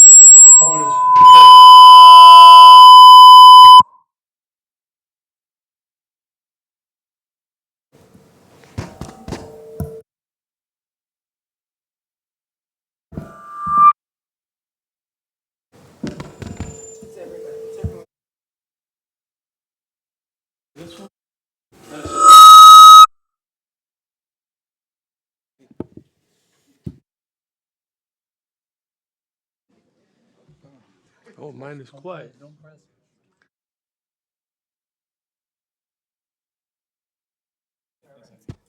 right, microphone check. There we go, we're back. For those that are online, we're standing at ease. All right, we're back. All right, so Jason Thompson, you could begin. Okay. You can start from the top. Let's right. restart his time. Thank you. Again, my name is Jason Thompson. I work for Green Cedar Management. I'm the leasing manager for the Jamaica Portfolio. I'm writing to express a strong support for Monitor Point development and its meaningful investment in the Brooklyn community. I have seen many efforts of business to support the neighborhood where they operate. This proposal stands out because it goes beyond economic development. It creates real opportunity for very for the very workforce that keeps Brooklyn running to maintain it in the community they know and love. The project is expected to generate nearly $1 billion in construction-related economic activities, creating hundreds of well-paying union construction jobs over several years. Once completed, it will also provide approximately 70 permanent on-site jobs across retail, restaurants, property management, and the service sector, further strengthening the local economy. Equally important is the project's commitment to affordable and stability. This inclusion of housing for residents earning 40 and 60% of the area median income, with 40% of units designated as affordable, will help assure the essential workers can live near where they work. At a time when many long-term residents are forced out due to the rising costs, this level of affordability is crucial. Brooklyn continues to face severe housing shortage with a citywide residential vacancy rate of just 1.4%. Monitor Point directly addresses this crisis by delivering approximately 1,150 homes, including 460 permanently affordable units. This is the type of large-scale housing production necessary to meet the urgency of the moment. The project also plays an important role in preventing displacement by increasing the supply of housing, particularly affordable housing. It helps stabilize. Thank you. And now hear from Charles.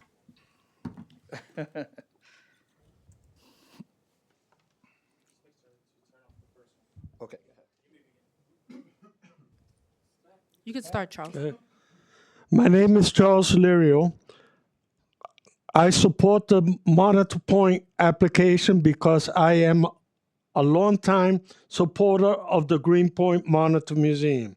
I am excited for the museum to finally have a permanent home in its land.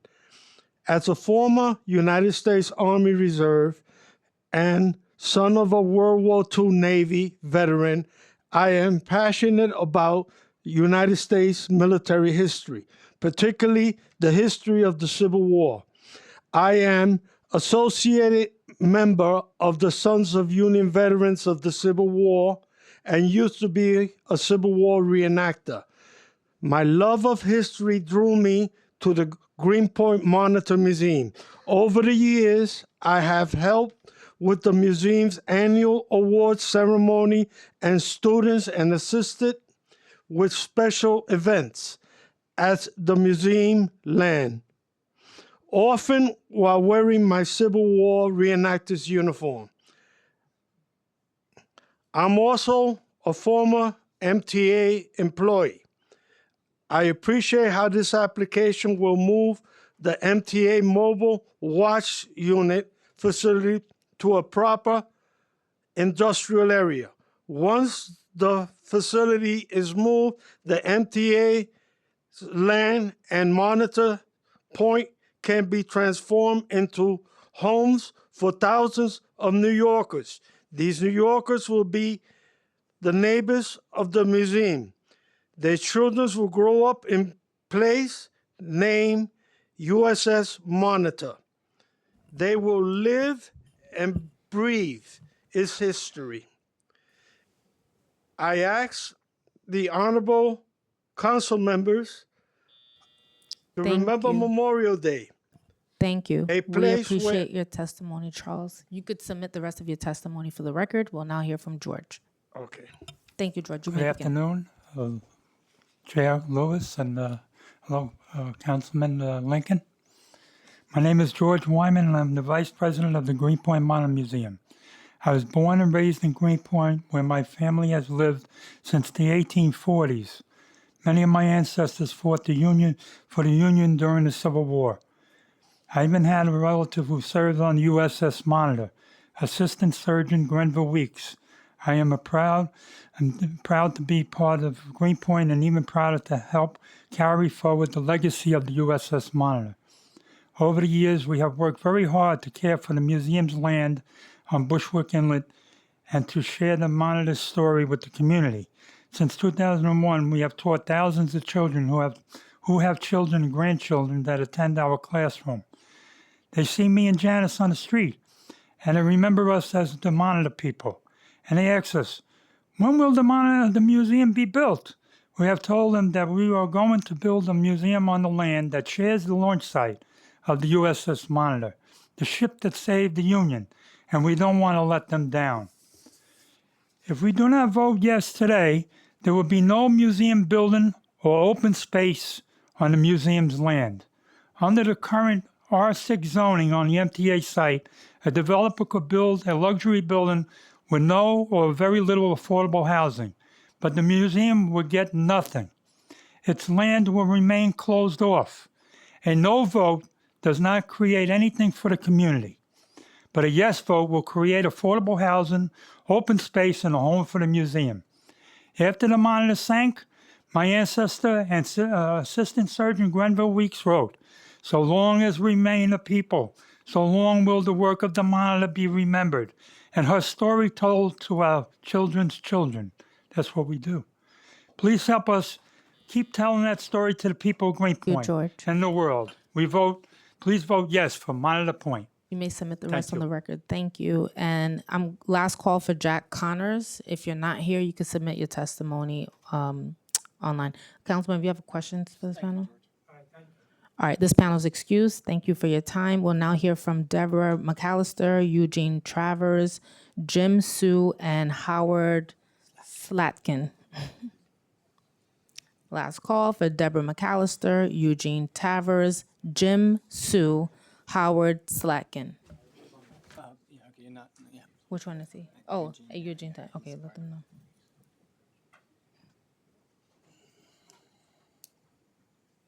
You may begin. Good afternoon, council members. I'm Deborah McAllister, Vice President at the New York City Housing Partnership. I'm here on behalf of the Housing Partnership in support of the Monitor Point project.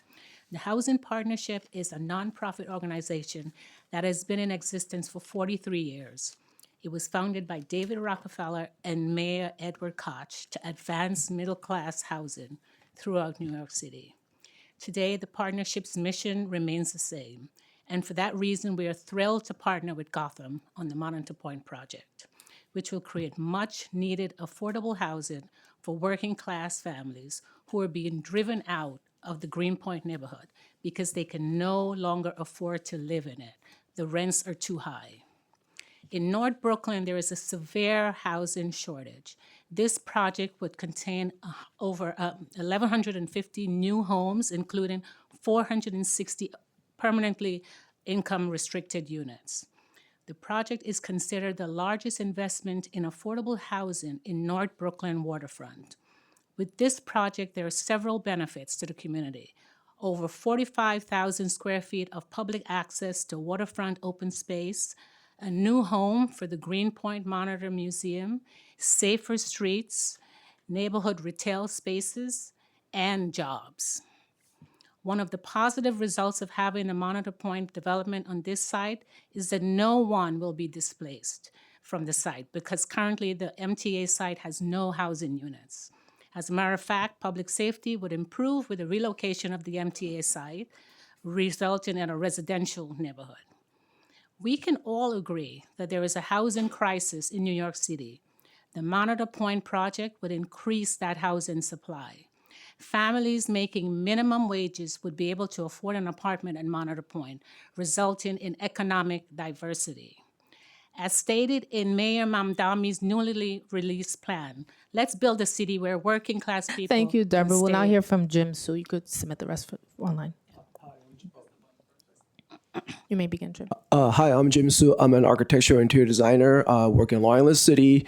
I know the inlet pretty well. Anyway, my testimony is includes several drawings, which I'll show you later. It's against the mega high-rise proposal and take advantage of linear acreage by proposing clusters of low rises that cascade down into housing units. The upper 13 to 14 floors will be co-op and condos with expansive roof decks that has various amenities like pools and jacuzzis and restaurants. The housing below will provide every residence outdoor patios with solar panels. All these housing a series of indoor and outdoor skywalks, tubes similar to the High Line, will connect the housing units to the proposed Makers Park, which is the new park that we like to build, and have a spoke with its inner circle to looks like a cogs and wheel sort of a maker's mark steampunk material.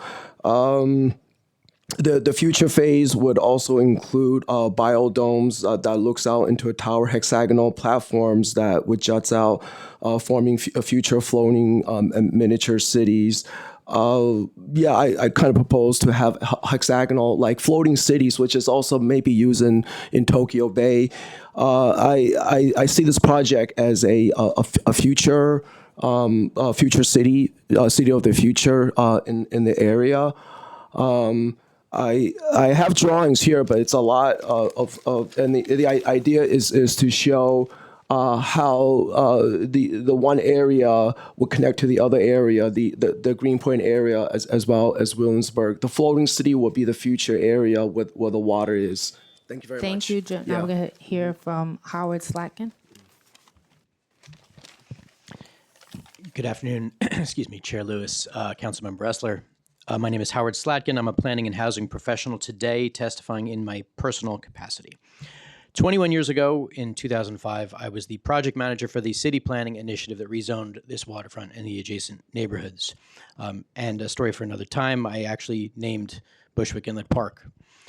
I have a keen appreciation for the deep frustrations within the Greenpoint Williamsburg community about the extended delays in achieving the full open space objectives of that plan. This is what makes the Monitor Point proposal such an important one. Relocating multiple MTA facilities, environmental cleanup and build out of public open space, the completion of Box Street Park and Greenpoint, adding over 400 more affordable homes and creating a home for the Monitor Museum. This is the first proposal in all these years that can actually achieve all these things. The idea of making the project even more affordable is an obviously appealing one. But I urge the council, as it considers this issue, to adopt an eyes-open approach to the trade-offs of adding public subsidy to a proposed development. More subsidy for one project directly reduces the amount of subsidy the city can use in other members' districts, particularly in lower-income communities where public subsidy is the main source of new housing. This proposal reflects a pragmatic effort to address numerous long-standing public policy objectives, and I encourage the council to approve it. Thank you. Thank you. We'll now hear from Councilmember Ressler. Mr. Slatkin, if you were to go back 21 years ago when you were the project manager on this fateful rezoning and realized that the vast, overwhelming majority of the open space had not been realized over 20 years later, how would you still have supported the rezoning? I appreciate the question, Councilmember.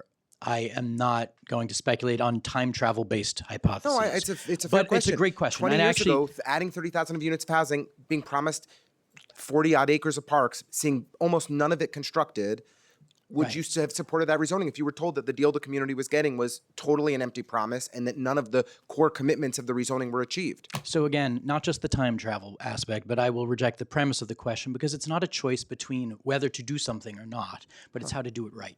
And I think that there's certainly many ways in which... Has this been done right? I'm sorry, I'm trying to speak. Thank you. There are certainly many ways in which the implementation of the open space plan has not gone as planned. And there are incredibly dismaying aspects of that. In particular, the condemnation costs for the acquisition of the park were dramatically underestimated, and adverse court proceeding inflated that cost substantially. This is something that has deep history and roots in the neighborhood. You're aware of all these issues. The ability to implement the plan on an ongoing basis depends on the ability to adapt and make new decisions and bring more resources. There have not been enough resources to achieve full implementation of that, and this is an opportunity to bring some of the resources that are necessary. There are not other opportunities that I am aware of to bring the resources necessary to achieve all of the elements. Your testimony was that this would knit together promises of previous open spaces and achieve the initial plans of the rezoning. And I just think that's pretty wildly misleading.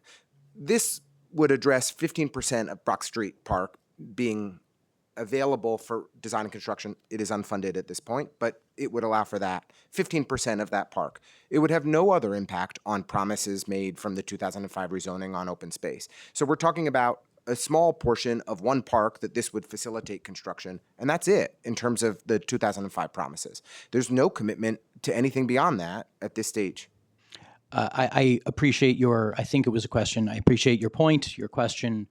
I think that the implementation of the continuous open space objectives of the plan, this is completely consistent with that, and that achievement of the additional connections to the waterfront and the open access is part of the plan. I think that, sure, there's Esplanade space that would move forward if this would happen, as with any development along the waterfront. But overall, this does nothing to actually follow through on. We have no commitment from now a fourth mayor in a row to actually make happen the promises that you shepherded through with this failed rezoning. So yes, we got the housing. We didn't get any of the promises that were made to our community. 16% of the units are affordable, and many of those units at totally unaffordable levels to the people who lived in Williamsburg and Greenpoint at the time of the rezoning. And none of the open space, except for the stamp of a park WNYC transmitter, which is about the size of this room, has been achieved. So you'll have to forgive me for the level of frustration on the broken promises of this rezoning. If I can just respond briefly, I do appreciate the frustration, and I think that that is all valid and important, and I think figuring out the most important way to go forward to enact elements of the plan is the answer. Thank you. This panel is excused. These are our last two in-person public testimonies. If you would like to testify, please identify one of the sergeant-at-arms to submit a card before we transition online. So this is the last call. Francisco Zarat and Steve Flack.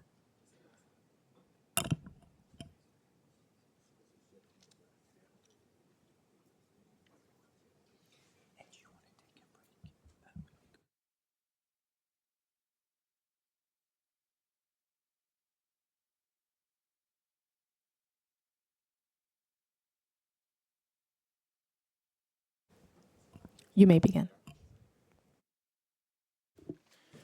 My name is Francisco. I'm from Williamsburg, and I'm a proud Local 79 member. I support the Monitor Point proposal. Growing up here, it was difficult to find good job and opportunities and keep up with the cost of living. I used to work on Foodtown off of Bedford Avenue, Lincoln Market on Box Street, but it was difficult to survive. It was a Local 79 apprenticeship program that led me to a middle-class career. Union apprenticeship programs are lifeline to low-income communities of color. This project is more than just a building. It is an engine for economic growth and community investments. This project will bring housing and union opportunities that will actually sustain families and help us stay in the neighborhood. Empty lots don't support families. Empty lots don't fix the shoreline. This project does. Thank you. Keep it nice short. Thank you. Steve? Hello, my name is Steve Flack. I'm a fourth-generation New Yorker, born and raised in Williamsburg. Growing up, the North Brooklyn waterfront was a wasteland of closing factories. The fact that it's currently a place that people want to live is still shocking to my family who fled to the suburbs in the 80s. Currently, New York City has a 1.4% vacancy rate, which is unsustainable. We have people so desperate for homes they are bidding up on rents, something I saw a friend fall victim to in a sketchy one-bed in Crown Heights this weekend. When I told my friends that I was going to be here today, I was contacted by multiple friends asking if I had a connection that would help get them an apartment. Otherwise, they are on the verge of leaving the city. These are people who wanted to raise families here. We need a city that welcomes them, and the only way to do that is with more housing. Turning a waterfront MTA warehouse into hundreds of affordable homes is a boon to the city. New York City is in a housing crisis. Decades of disinvestment has led to a missing middle that won't come around until we build it. I was lucky to be born here, but New York City isn't a place just for natives. It's a place built by and for people who want to live here and want to put roots down in the greatest city in the world. Monitor Point helps get that done. Thank you, Steve. We're now going to transition on. This panel's excused. Thank you. We're now going to transition online. I'm going to step out for a few minutes, and I'm going to turn it over to Councilmember Ressler.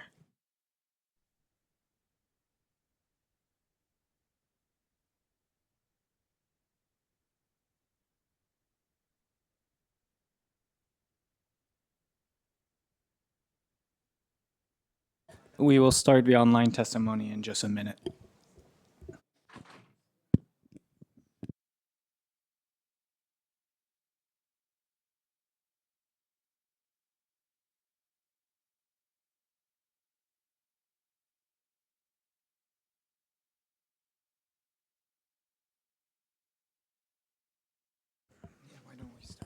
Great.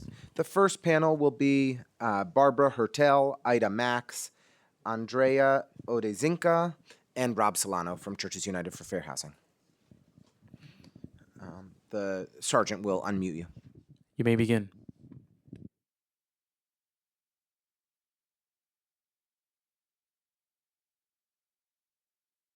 Barbara Hertel, you'll be up first.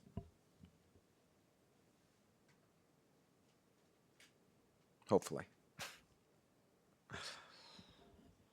You may begin. She's still Okay. there? Oh, great. Barbara, can you Am I hear here? us? Okay. We can Hi. hear you. Good. I'll get my picture up there somehow.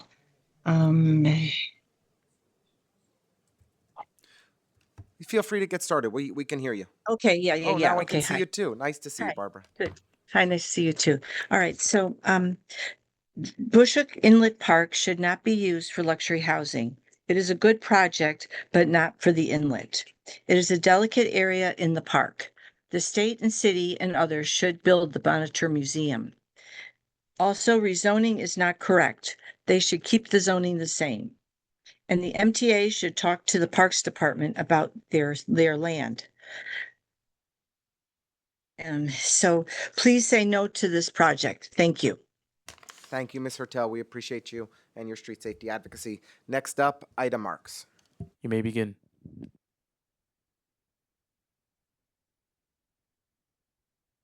Sorry, good afternoon. My name is Ida Marks, and I'm a Greenpoint resident and a lifelong New Yorker. I'm strongly opposed to the Monitor Point project. In the past 7 years, over 10 new oversized towers have been built in Greenpoint, mostly on the waterfront. That doesn't count dozens of other developments all over Greenpoint, all favoring the wealthy. The working people of Greenpoint are being falsely portrayed by those on the developer's payroll who give testimonials claiming the local community is trying to prevent affordable housing. This is untrue. The Greenpoint community is trying to prevent our cost of living from going up even more. Our rents and overall cost of living have risen over 60% since 2020 due to the massive, primarily luxury overdevelopment we have experienced. And to be clear, the units Gotham proposes are not specifically for local residents. This is not a way to keep people in the neighborhood who are being pushed out. The housing lottery pulls from all boroughs, and you don't necessarily have a choice of where you end up. Working people, senior citizens, and those of us who are not wealthy are being pushed out of Greenpoint in droves. The claim that the affordable housing, which isn't even affordable to many of us, will help is untrue. Actually, the opposite is true, as you can see from the data, that this additional luxury housing will continue to drive up rents in the neighborhood. How can anyone responsible for city planning approve yet another structure without considering the effects of on our transportation, gas, electric, and our daily quality of life by adding thousands of people into a relatively small area? And now Gotham proposes an even bigger structure with even more negative impact on the environment, cost of living, and quality of life for Greenpoint.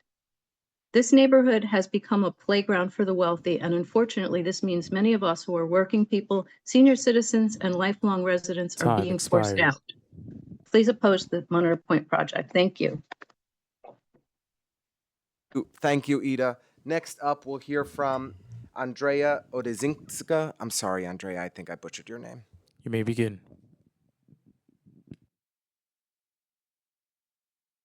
Mute. Hello, good afternoon. I am also a Greenpoint, longstanding Greenpoint resident, and I was here for the fights in '05 when we were beating back the power plants away from the waterfront. Thank you, Councilman Ressler, for standing up for us. I must say it's a bit disheartening to see that the rest of the subcommittee is sort of not there. I don't know whether they will watch it later, watch testimony later. And it was also incredibly disheartening when the borough president left before the last meeting even started at city council. Hardscape circular driveways of luxury towers and hardscape esplanades are not open space. They are not a park. They don't feel the same when you walk through them. It is simply just not open green space. I recently went to Bushwick Inlet Park. My whole family went. It was amazing to be there. You could feel the energy. The entire neighborhood is just, it's a palpable thrill that is finally open. There were horseshoe crabs, various exotic birds and waterfowl. The fact that a luxury tower that is that incredibly tall would be in certain places about 10 feet away it's just wrong. It's kind of an outrage, really, that there's no other place that can be built. We, as somebody else mentioned, are completely underserved for open space. It's a flood zone. And we have already accepted 30,000 new residents. So I'm really hoping, but although I don't know where the rest of them are, that this subcommittee has more pointed questions beyond AMI facts and figures over and over again. There was one person on the subcommittee that asked about flood mitigation, and then obviously some pointed questions. Thank you, Councilman Ressler. But it's just amazing that Time that expired. Now we're going to hear from Eric Benderman, Michelle de la Uz, and Jasmine Smar. And Kendra Chu. You may begin. We'll start with Councilmember Eric Lincoln, Benderman. Okay. was wrapping up that panel. Am I ready to, or should I wait for the others to speak? Oh, you may begin.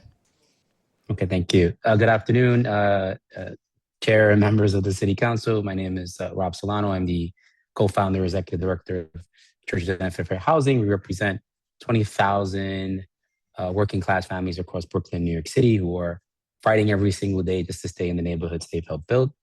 I'm here today to talk about the Monitor Point proposal, but more importantly, I'm here to talk about political accountability. We hear a lot today and talks in these chambers about building housing. But let's be clear, the history of District 33 has already shouldered the burden of the city growth. Over the last 2 decades, our neighborhood has generated and absorbed more housing density than any other district in the entire city. We have done our part. When the people of North Brooklyn elected and re-elected Councilmember Lincoln Ressler, we did not vote for the status quo. We gave him a clear, explicit mandate: end the era of rubber stamping 600-foot luxury towers on our waterfront, protect our communities from displacement, and defend our public land. Councilmember Ressler is doing exactly what his constituents hired him to do, holding the line against this project. But this isn't a local issue. This is a citywide turning point. New Yorkers just recently overwhelmingly changed the era of Bloomberg era playbook, trading away public assets for public-private land for a tiny fraction of affordable housing, while handing 60% of profit to luxury developers. The citywide mandate is now to build deep, systematic affordability and putting the public good first. This brings us to the double mandate that faces the City Council today. Locally, the community has said no to more luxury displacement on the waterfront, and citywide, the voters had demanded a radical shift toward true housing equality. With these two mandates combined, the City Council has zero room to hide on the Monitor Point. This is the first major land use test on the new political era. If this council chooses to override the local member, ignore the community, and approve of projects at 60% luxury market on the land that belongs to the public, you're not just making a bad zoning deal, you're actively voting against the explicit democratic will of the people who put you in office. Thank you. Time We're has watching expired. this vote closely. We expect Thank the you, body Rob. to You can respect the submit local the rest mandate. of your testimony online. Thank We you. appreciate you. I appreciate you. This panel is now dismissed. The next panel is Eric Betterman, Michelle de la Uz, Jasmine Smar, and Kendra Chu. And we'll start with Eric Betterman. You may begin. Thank you. I'm Eric Biederman, Vice President at the Community Preservation Corporation. CPC is a nonprofit affordable housing finance company that was formed in the 70s to help New York City and state restore and rebuild communities that were devastated by abandonment and disinvestment. Since our founding, we've invested over $16 billion to finance the creation and preservation of more than 276,000 units of affordable and workforce housing.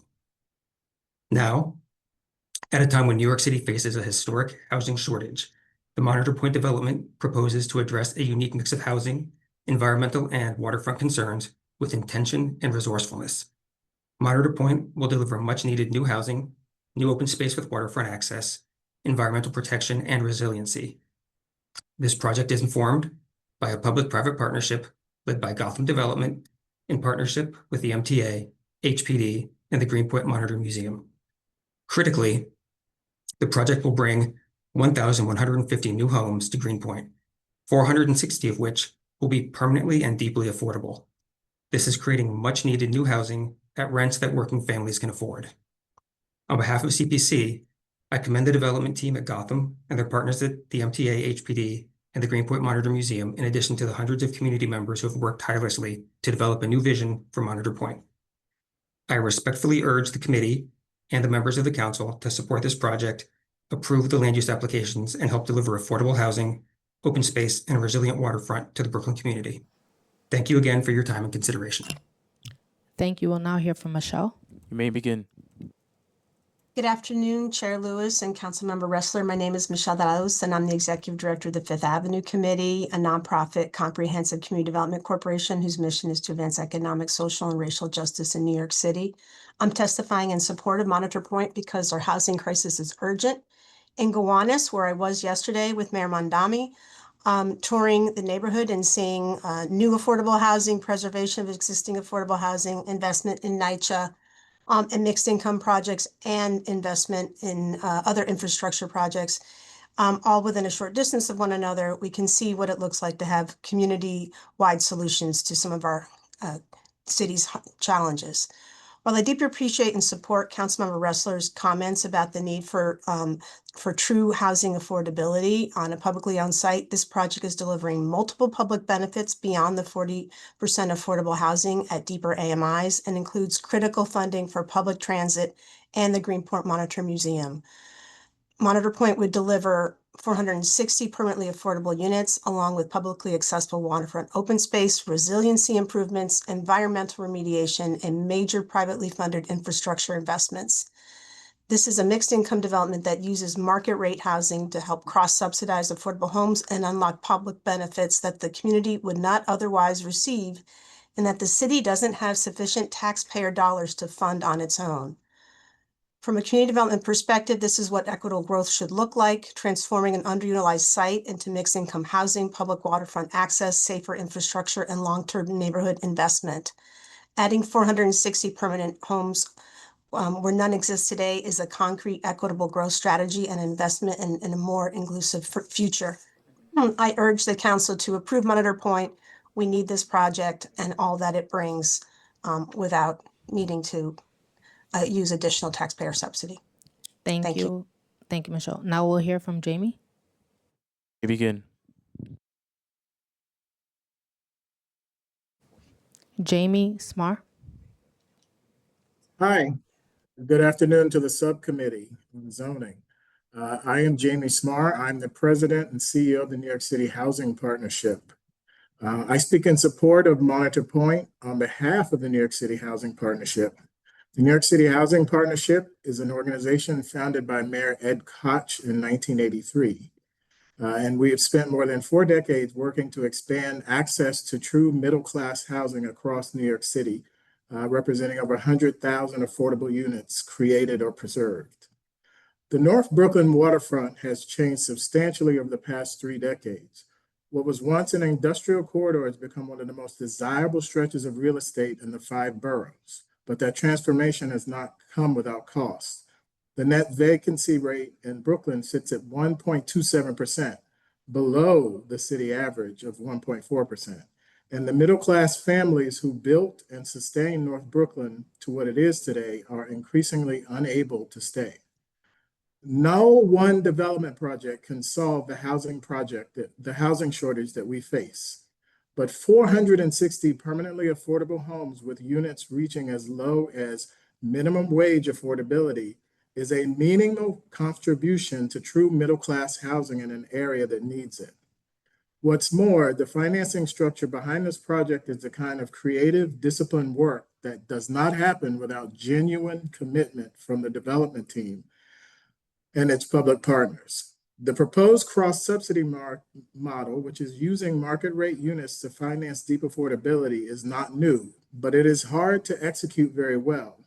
It requires a developer like Gotham with the experience and, frankly, the willingness to structure a deal that prioritizes community benefit over seeking maximum return. Gotham's record in East New York and the Lower East Side in this city demonstrate that they have done exactly that. Thank you, Jamie. You may submit the rest of your testimony online. Now we'll hear from Kendra. You may begin. Good afternoon, and thank you, Chair Lewis, Councilmember Ressler, and all here for the opportunity. My name is Kendra Chu, and I'm a director for the North Brooklyn Chamber of Commerce. We're a hyper-local nonprofit business organization that serves Bushwick, Greenpoint, and Williamsburg. On behalf of the Chamber, I'd like to express our strong support for the Monitor Point project. We view this innovative mixed-use project as a significant opportunity for North Brooklyn that's positioned to bring lasting benefits to our business community and our neighborhood in general. In addition to providing much-needed housing opportunities in a high-demand market, it will also deliver considerable economic benefits through job creation and small business growth. We see the conversion of a dated and underutilized industrial site, which currently blocks waterfront access and brings heavy truck traffic through residential streets, into a dynamic new development which includes housing, both affordable and market value, small businesses, hopefully with local ownership, critical environmental remediation and flood protection, and a significant amount of thoughtfully designed open space as a compelling model for the revitalization of underutilized sites into productive properties. Monitor Point reflects the kind of multifaceted development North Brooklyn deserves, and the Gotham organization is to be commended for the professionalism and thoughtfulness they've exhibited throughout the process. We recognize that no project of this scale is without its complexity, and we respect the integrity of the necessary review processes, but we ask that you consider the full scope of its economic contributions for the workers who build it, the families who will call it home, and the businesses that will serve it. Thank you again for this opportunity. Thank you. Councilmember, you have a question for this Thank you panel? so much. I just wanted to ask Ms. De La Usa a question. You had been such an important champion on the Gowanus rezoning. There was one large public lot in the Gowanus rezoning, correct? Yeah, public place. Public place, Gowanus. And what's the percentage of affordable housing on that public lot? It's 100% affordable. Okay. Thank you so much. I appreciate your testimony. The next panel, Maria Clara Golfo, Lauren Roper, Catherine, I'm going to butcher your last name, so Catherine G., and Sandra Baptista. You may begin. We'll start with Maria Clara. Good afternoon, City Council. My name is Maria Clara Golfo, born and raised in the Bronx with my family that relies on affordable housing. I currently live in Greenpoint, and I'm speaking on behalf of Save the Inlet. Thank you so much for the time to speak, and also Councilmember Ressler for holding the line. I appreciate you. Greenpoint is a community. Greenpoint is not Gotham City, but this is rapidly changing. Greenpoint has become completely unaffordable, with every luxury tower walling off the coastline of an incredibly densely populated corner of Brooklyn that has access to one incredibly inconsistent subway line, the G Ghost Line. People need access to parks and open spaces in order to thrive. This land can be used as a park space for the people Gotham flooded into the neighborhood. Developers like Gotham's luxury towers lead to displacement of people like me and my family. Since these towers have gone up in Greenpoint, rents in the community have risen. They doubled since 2005 and are up over 75% since 2015, making it one of the fastest rising rental markets in the entire country. And they're already starting to fall apart, the luxury towers, I mean. Furthermore, Gotham's proposal touts 40% affordable housing, but only 25% are actually MIH, mandatory inclusionary housing. My family can't afford the units that are available in that building for what it's worth. Gotham and the MTA are bending the rules to construct an enormous building for a 99-year lease. What happens in year 101? This is a land grab. This is pure private greed and corruption winning. There are warehouses and lots across Greenpoint, and that could be used for affordable housing, and I hope that it is for 100% affordable housing. To the union members who are made to be here, you can work for affordable housing units in other lots that are not literally upending an irreplaceable ecological ecosystem on a flood zone. And this is during a climate crisis. Please don't be short-sighted. All of this is setting a precedent that the rich will always win against communities. This community has been passionately against this. Please do the right thing. Thank It's you. not. Time expired. Thank you so much. Now we'll hear from Lauren. You may begin.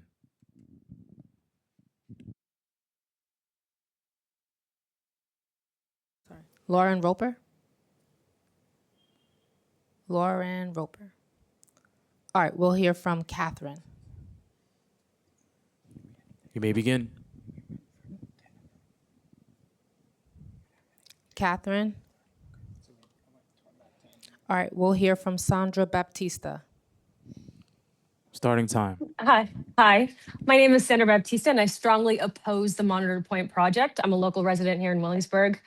My ability to live in Williamsburg has not been an easy one. I lived here 2010 to 2013 and then got priced out. Interestingly enough, I moved to Greenpoint, but I was only able to do that because of a personal connection to a Polish couple with a building that they then sold. So I moved out of the area for 7 years. I moved back to Williamsburg in 2022 because the love of my life invited me to move in with him. That was serendipitous, and I truly appreciate how lucky I am. I never saw myself as a Williamsburg resident again. In those intermittent years away, I never left Williamsburg, though. I worked at restaurants from Metropolitan Ave to Berry Street. I worked at Teddy's Bar and Grill. I do remember the New Kings Democrats, of which Lincoln Restler is a proud founding member, using the back room of Teddy's for meetings. We, the workers, never did engage in discourse with the New Kings, though, which I wish we had. I would have said to them, as I say now, that the argumentation back and forth about a baseline income of nearly 80K and a baseline number of affordable units within a luxury building is bogus. These quantitative questions don't answer the questions of how to effectively pull at the root of the housing crisis. Gotham and other developers are the root of the housing crisis themselves. I want to see more social housing owned by the city akin to the programs in Vienna, Austria, as well as Singapore. In Singapore, the Public Housing Board turns renters into homeowners, by the way. I can't go too much into it, so I ask all workers to turn into working class heroes by reading up on successful social housing programs that provide a quality of life we do not see currently with the public housing program provided by New York City. It's not impossible for a government to truly take care of you and your housing and see housing as your human right. I urge you, Lincoln Restler, to defend progressive housing practices exclusively. If not now, when? Let's stop prioritizing private developers. Thank you, Sandra. You got me beat. You beat the clock. All right. Last call for Catherine. I believe your last name is Gottfriedis or Lauren Roper. Last call. All right. This panel is now excused. We're going to call the next panel Angela Howard, Jessica Katz, Anissa Pugh, and Alice Wang. The next panel is Angela Howard, Jessica Katz, Anissa Pugh, and Alice Wang. We'll start with Angela Howard. Starting time. Good afternoon, members of the subcommittee, Madam Chair. I'm here in support of Monitor Point, and I'm here from the perspective of a not-for-profit partner. I spent 5 years at Covenant House International, where as Senior Vice President of Real Estate and Facilities, my work centered on one thing, and that was ensuring that young people experiencing homelessness had safe, stable, dignified places to live. From a real estate perspective, that work required partners who understand that mission was not negotiable, and that when timeline got hard and the budgets got tight and the people being served could not be the ones who absorbed the loss. The Gotham organization was that partner for us. Our collaboration on the new Covenant House, New York West 41st Street project, delivering 120 new housing beds for young New Yorkers experiencing homelessness, gave me a direct view of how they operate when the work is genuinely difficult.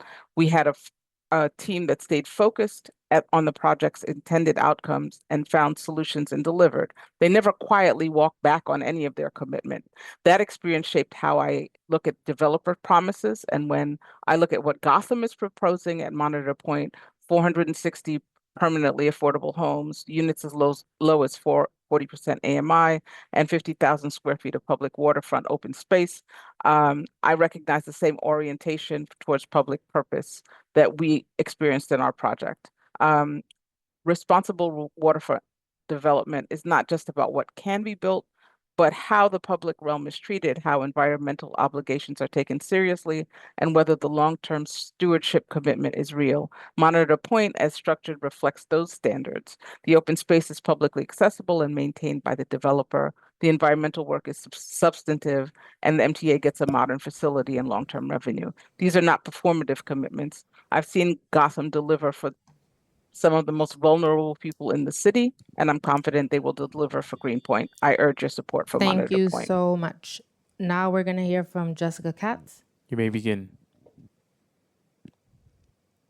Jessica Katz. Hello, everybody. Good morning. Thank you to Chair Lewis and all the members of the subcommittee for the opportunity to speak to you today. My name is Jessica Katz. I previously served as New York City's Chief Housing Officer, and I also spent more than a decade at HPD working on affordable housing. I've had the privilege of working with the City Council to help solve our ongoing housing crisis, and I want to thank you all for your service to the city.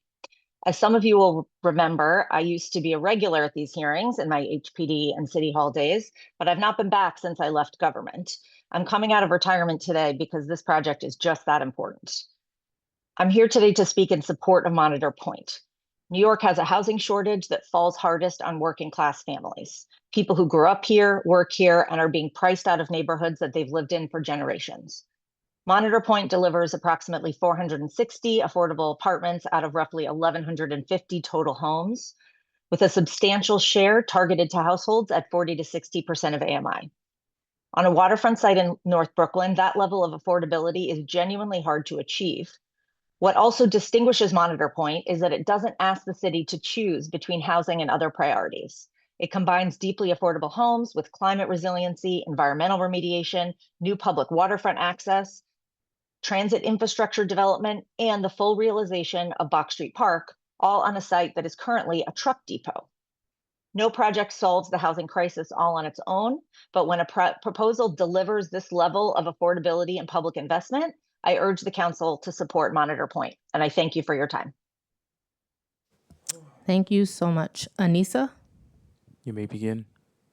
Good afternoon, Chair Lewis, subcommittee members.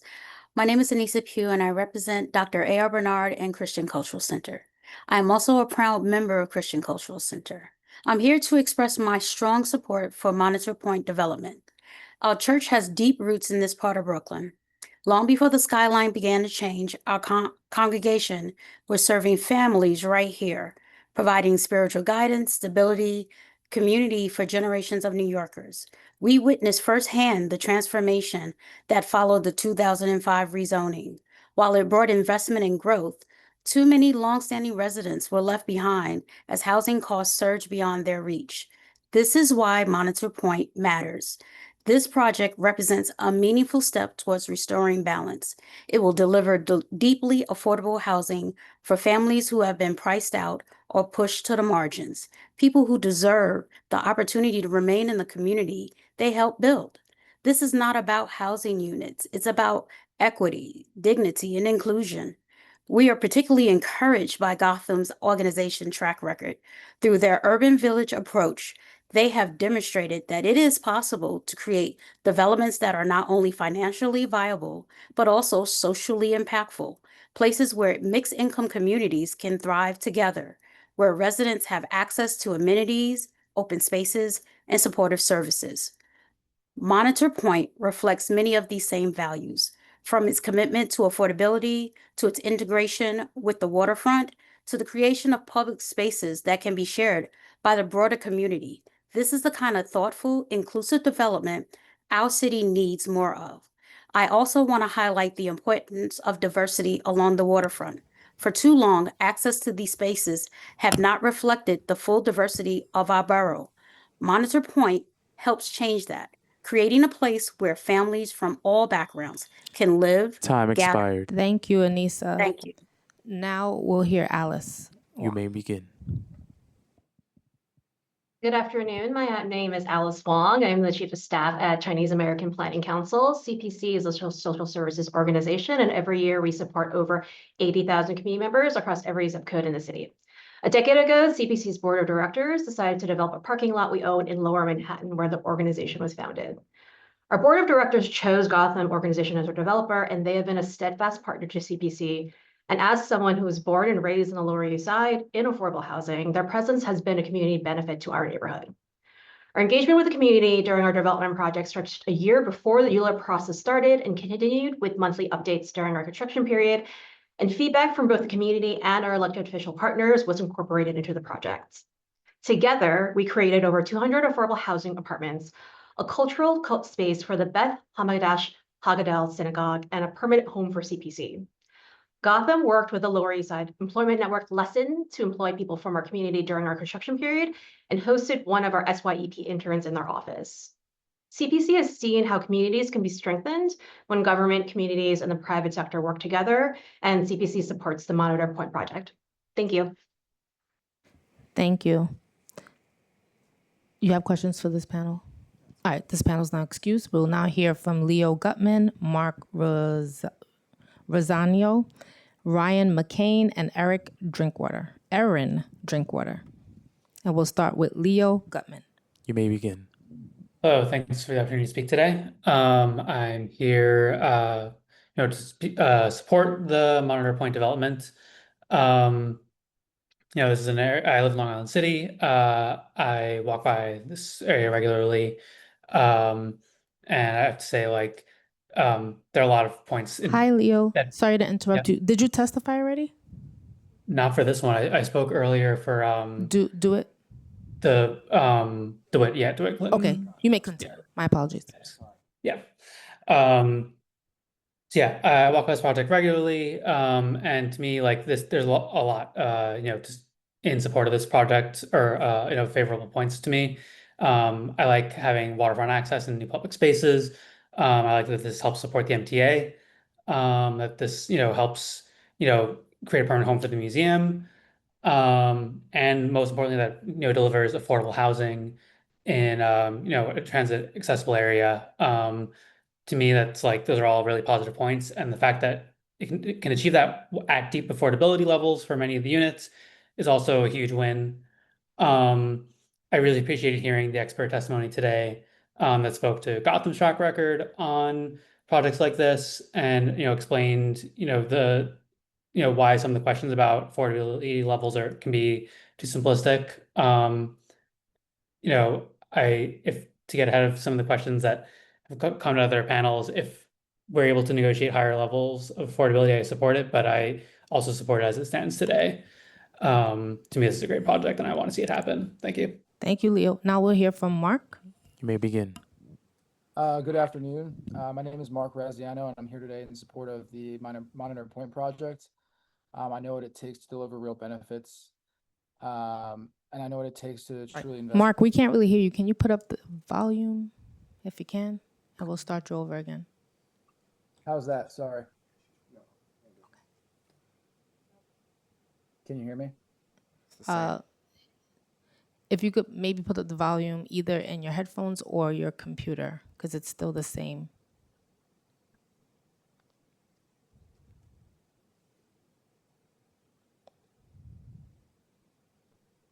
How's that? That's perfect. You may begin. Good afternoon. Sorry about that. Good afternoon. My name is Mark Raziano, and I'm here today in support of the Monitor Point project. I know what it takes to invest in the community, and this proposal stands out because it delivers real benefits for Brooklyn residents and local businesses alike. At a time when New York's housing crisis is pushing longtime residents out of the neighborhoods they serve, Monitor Point creates approximately 1,150 new homes, including around 460 permanently affordable units for working families earning 40 to 60% AMI. This project also strengthens the local economy. It'll generate nearly $1 billion in construction-related economic activity, create hundreds of union jobs in construction, and support permanent jobs in retail, restaurants, and property management once complete. Just as importantly, the project transforms an outdated industrial site into publicly accessible waterfront space that reconnects Greenpoint and Williamsburg and brings more foot traffic to local businesses. The reality is simple. If we want to prevent displacement and support a thriving Brooklyn economy, we need to build more housing, especially affordable housing. I urge the City Council to approve Monitor Point. Thank you. Thank you. We'll now hear from Ryan. You may begin.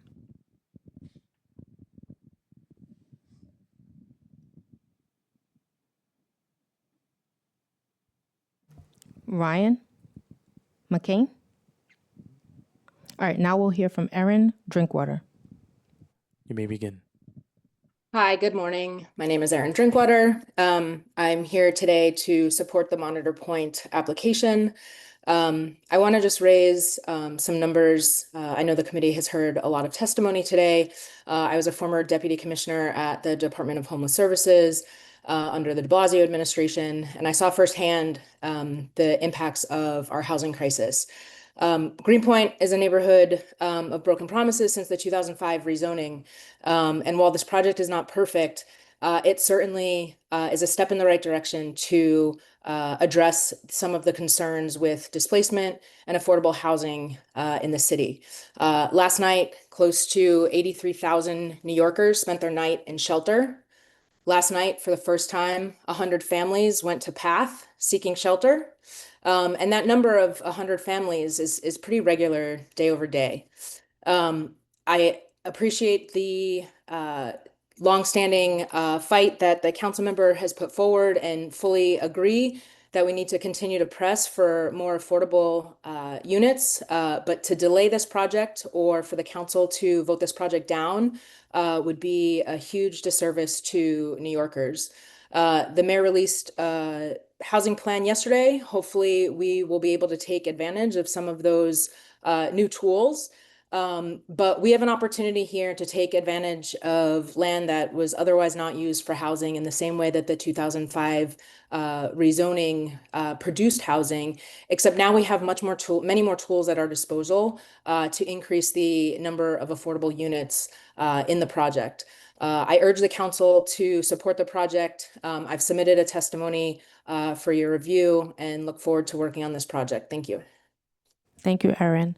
Ryan, if you can hear me, please press *6 so you can testify.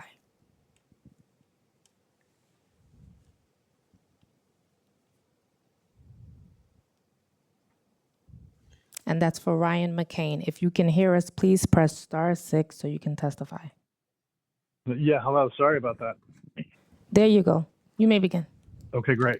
Yeah, I just wanted to call in and submit my support for this development. There's a great need for units in the area. The rent is ridiculous the last 5 years, and 400 to 500 affordable units is, in my opinion, a good addition to the community. Thank you. Thank you. This panel is now excused. We will now hear from John Mers, Andrew Mandelbaum, Stephanie Andrews, and Dan Miller. John Mers, Andrew Mandelbaum, Stephanie Andrews, and Dan Miller. And we will start with John Mers. You may begin. Hello, thank you, Chair Lewis and Councilman Ressler. I'm the priest of the oldest church in Greenpoint, Brooklyn, a Church of the Ascension founded in 1846. The church structure was incidentally actually built by the owner of the Monitor Museum. I'm not the owner of the Monitor Museum, the builder of the Monitor ship. And I'm here today to voice my support for the Monitor Point project. I support achieving the most significant number of affordable housing units possible, particularly at AMI bands that would allow ordinary working people a real chance to remain in the community of which they're already a part. I hope that the developer, the councilman, the council, and the mayor's office can work together to in fact reach the highest possible threshold of units at the lowest possible AMI bands. As priest of this church for 17 years, I've watched this happen again and again. Young people in the community, they fall in love with the neighborhood, or they're in the neighborhood, they find partners, they have children, they want to remain here, and then they discover that despite working hard and contributing to the life of the community, they cannot afford to stay. We all know there's a serious affordability crisis in New York City. In our local area, affordability was one of the defining issues in the last mayoral election because people feel this pressure in their everyday lives. In some ways, the issue took on almost theological significance, raising the question of whether there would continue to be room at the inn in this city, and for whom and what kind of people what room would remain available. What stands out to me about this project is not only the number of affordable units, but the fact that lower AMI bands would make these apartments accessible to ordinary working families. That means hundreds of people having the opportunity to grow their roots, raise children, remain connected to schools, churches, friendships, and the wider life of the neighborhood. As the pastor of a local congregation, I believe that community stability and coherence, together with a diversity of incomes, stories, backgrounds, and experiences, contribute to the vitality and richness of the tapestry of this neighborhood. The first sermon I ever preached in this church went from let's go from why we can't to how we can. Thank I you, believe- John. You can submit the rest of your testimony online. Now we'll hear That's from it. Andrew Mandelbaum. You may begin. My name is Andrew Mandelbaum. Get it. I'm may a begin. third generation. Can you hear me? Yes, you may begin. Sorry. My name is Andrew Mandelbaum. I'm a third generation New Yorker. Both of my parents and all four of my grandparents grew up in Brooklyn, and I care deeply about the community. Today, I'm here to support the Monitor Point project. The project will bring nearly $1 billion in construction-related economic activity alone. It's hundreds of well-paying union jobs over the multi-year build, and once the project is complete, approximately 70 permanent on-site jobs in retail, restaurants, property management, and the service sector. Monitor Point brings 1,100 plus homes, including 460 permanently affordable homes, which strengthens the entire business ecosystem. Project adds 50,000 plus square feet of new public waterfront space, finally connecting Greenpoint to Williamsburg, and it does so by removing an outdated facility that walls off the waterfront. More people will be walking, biking, and spending time in Brooklyn, and that's good for the borough's economy. The site has been zoned for residential use since 2005. It's past time to make this project happen.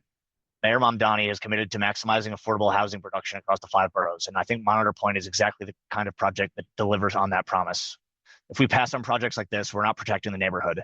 We're just making it more expensive, paving the way for another developer to put in less affordable housing. Thank you, and I urge the City Council to approve Monitor Point. Thank you. We'll now hear from Stephanie Andrews. You may begin. Hi, my name is Stephanie Andrews. I am a current resident of Williamsburg, and I'm here to support Monitor Point. Affordable housing has been a very important topic amongst New Yorkers, and I wanted to expand on that as it pertains to the income levels and rents of families. In the current market, what is deemed as affordable isn't actually affordable for many, as new units in the market have traditionally come with an income requirement of earning 130% of the AMI. As an example, for a 3-person household in a 2-bedroom apartment, this is an annual income of about $190,000 and a monthly rent starting at $4,700, which is not realistic for many families. Monitor Point is delivering 460 permanently affordable homes, with the bulk of the units actually fall at AMI levels that are within reach for many families. Using that same 3-person household in a 2-bedroom apartment example, the current income requirement falls to $87,000 at the 60% AMI bracket and $58,000 at the 40% AMI bracket, with rents of $2,200 and $1,400 respectively, which are actually realistic amounts that will benefit many families. Additionally, the number of affordable units that will be added by Monitor Point is 40% of the total unit count, compared to the 20 to 25% that buildings in the area have traditionally included, which is a substantial addition to the affordable housing market. So for these points alone, I give my support to Monitor Point, and I hope that you can move forward to approve the proposal. Thank you for your time. Thank you. We'll now hear from Dan Miller. May begin. Dan Miller. Hi, this is Dan. My name is Dan Miller. I am a resident of Astoria, and I am in the neighborhood regularly, and I fully support the Monitor Point project. In particular, I just want to raise the issue of, who these units are for. Councilmember Ressler spoke earlier, and he sounded dismayed that only 15% of the units are reserved for District 33 residents. And I say that 100% of these units will go to people who will be residents of the district after they move in. I'm not sure why the council member is being so hostile to his future constituents. I think it's bad luck. I think it's unfortunate, and I think it's frankly anti-New York. We're a city that's been a haven, a city that's been a place for anyone who wants to live here. If you want to move to New York, you are a New Yorker. And we've been doing a terrible job at living up to that reputation by failing to build enough housing for the people who want to live here. We're the greatest city in the world, and people want to live here, and we're not building enough to make room for them. That's shameful. We can do better. And I think that building Monitor Point is one step towards doing better on that. We can make this city and the world a better place by just giving people a place to live in the place where they want to live. Don't condemn people to having to move outside of New York. Let's make room for everyone who wants to be a New Yorker, and let's build this project. Thank you.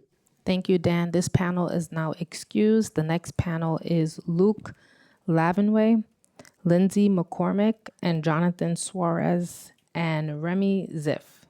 Luke Lavenway, Lindsay McCormick, Jonathan Suarez, and Remy Ziff. We'll now hear from Luke. You may begin. Good afternoon. Thank you for the opportunity to testify. My name is Luke Lavanway.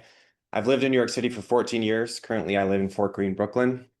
I believe it's very clear that what's right for the borough and the city is to approve the Monitor Point proposal. The proposal would deliver more than 400 affordable homes, where today there are 0, plus additional public waterfront park space, where today there is only a dilapidated industrial facility. It's hard to imagine another way of realizing this level of community benefit at this location without drawing upon the severely limited public funds available. We should keep in mind that to vote against the proposal is to vote in favor of the status quo. In this case, the status quo is 0 homes and a waterfront which is closed to the public. The Monitor Point location is currently occupied by an industrial facility. What other proposal for this location delivers the millions of dollars of funding needed to move the facility? To deny this proposal in the middle of a housing crisis without a credible plan for something better would be a huge disappointment. To Councilmember Lincoln Ressler, if you vote against the proposal, I hope the mayor, borough president, and speaker of the council will overturn your vote using the new appeals process established by the ballot proposals which were passed by voters last year. This is exactly the scenario the appeals process was meant for, a proposal that is clearly right for the borough and the city, but resisted by local neighborhood residents who have secured housing for themselves and therefore do not personally feel the brunt of the housing crisis. I urge Councilmember Ressler to say yes to this housing and yes to this public waterfront space. To those who don't like tall towers, I urge you to join me in organizing to legalize apartment buildings of 6 to 8 stories in every neighborhood of the city, so we can solve the housing crisis for this generation and end the years-long grind of approval processes such as this one. Thank you. Thank you. We'll now hear from Lindsay. You may begin. Good afternoon. Thanks so much for hearing all of us. I know it's not easy to sit through these long hearings. My name is Lindsay. I live in Jackson Heights, Queens. Unlike other panelists, I'm not sure where I was conceived, but that's besides the point. I am just wanted to express my support for this project. My family spends a lot of time on the Brooklyn Queens waterfront. I think I want to echo what another speaker said today. This is an example of the kind of project that we can develop in other parts of the city. I recognize the waterfront has had a lot of development. We need development in central Queens and where I live. I think the 40% affordability is wonderful. And I would just like to close by saying, you know, I've heard wonderful things about the neighborhood that make me excited to come visit even more. The museum, the Inlet Park, which I think will thrive with more people being able to visit it and love it. Once you've checked the math, you know, on the making sure you can maximize affordability while making the project sustainable, please do not delay this any further. Housing delayed is housing denied. Thank you so much. Thank you. We'll now hear from Jonathan Suarez. You may begin. Hi, good afternoon, Chair and members of the Greenpoint community. My name is Jonathan Suarez. I am a proud lifelong New Yorker, born and raised in Queens, Elmhurst, Queens, almost 41 years ago now. Currently live in a 50% AMI affordable unit in Long Island City with my wife and our 2 teens. And I work in Brooklyn Community Board 1, just a short bike ride away from the planned site for the Monitor Point project. Speaking to you today in favor of the development on behalf of not just myself, but on behalf of future residents who don't even know that they're future residents yet. There are hundreds of low-income individuals and families who will qualify for and move into affordable units at Monitor Point who have no idea that this development is even being planned right now. Hundreds of thousands of New York City residents will read about Monitor Point for the first time when they're looking through the Housing Connect and trying desperately to find buildings that accommodate their 30 to 50% AMI income like mine. They don't have a voice here, but I guarantee that with the deeply affordable units available, there are going to be tens of thousands, if not hundreds of thousands of applicants on Housing Connect. And those voices speak louder to me than a petition with, I think it was mentioned, 5,600 signatures. I'll never forget my log number for my building. It was just over 4,600. And, you know, it's crazy to me that we would put the wishes of 5,300 people ahead of the almost 100,000 that are almost guaranteed to be applying for this building.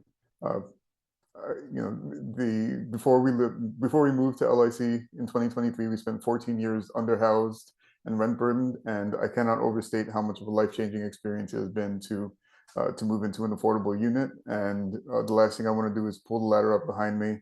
I want as many people to be able to have the same experience that we have living on the waterfront and being able to afford to do so. So I strongly urge you to move ahead with this Time project. expired. Thank you. We will now hear from Remy Ziff. You may begin. Hi, can you hear me? Yes, you may begin. Okay. Good afternoon. My name is Remy Ziff, and I am here in strong support of the Monitor Point project. This project is a rare opportunity to deliver real public benefits for Greenpoint. The project's expected to create approximately 1,100 new homes with about 40%, roughly 460 units, permanently affordable. That's a meaningful level of affordability, including homes for working families and households at a range of income levels at a time when Brooklyn urgently needs more housing that people can actually afford. The project also brings major neighborhood investments beyond housing. It would create more than 50,000 square feet of publicly accessible waterfront open space, improve shoreline resiliency, and provide a permanent home for the Greenpoint Monitor Museum, helping preserve and celebrate the area's maritime history. Monitor Point is the kind of project New York should be advancing. More affordable housing, more open space, cultural investment, infrastructure improvements, and a stronger future for Greenpoint. Please vote yes on Monitor Point. Thank you. Thank you. Please stand at ease.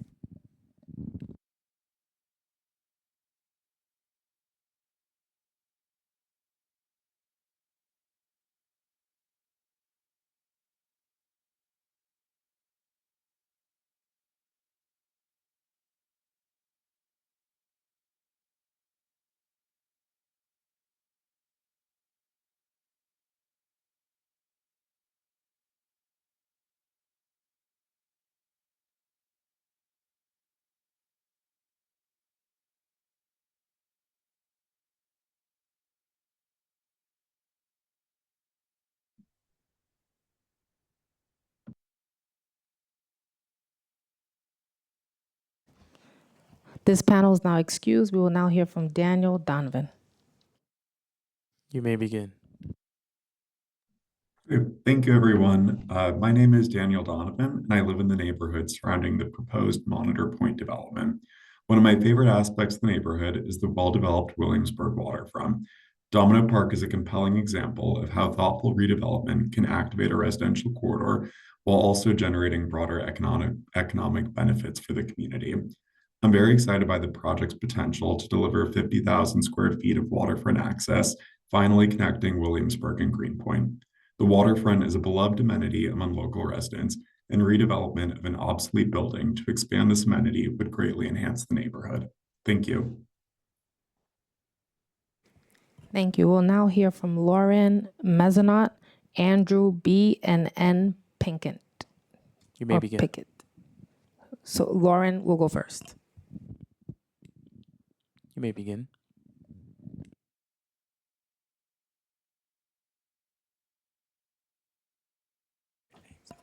Okay.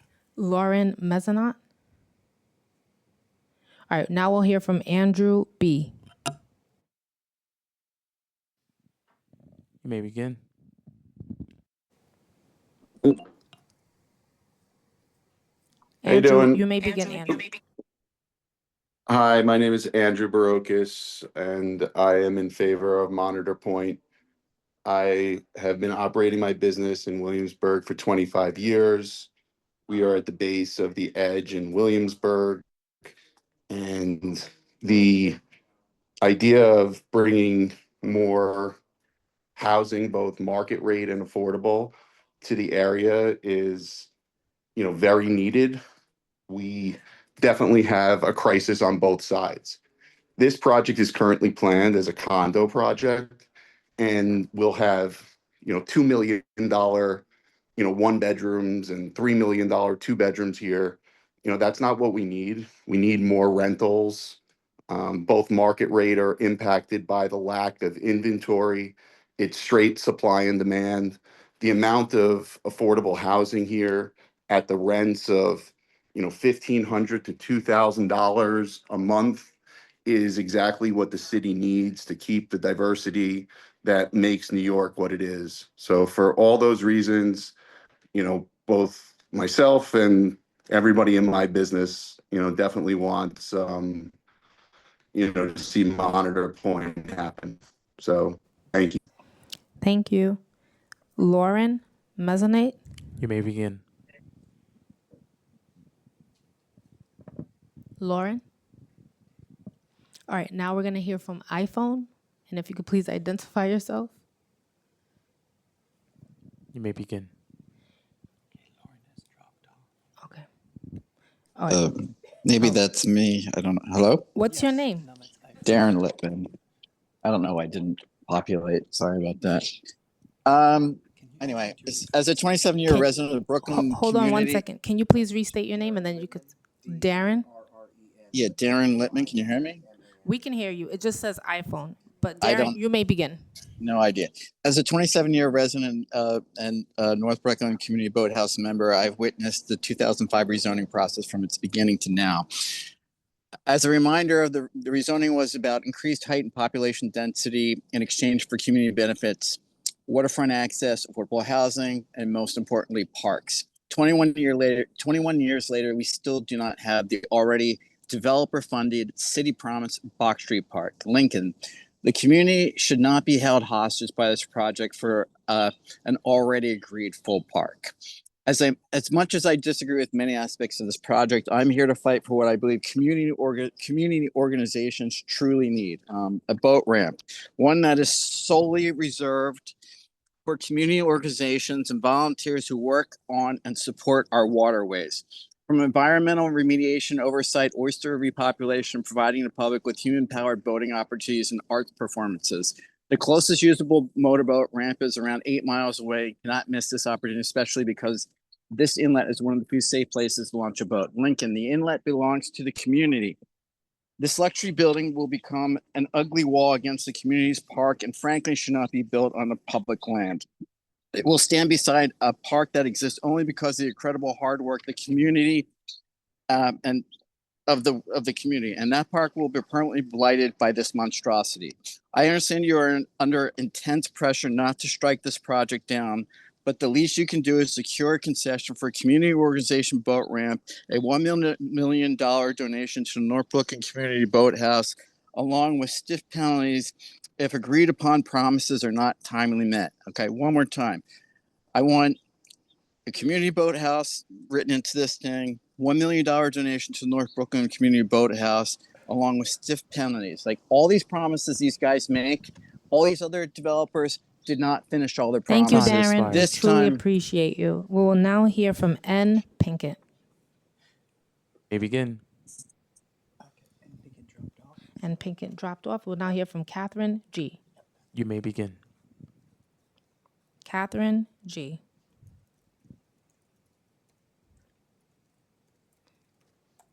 Okay. Catherine, last call.